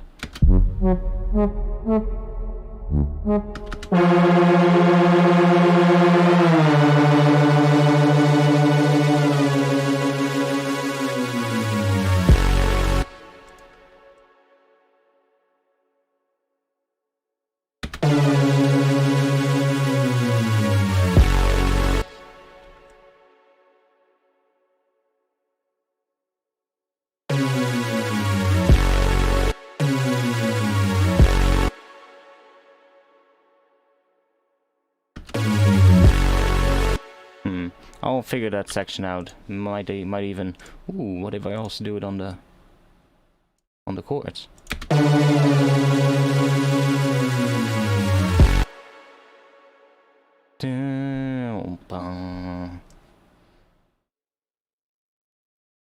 Don't want to fuck with these though,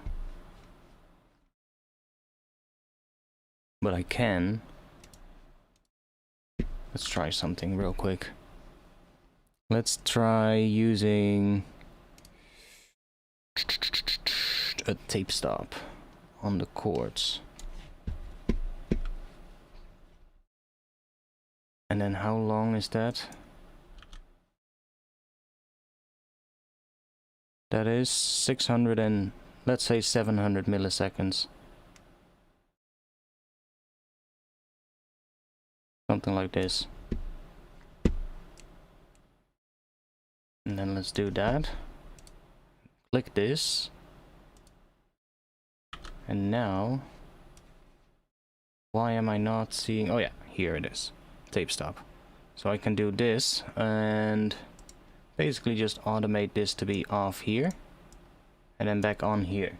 So now we should... Oh, that's the wrong one. We should get...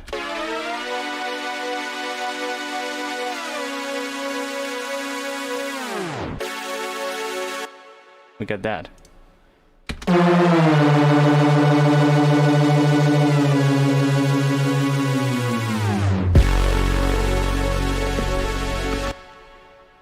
It's a bit much.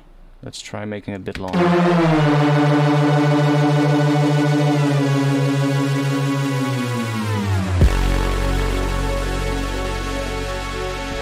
That was quite alright. Like, I do think that this gets a bit loud here. You can hear it with the chords. It just...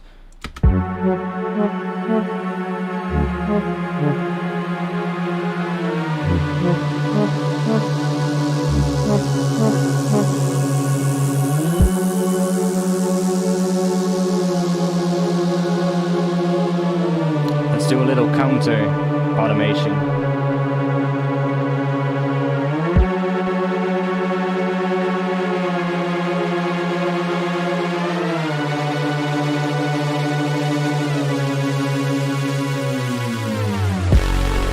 That was better. Curve it along with this one, so that it sort of like does the opposite of what this one is doing.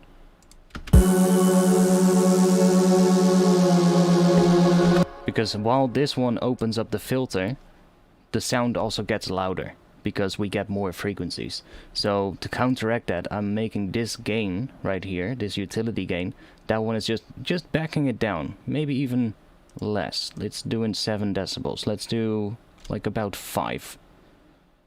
Like roughly 5 decibels. Just taking that out while this one adds some frequencies and also some volume. So we should stay roughly at the same volume with this one now. And we can see it as well if we open this one up and look at this here. Like, can we get... See, it starts like that, that's okay. But it gets louder at first, that's fine. But then it got way too loud during this section when the chords also play. So let's see what happens if this section hits, if it actually gets quieter, or if it stays roughly at the same volume.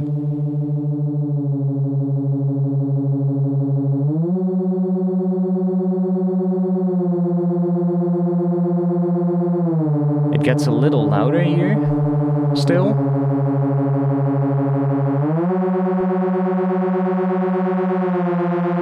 And here it starts to back down a little bit. That's fine. It moves a very tiny bit in volume in that section now, which is perfect. That way it won't clash that much with the chords, because the chords are already pretty distorted as well. Like, they don't sound that distorted, but there's quite a bit of distortion on these chords. Right here. See, the drive is up quite a bit on that distortion, so we are adding quite a bit of that.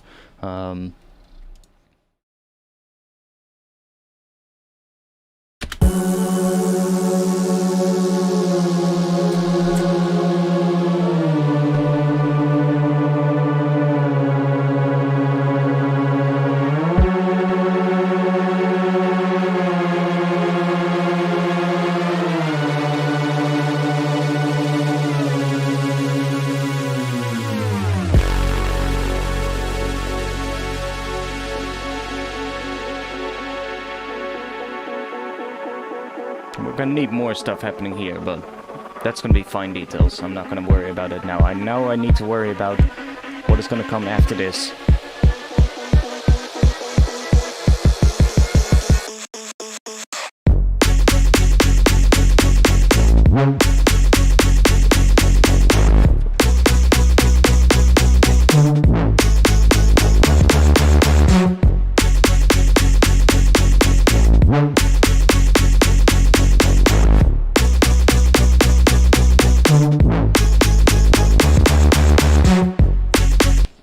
we need? Let's make a copy of this snare drum. I like this snare drum.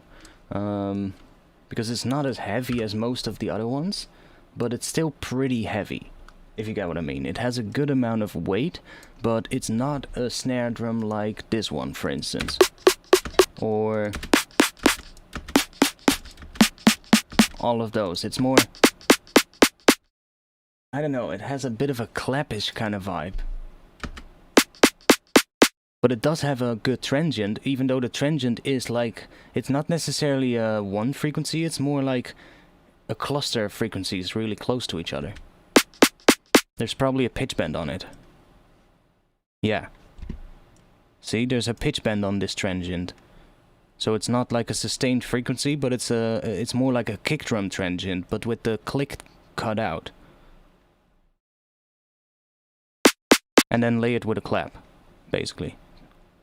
Even though the clap is basically made out of noise from the look of it, but that's fine. Now I'm looking for a variation on the snare drum. So I'm gonna take this and then I'm gonna drop it here. And let's... Okay. What can I do? Let's make it short. Like that. And then reduce the fade. Or not. Let's just do this. So we get a bit of the high end back. Because it's so short now. And it sounds pretty much the same as this one, of course. But then short. But what I'm going to use this for is basically just create a little snare drum roll in this section. Let's consolidate this and just do 16th notes with this one. So we just get this. And then let's do some filter automation on that. And we can do that here.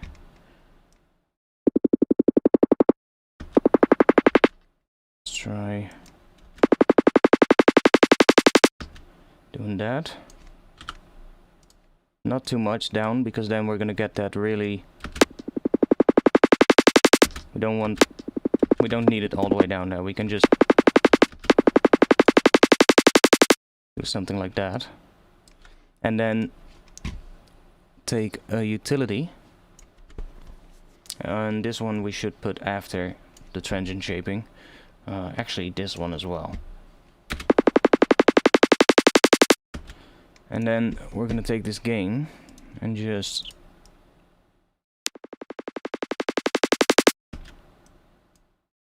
and we should do that as well, so that we don't get a click at the start.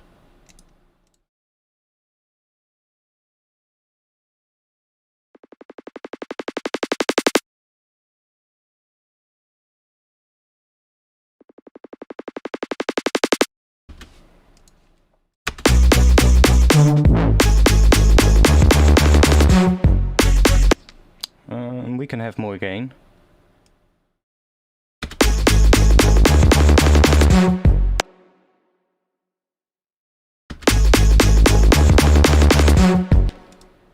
And maybe this one was down. Let's do this one. This one is at -2, the main snare. Let's put this one at +3. So it's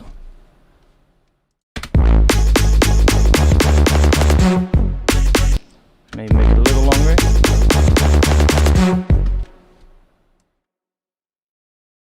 And then in this section we could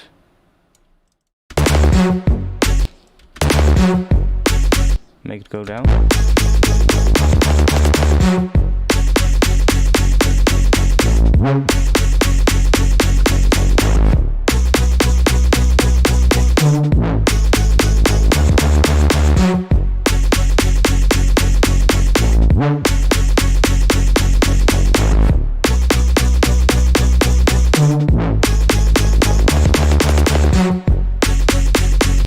Might use a different snare actually. for the roll.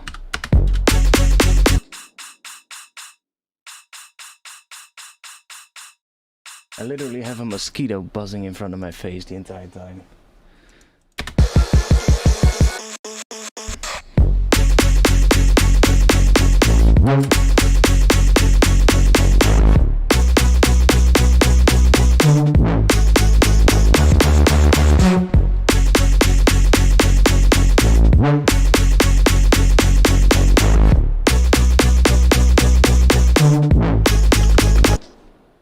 Okay, let's start margin. Let's start margin. Damn it, I can't speak. Let's change. That's a better way to say it. Let's change the automation here. Yo, Gus, welcome. How long have you been lurking? So we're gonna change the automation here because we're nearing the end of this section. Definitely doing that. And then we're gonna change maybe even the MIDI as well.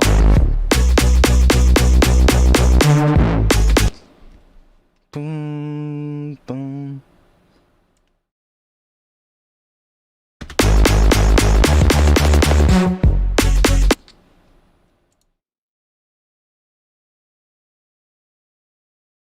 So what do we have here?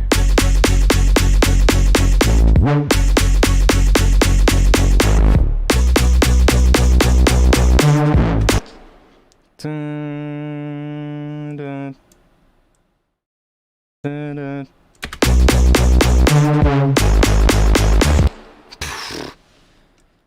dun dun dun dun.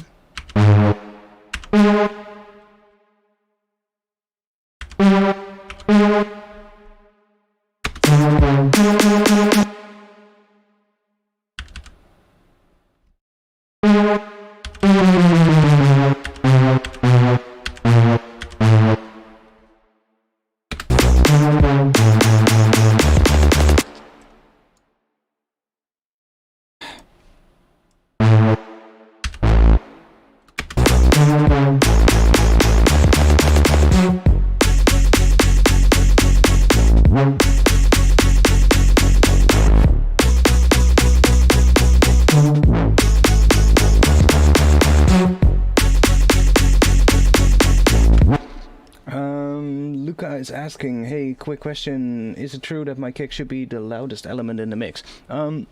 Most of the time it will be in electronic music. I think my kick drum, if I just played solo, yeah, that's just maxed out. That's just hitting at 0, basically. Like, yeah. See, this is literally limiting the kick when I just play it by itself. So I'm not doing any mixing at this point, actually, I should note. This is all unmixed, and the only mixing that is going on is literally just a couple of channels that are quieter than 0, basically. Everything else, like the kick drum, is just sitting at 0 right now. So at the end I would probably bring everything down like quite a bit so that I have more headroom, and then I would mix it properly so that I can do like the final master, but I don't care for now. So yeah, my kick drum is basically the loudest element in the mix right now, and I think the snare drum in this case is also hitting that same limiter. Yep. It's even hitting the limiter harder. We can back the snare drum off a little bit, maybe. Makes the snare drum sound a bit cleaner. And it's still hitting the limiter on the masters, so it's still at 0. And the bass is close to it, probably. Let's see if the bass by itself is being limited. If it goes up to the higher octaves. I love the sound of this bass though. This bass is turning out really nice.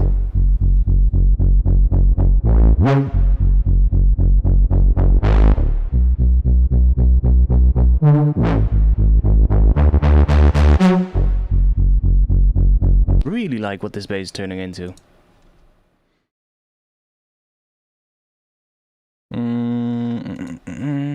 My might do a little glue compression on this to even out the level when it goes up to the higher octave. Don't want to squeeze it out completely, I think, but damn it, that's taking a while. Okay. But we can do maybe a little of this.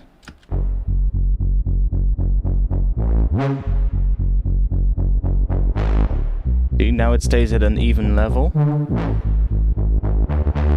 And then just boost the makeup gain here.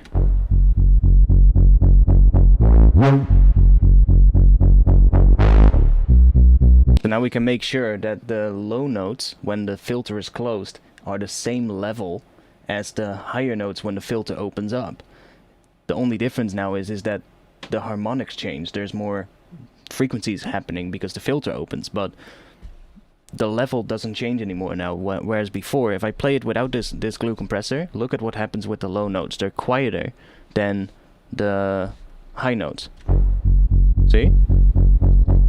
That first one, way quieter. And then it gets louder when the filter opens. It's very subtle, but you can see it on the meter as well, I think, here. See?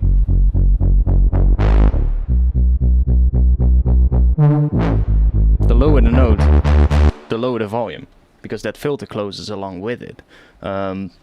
So by adding a little bit of compression and just a very fast attack and a slow release, it's still doing a little bit, but it's very subtle, and we could maybe even crank this ratio up.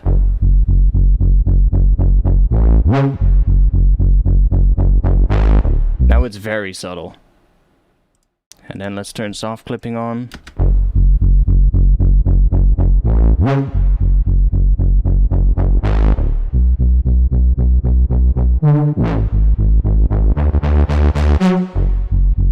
But now it stays at a much more even level. And that's especially without it first as well. If you look at here with the drums, you can see that the kick and snare are just way louder than the bass. Well, not even that much, because there's so much else stuff laid on top of it now, but let's see with...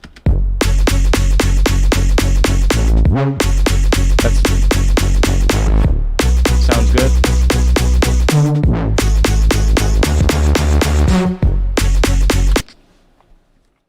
How much stereo whisk should I have in your drums? That totally depends on the track. The only thing you need to keep in mind is, because the drums are one of the key elements of a track. So, let's just switch to this one real quick. The drums are a key element of your track, right? So you don't want the drums to sound any weaker in mono, basically. Or they can sound weaker. I should rephrase that. They can sound weaker in mono, but they shouldn't sound too weak in mono. So what you're going to be doing, of course, is you want to check in mono if your drums still sound good. So I have a utility here, which is now turned off. But if I turn it on, you can see that this mono switch is also enabled. So then I can listen to my track in mono.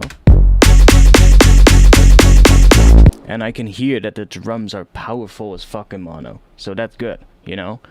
But sometimes you might have a lot of width on the snare drum, for instance, and when you sum it to mono, it just cancels itself out, and that's something you don't want, because then when a track is played back in mono, and luckily more and more clubs these days use stereo setups, they use some kind of a trickery to get everybody to hear everything right, in which I don't know, I don't understand, I don't even want to know, I don't care about that, but I know that there are venues and places where they are experimenting with doing stereo sound now. But like most smaller clubs are just still gonna be in mono, because it's just so much harder to mix stereo across like an entire venue and make everybody hear the same thing. Hey!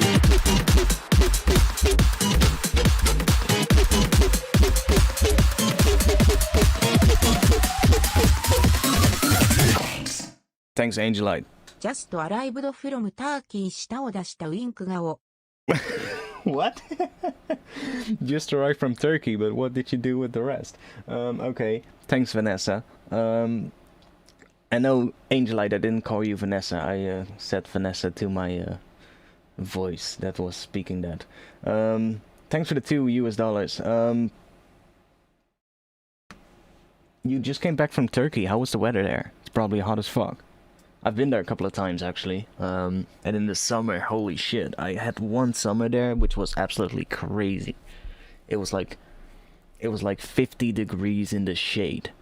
Like not even in the sun, like in the shade. It was just like 50 degrees if you were outside, like, and if you were in the sun, it was even unbearable. I was just lying on a beach, underneath like an umbrella, like a big ass umbrella in the shade, and just doing nothing, just only reading like a book, and just sweat dripping down my legs, and I was just like, holy shit, this is crazy.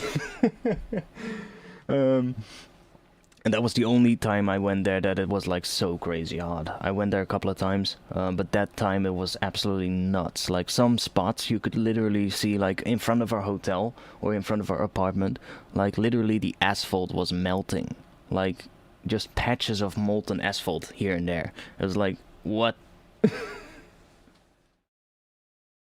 But it was pretty nice there though. Crazy thunderstorms when we were there, especially with that heat.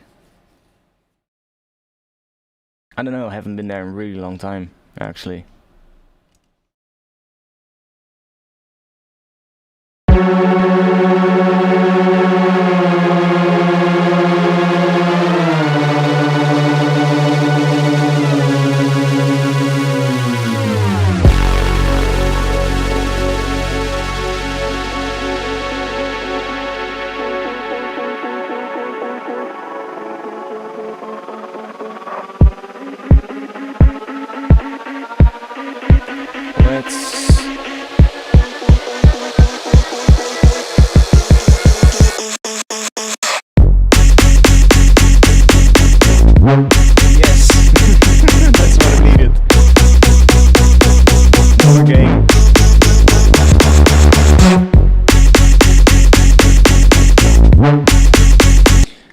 Drums-wise, let's see. The snare drum in this one is actually from a sample pack. It's from the Vitae Lupus snare drum sample pack. Maybe he's even watching. He's here pretty often. But he made a snare drum sample pack, and I think this still works. If you want to get that pack, holy shit. Oh, it's just a night butterfly. Yo. Bro, come here. Come here. It's a moth or something like that. Well, he's chilling up there now. He just flew into my room. But you can use that link that's in the chat right now. And I should be getting a little commission if you buy the sample pack. And I don't think it's that expensive. He's gonna fly into my face, I think, in just a bit, but whatever. It's just a moth. So yeah, that's one of the snare drums from the pack, actually. I just pitched it to a different note. But it's a really good pack for like drum and bass. And I've been using them quite a lot. Even just if I just need like a good transient for a snare drum that I make myself. Like if I just have a good snare drum, like an acoustic snare drum, but I need to add like a nice digital transient to it so that it has the required weight for drum and bass for like a track like this, then most of the time these days I don't even synthesize that transient anymore. I just grab one of these snare drums that has the transient that I need, and I just chop off the tail of it with all the noise, and I just add my own noise. They're perfect for that. So yeah, I don't even... I never liked synthesizing snare drums. Like, I can do it, but it just takes so much time to make, like, a whole pack. So, yeah, this is pretty nice. I do have my own sample packs as well, but this is just a really good one. But I have my own packs as well. I'm not sure. Do I have a thing set up for that? Hey, there we go. If you want to get one of my own sample packs, then you can use that link. That's where my sample packs are sold. Yeah, I really like where this track's going. We definitely made a good amount of work today. It's about midnight right now, so I'm gonna get to the end of the stream in just a bit. We can stream a little more, but we're gonna get to the end. I've been streaming since 8 o'clock, so that's 4 hours? Yeah, exactly 4 hours right now.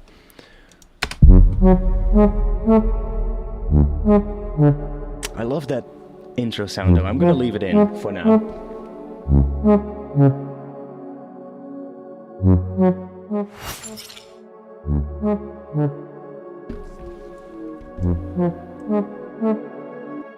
know what I'm gonna do? I'm gonna record it real quick.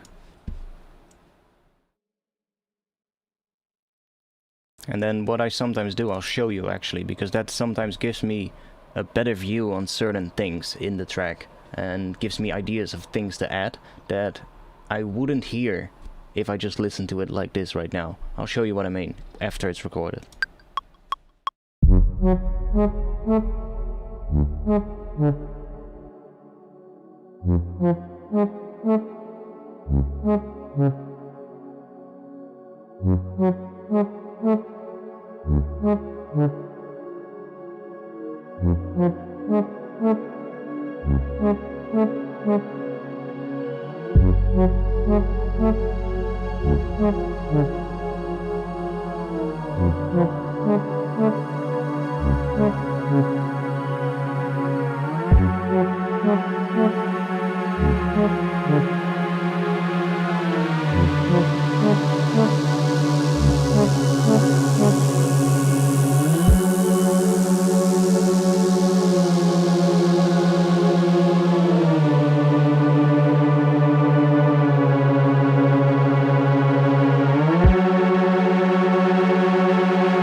Holy shit, it was in mono the entire time. Let's turn it off. Let's do this again. It does sound good in mono though. That's something that we've established. Now we have it in stereo. Beautiful stereo.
I said this section still needs something extra, but we'll figure that out later.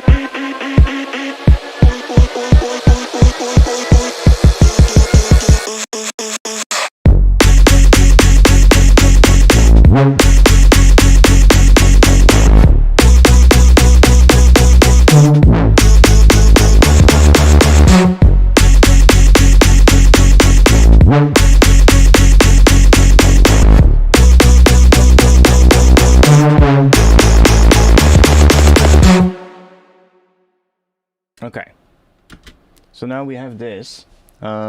Sometimes what I'll do is I'll take my track and I'll just solo this, what I've recorded, unwarp it, and then just pitch it down with, say, 3 semitones.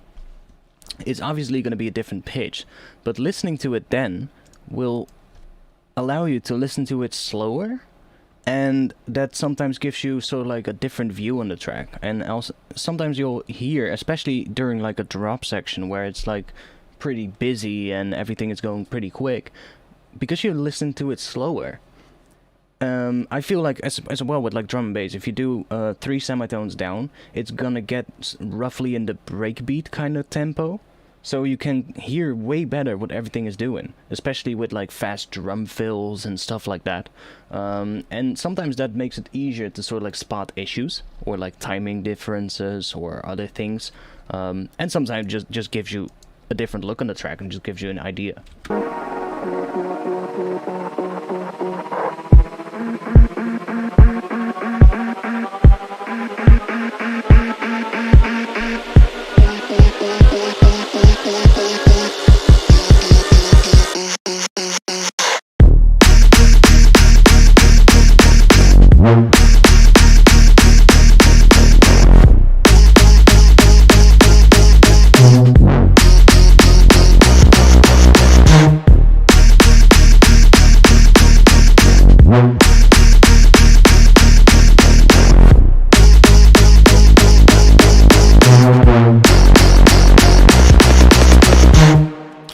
actually heard something that I didn't spot faster. Right here, at the end in this section, there, you can hear the percussion in the background. Fucking mosquito. Get the hell out of here. Now you can hear the percussion in the background. There's this little shuffle percussion, which is part of the break somewhere. Not sure which break it is, but it's probably this one, or that one, or that one. One of those breaks. And it's really quiet. That should be brought up a lot more, or there needs to be a percussion in a shuffle kind of thing that's way louder, so that it's more audible, because it's way too quiet there. That percussion, that shuffle in the background, that can be brought up a lot more, and I didn't hear that well when it was faster, but now I hear it slower. I hear that instantly.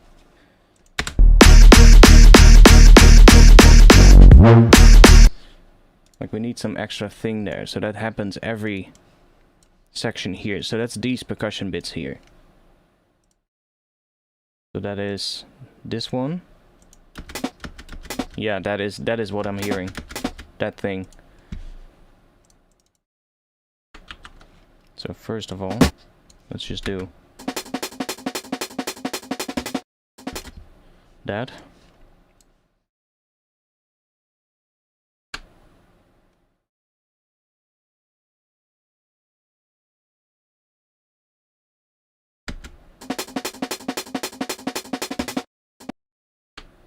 Or let's copy this and just make these all louder.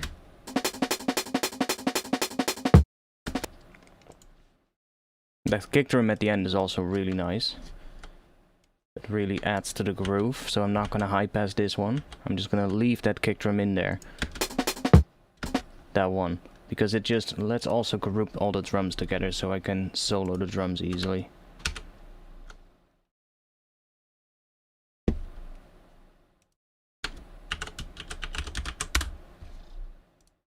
You'll notice actually, by the way, as well, that I'm not grouping everything straight away. I'm leaving a lot of things ungrouped, because sometimes, a good example would be, let's say, this Reese and these chords. If I would group the Reese in a bass category and the chords in a synth category, like I normally would do, then I couldn't, for instance, take the bass and that chord layer and group them together and distort them slightly together, so that the bass interacts with the chords and starts interacting with the distortion. I'm not doing that in this instance, but I tried it and it didn't sound that good. But sometimes if you have like a more 808 type bass or a more sine wave sub bass in sort of like, and you layer that with a synth and then add distortion on it, on them both together, so that the sub runs through the distortion together together with the synth itself, it kind of starts to oscillate.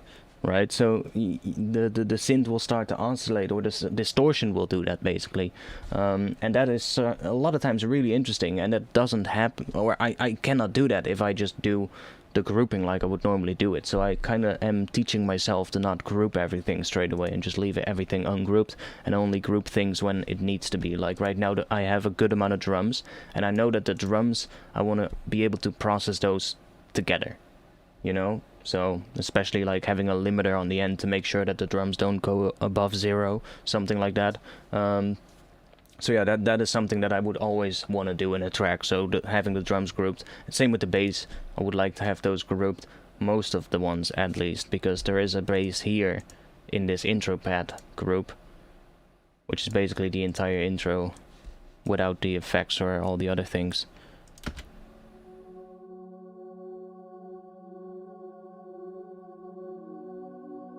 There's also this vocal layer in the intro, by the way. I'm not sure if you guys noticed.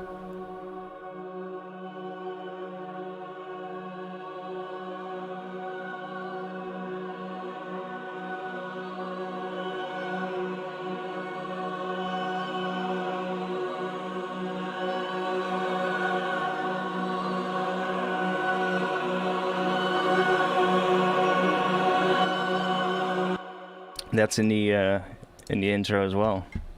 It's in the background of that entire pad section with the Reese and the chords and all, but it really adds to it. Without it, those higher parts of the vocal really add to the sort of like to the chords.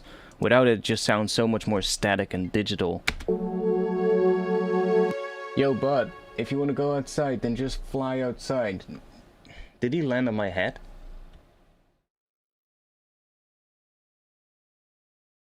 Did he land on my head? Seriously? Tell me, did he land on my fucking head? I saw him fly down right above me, and now he's gone. I don't see him anymore. Well, whatever. He can chill there if he wants to. I'll check him after the stream.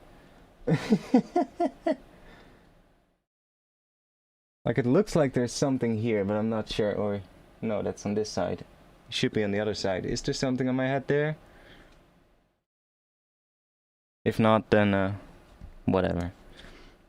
But without it, it just sounds very static.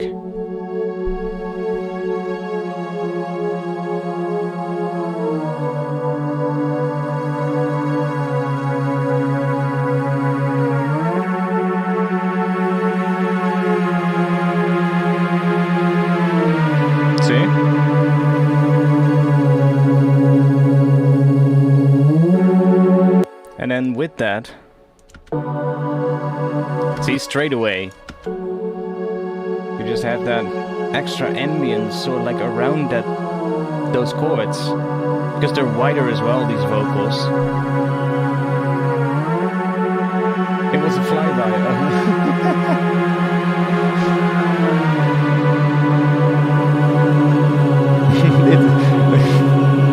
The kamikaze moth.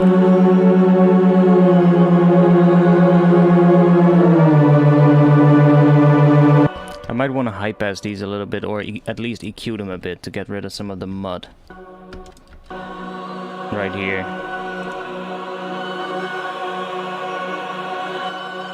Get rid of that.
That's gonna be so good, automating that.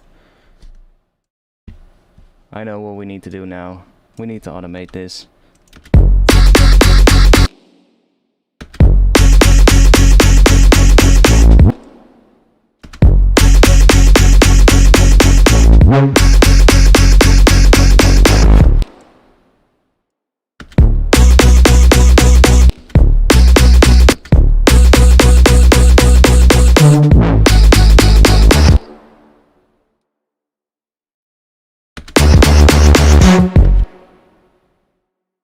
Something like that.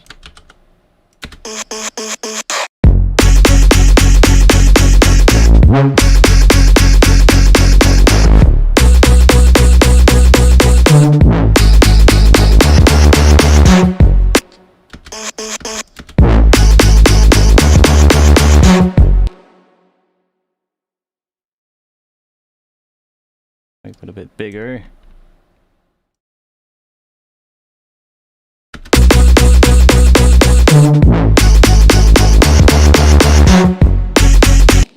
Could also just record it, you know?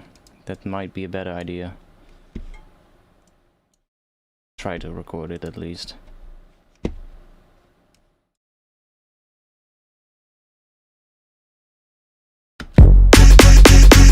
sounds good on 7.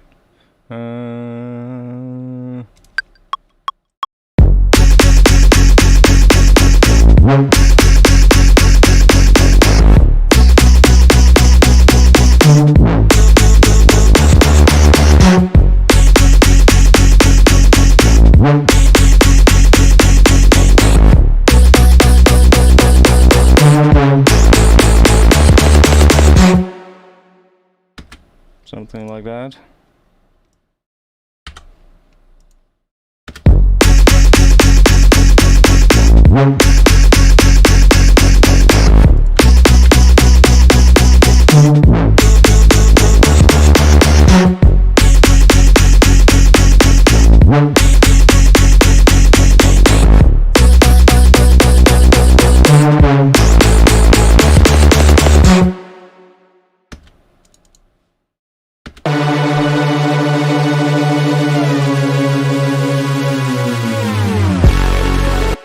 Okay, what if I...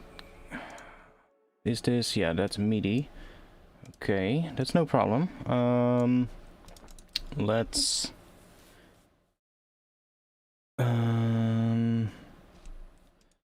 Let's just bounce the kick drum real quick.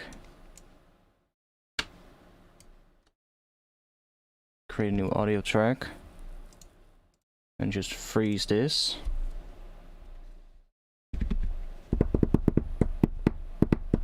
Are you guys liking the stream, by the way, today? I'm feeling that this stream is just, in general, going a lot better than the streams that we had in the last couple of weeks. At least that's my opinion, so let me know if I'm wrong. But I hope you guys are liking today's stream. Even though it's a stream that wasn't necessarily planned, but... Okay, let's unfreeze this again. So now we have the kick drum here. So I can just take that and go to... Where do we need to go? Somewhere here, I think. Yeah, there. Just paste it right here. And let's reverse that.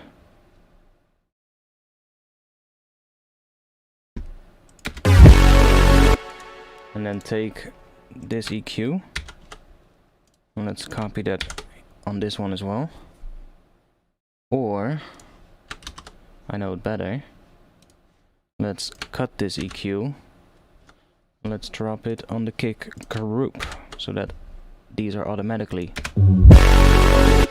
See, that is way better. Maybe just doing this and then that so that we don't have the exact. And then let's just try.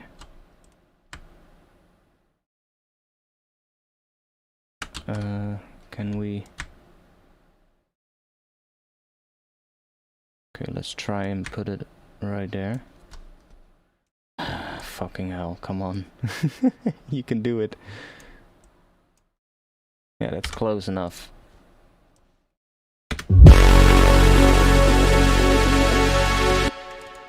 Okay, and then maybe make it a little quieter.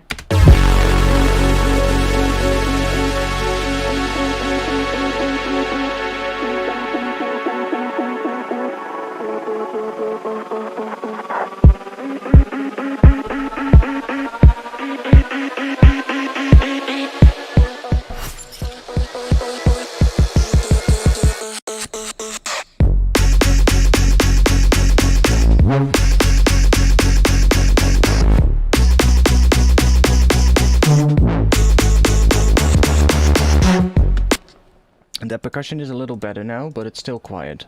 So, crank this up.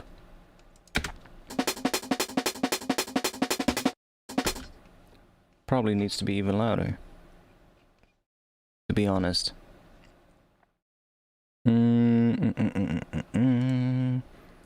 Saturator. In front of the sidechain compression.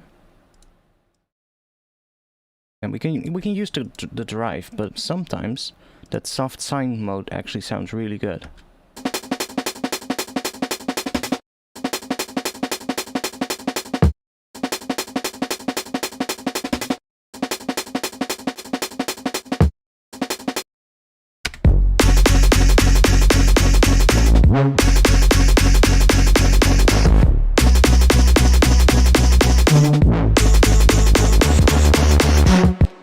we might have to do a bit heavier sidechain as well on the snare drum.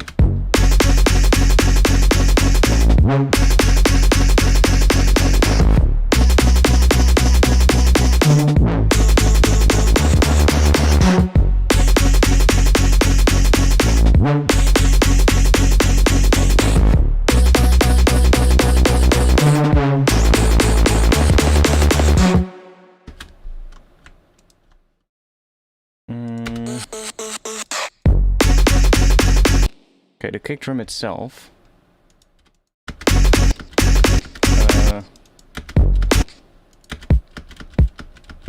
Not even that strong of a kick, it's actually quite a weak kick. But I'm just gonna try adding a limiter real quick. See what happens.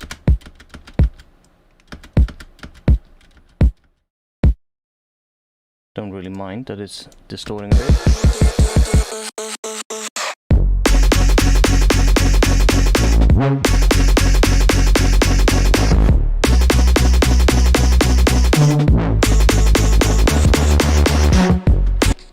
Okay, I'm thinking right here, let's see, the fourth time around. We're gonna do dun dun double kick.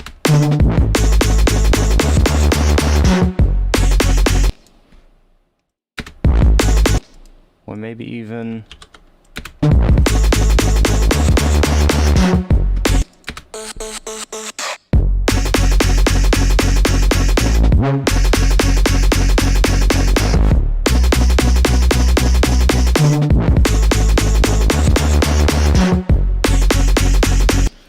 I think just a regular double kick might be better.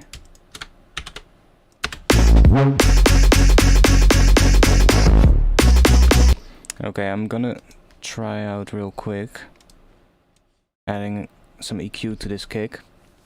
There's already an EQ here, but this one is more used as like a filter, so it's turned off right here, so I'm not gonna bother using that one. Let's just add a new one and see we can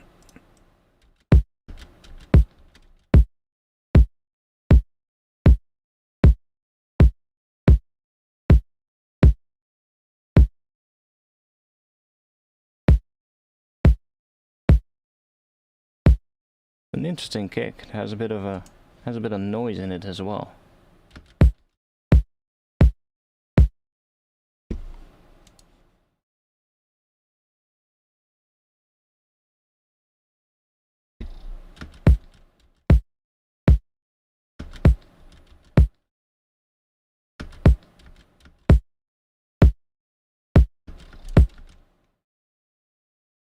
And then I should do this one right here probably.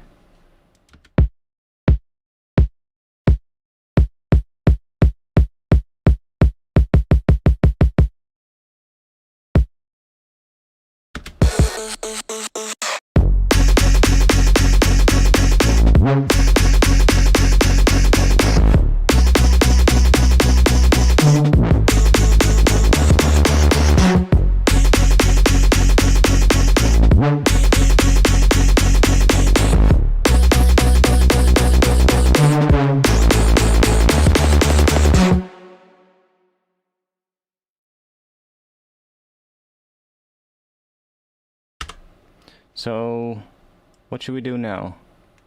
Should we do a regular drum and bass pattern after this? I wonder what that would sound like with this bass pattern. But we can try it. Let's just duplicate this.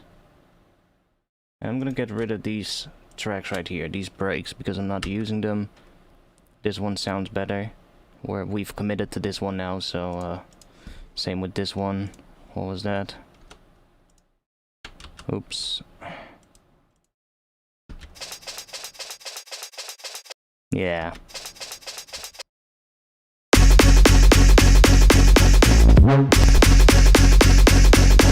That's not really gonna matter much either, so let's get rid of it. Now the question is, what does this sound like with a regular drum and bass pattern?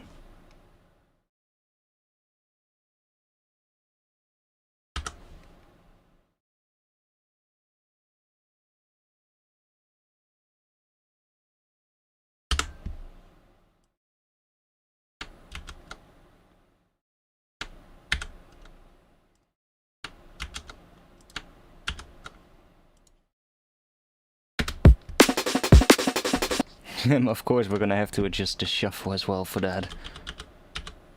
Or we could do...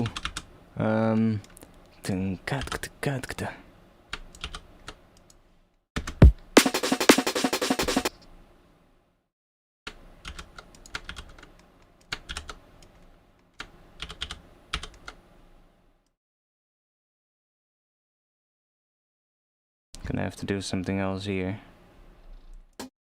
Not sure what, but... Fucking mosquitoes, get the hell out of here.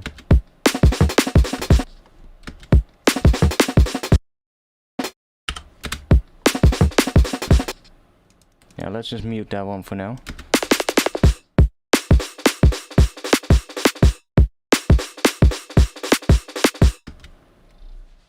Not really gonna work, yeah, I'm not sure. Probably gonna have to do a different bass then.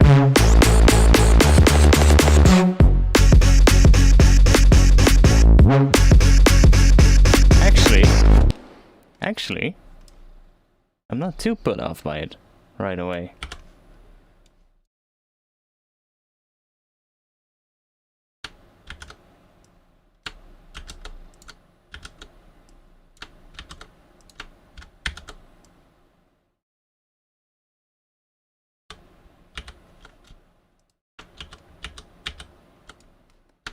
Like, the percussion needs to be adjusted, but...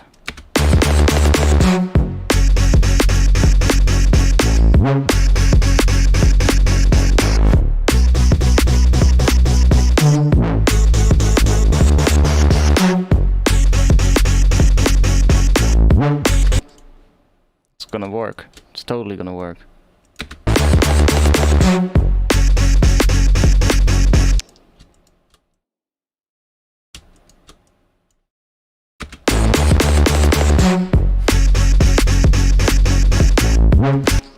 Yes, it's totally gonna work. I knew it.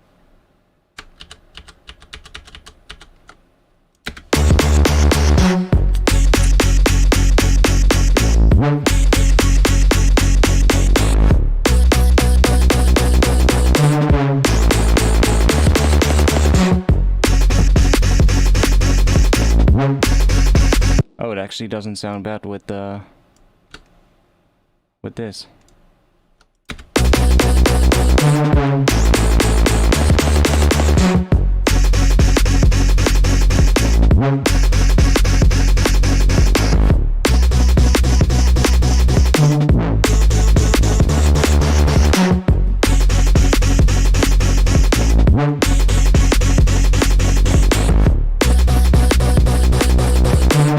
Let's go. Fucking hell, let's go. Oh boys, you're witnessing the birth of artifacts right now. I'm getting rebirthed right now, I feel. Something is clicking today. That hasn't done that for a while. Everybody who's here today, you're witnessing something that I've been striving for what is it? The better part of the last 2 or 3 years. Raise those hands in the chat if you're still watching.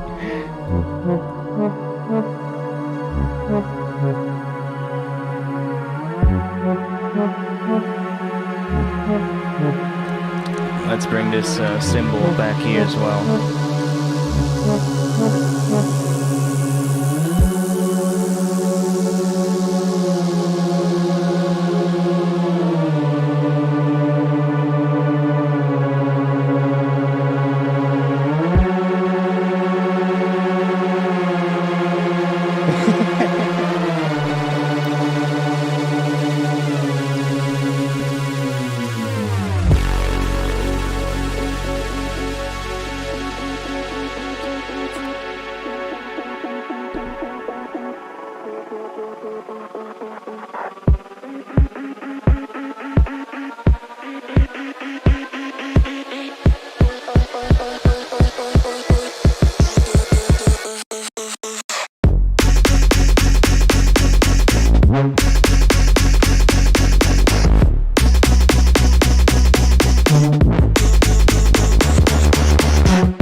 long is this section? 16. I think we might do another section of this and then go into this pattern, to be honest.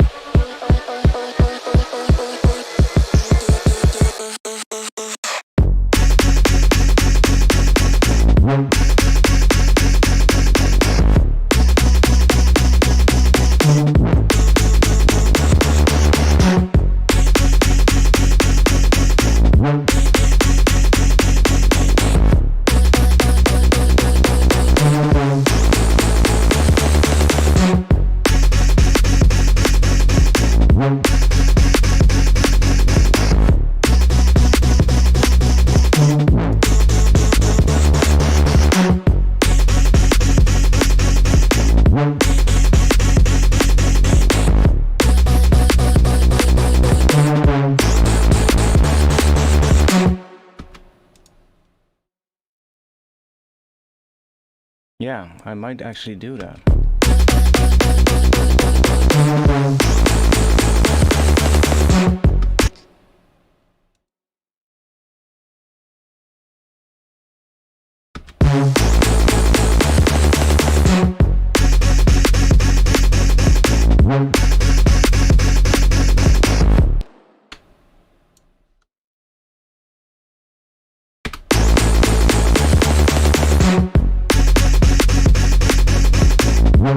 Ooh, that might actually work. Doing a little...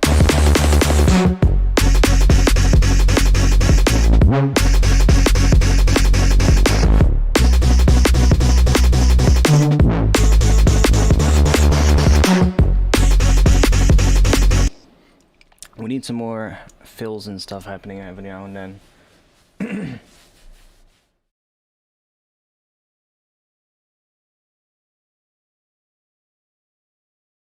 I'll prove it.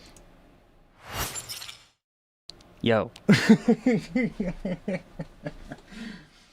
The drum breaks. It's a multitude of things happening right now.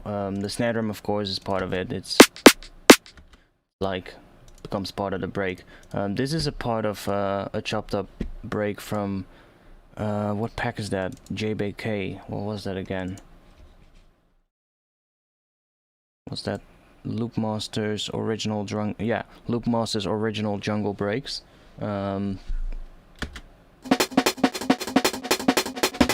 Just a chopped up sidechain break. Then this is also from a break from that same pack. This one I didn't even bother chopping to MIDI. It's actually slightly off here. I might want to fix that. But it kind of adds to the groove maybe, so... No, I probably do want to fix that. It's gonna make it tighter. So yeah, that's from that, and then this is just sort of like a splashy cymbal hit. And those together kind of create the break with the snare drum.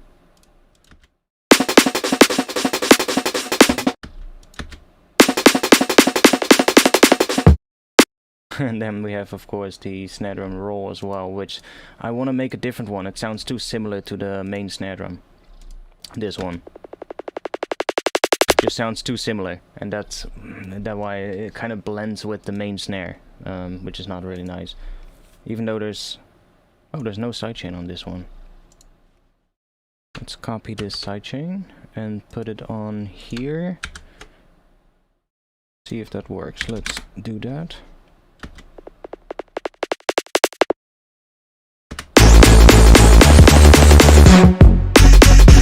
Kind of works.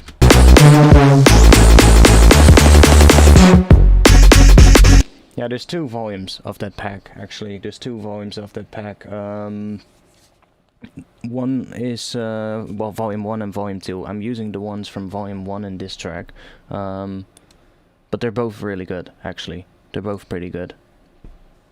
There's so many loops in that pack. Like, if I search for JBK in this drum loops category that I have, I'm gonna go to that view real quick, or this view. Yeah, it doesn't really matter. This folder right here, this is basically all the breaks, and this is just let's do YBK and then wave, so I get all the wave samples. This is just the breaks. Like, that's all volume 1. You can see they're all labeled by tempo. And then here we go into volume 2. So volume 2 is even bigger, because there's even more. It literally just keeps going. Just an endless list of fucking jungle breaks. And the beauty is they also come in Rex format. So the ones in Rex, I basically just use the ones in Rex most of the times, because if you use those, then the transient markers are gonna be at the exact right spot, and Ableton is always gonna know where the hits are. Like, if you drag a wave file in, like I can drag any of these wave files in,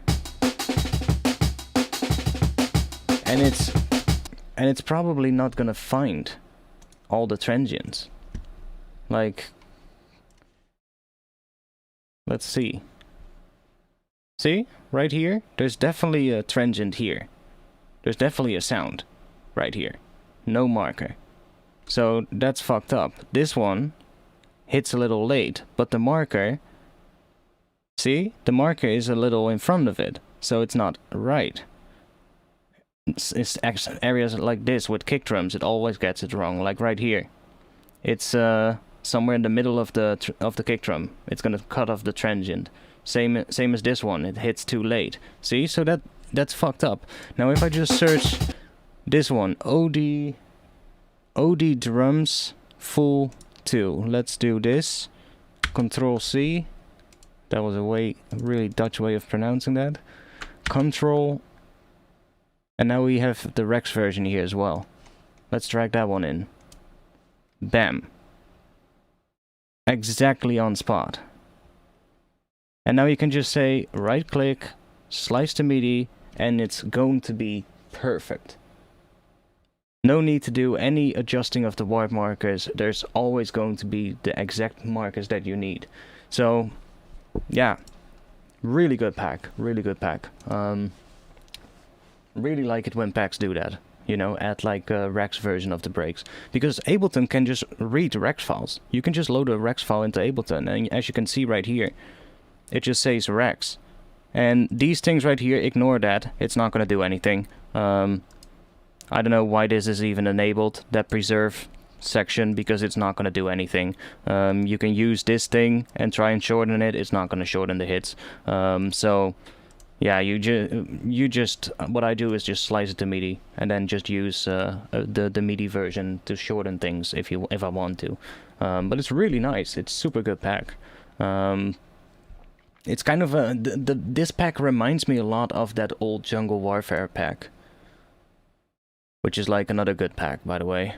Even though it's old, even though it's really old, it's still pretty damn good. Not sure where it is. Jungle Warfare. Yeah. Jungle Warfare Volume 1s, Volume 2 and Volume 3. These are pretty damn good. You can still find them. Like some really old 0G packs, and they're still on sale, or for sale actually, I think, as well. But they had like all these breaks as well.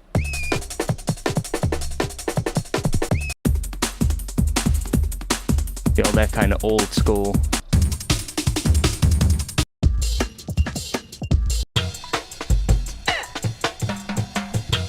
But this pack is so old, it didn't even came with the Rex version, so I mostly just used the Loopmasters original Jungle Breaks pack.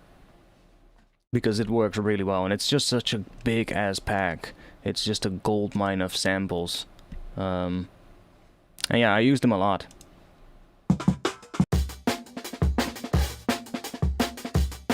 And there's some pretty good loops in there, actually.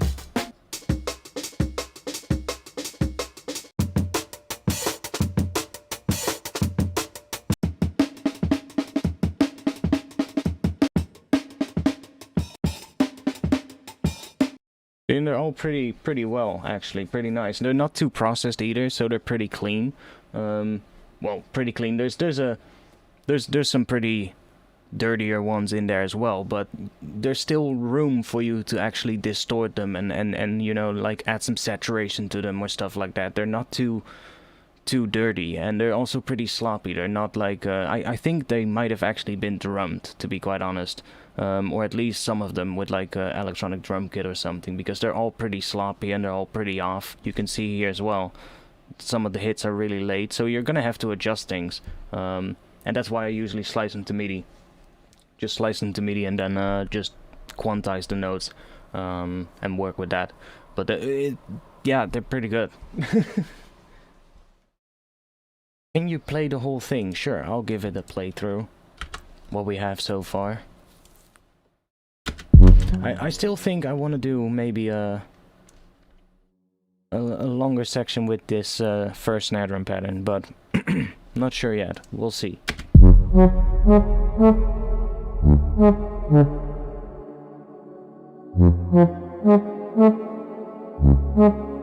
And this synth needs to be adjusted still. That one.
So that's what we have right now. I'm liking where this is going though. Okay, I can get rid of this one actually. These chords. These ones. Because I'm not using it anymore. We have a way better version now. In here.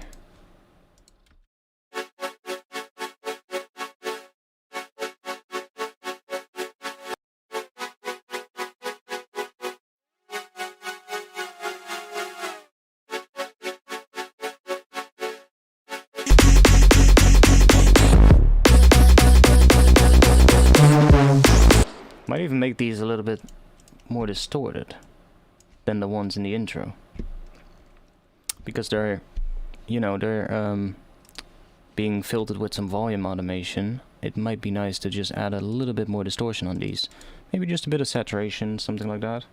Where I'm gonna put that, right here in front of the filtering.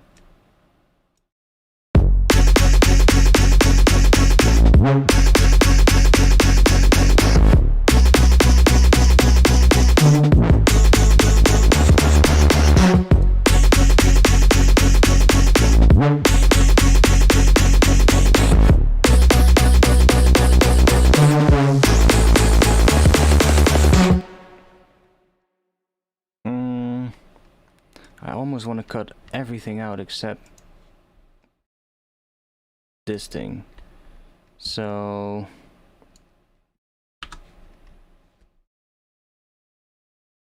well, we have some gain sitting here doing nothing. So let's do that.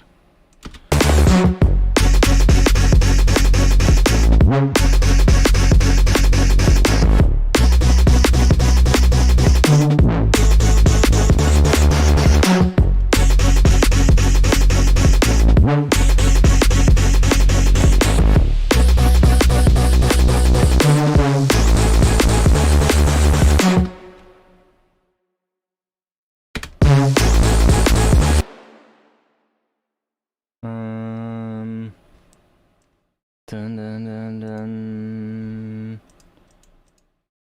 Let's see.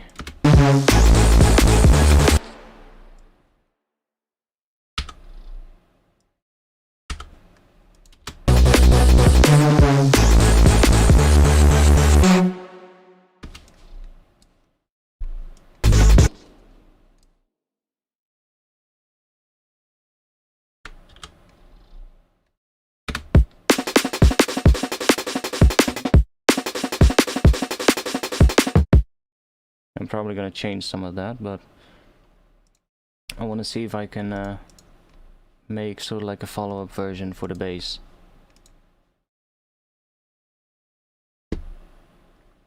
How late is it? Almost 1 o'clock. Okay, well then it's gonna be almost time for me to stop, but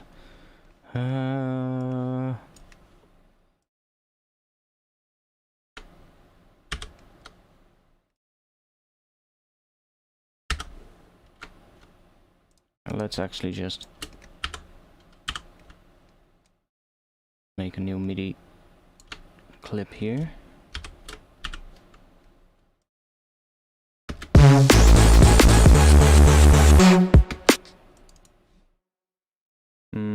Or actually just make... No, we can use this one. We can use this one, yeah.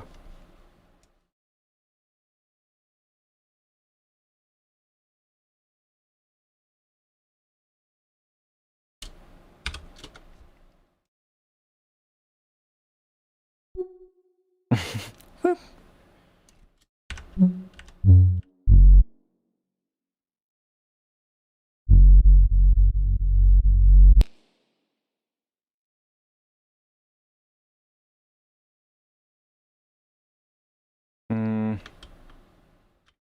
Actually, let's just copy.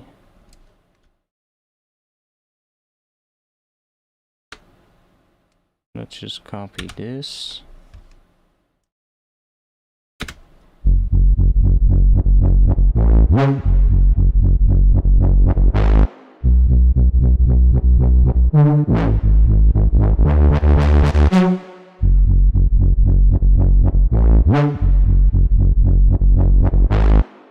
It almost sounds like brass when it goes up to the higher notes, or when the filter opens with the reverb.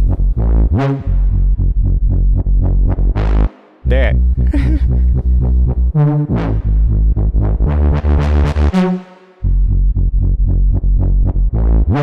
Right here.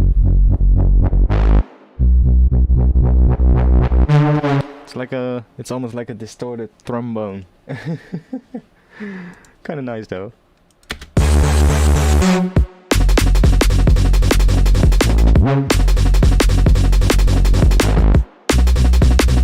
Yeah, here we're gonna change the bass pattern though, but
wrong spot even.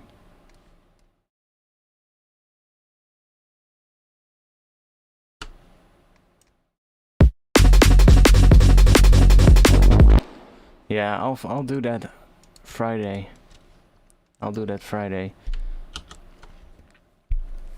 And then we're gonna have at least plenty of stuff to do.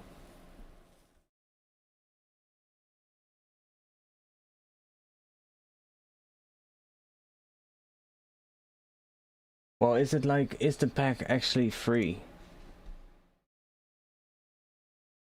I can check, because you posted in the chat, right? A link or not?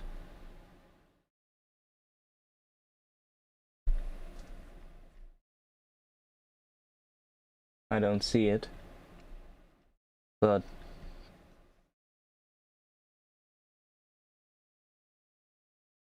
like, is it actually free or is it a pirated free link? Because if it is a pirated free link, then you're not gonna post it in a Discord.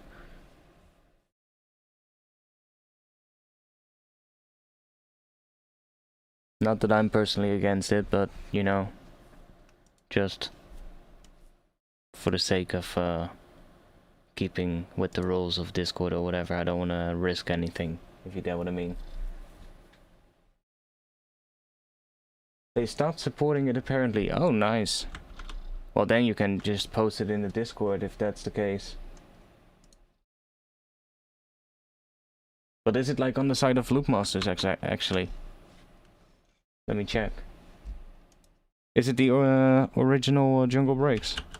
Original Jungle Breaks.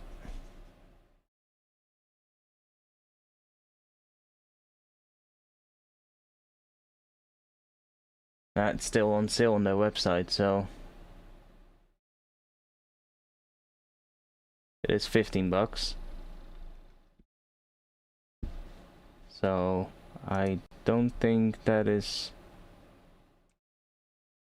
legitimate.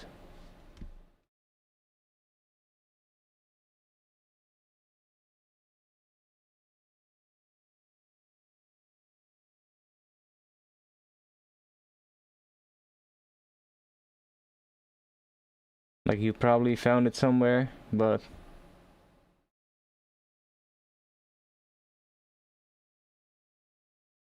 archive.org, yeah, okay, well, then somebody has just uploaded it there.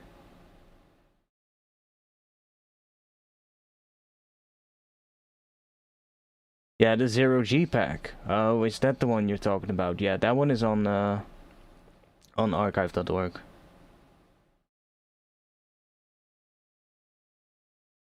I know, yeah, that one is. There's actually a folder on archive.org called 90 sample CDs or something like that. I have the folder right here. 90 sample CDs, and this is what you get. All old school sample CDs, ripped, that are really hard to find, like the old 0G data files.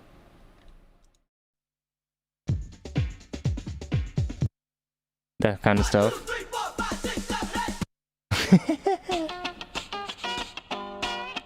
All kinds of random shit. I have it here, like I downloaded all the ones. Because hey, if I have nothing to do, I'll go through some of these and just come across a weird as fucking vocal sample that makes me go, hey, I can use that, you know? It's so good. There's also some ones with the like diva vocals and shit. Yeah, there we go. Perfect. Oh, yeah. It's literally the old school samples. You would load these into a synth or something, into a sampler, basically. Like, these have been used so much, so...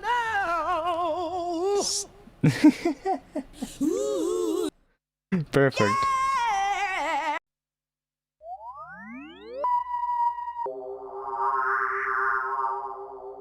Like, all kinds of weird.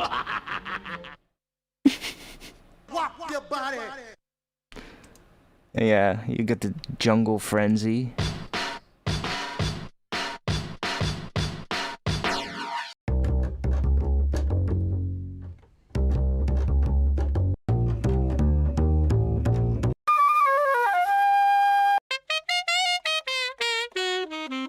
I feel like I've heard these so often too.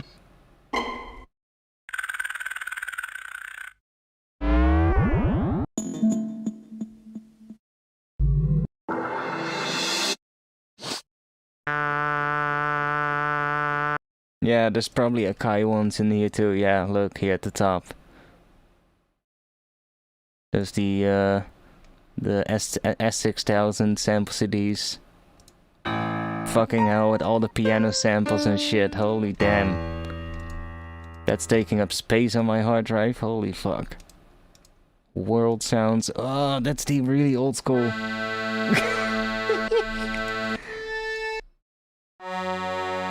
I might actually turn them into some sampler instruments. Just for shits and giggles.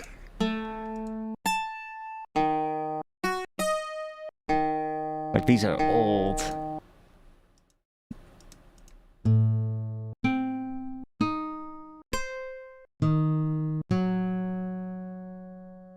These are old. Yeah, it's literally all those. Damn. I haven't seen these in a while. The hell is that? Nothing. Best service Giga packs. Pff, more of that probably.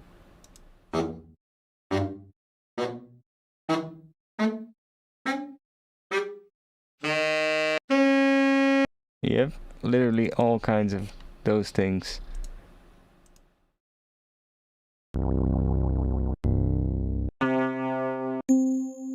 Yeah, those would go into like, no, they don't really hold much, no, probably not. They're probably tiny samples.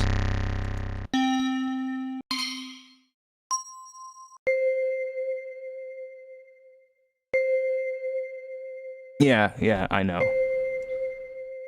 Like, especially those shorter ones are pretty small, probably. Everybody in the whole house know what I mean. Where is Public Enemy? Don't worry about it. Yo, what's up? Request line. Back that shit, homie! Oh yeah. Yes. Just got to be funky. Yo, E, what you want to do now?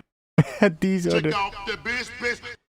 these are being used so often. Bring the bass back. Even for like scratching and stuff. We're gonna do a song that you never heard before. Man. I should go through these folders someday and just go through them and see what's in here, because there's probably so much weird ones. One here, anime sound effects by Akai. Not sure what's anime about it, but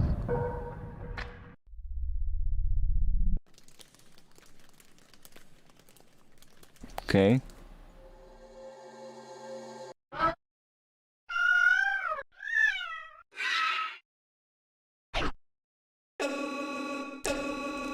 Weird, but I'm not sure what's anime about this, to be honest. Whatever. Maybe this was used to make animes or something. Old school anime games. I don't know. Maybe something like that. Oh, a drum and bass pack. AMG 160 decibels drum and bass interface.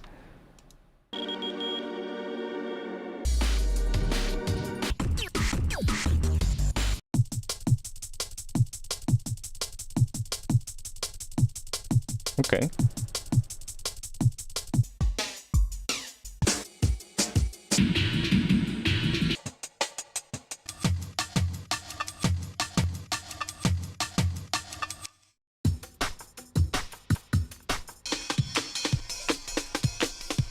Damn. These are the classic breaks.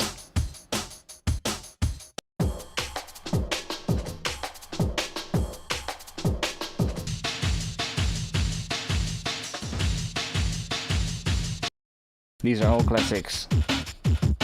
Like literally all these breaks.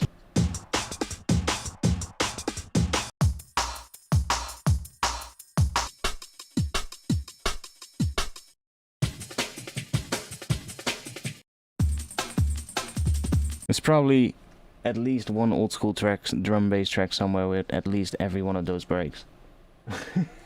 And there's probably gonna be a lot more than one. Didn't even know that this pack was in here as well. Nice. Anyways, thanks everybody for being here today. That was quite fun. That was quite a fun stream. I'm gonna be working on this again Friday. I'm not sure if by Friday I have worked on this even more. I might have. I'm probably not gonna stream tomorrow though. If I do work on this, I'm just probably gonna do a quick session, just maybe polishing up some stuff or making the transition here slightly better, something like that. But then I think upcoming Friday we're gonna be working on this section. And then it's gonna be basically breakdown-ish section. And then second drop. We actually got a lot of work done today. A lot of good stuff actually. Really good idea for this track, and it actually sounds pretty cohesive overall throughout. The build-up needs to be a bit better. I agree with that. And the percussion needs to be reworked a little bit, and I am thinking about waiting with going to the regular drum and bass pattern until we go to this section and actually keep this pattern going for a little bit more. And maybe I just need to add some variation in those snare drums so that they're not just so smashing your face all the time, even though it's quite nice, I have to admit. I don't really care too much about it. It's quite nice, but and then going to regular drum bass pattern in this section I think will be nice as well. So yeah, I'm gonna be streaming again Friday 8:30 p.m. Amsterdam time, maybe 8 p.m. depends on, I'm not sure how late I'm gonna be done and ready for the stream, but regular time is 8:30. But keep an eye on my Twitter around 8 p.m. because if I go live, then I always put a notification out on my Twitter. Also, you can join the Discord. The link is at the top of the YouTube chat, and if not, then you can use this link right here to join my Discord server. I always let you guys know in the Discord as well when I go live. Now, if you want to help support me, then you can support me on Patreon. I have a Patreon right now. You can support me on there. And I'm gonna be trying to do some more Patreon posts soon with probably some downloads. I still have a wavetable pack that I made that I should release. Wavetable pack for Vital with some interesting wavetables for like they're pretty good for making drum and bass basses because they all sound pretty gritty and sort of like noise bass kind of wavetables, so they're pretty good. I should release that one, and I'm also going to be releasing this Ableton theme on my Patreon pretty soon. So that's it for today. I'll play the entire thing during the outro. Thanks for the couple of donations, and I'm going to be back Friday, so see you guys then. Peace.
Thank you.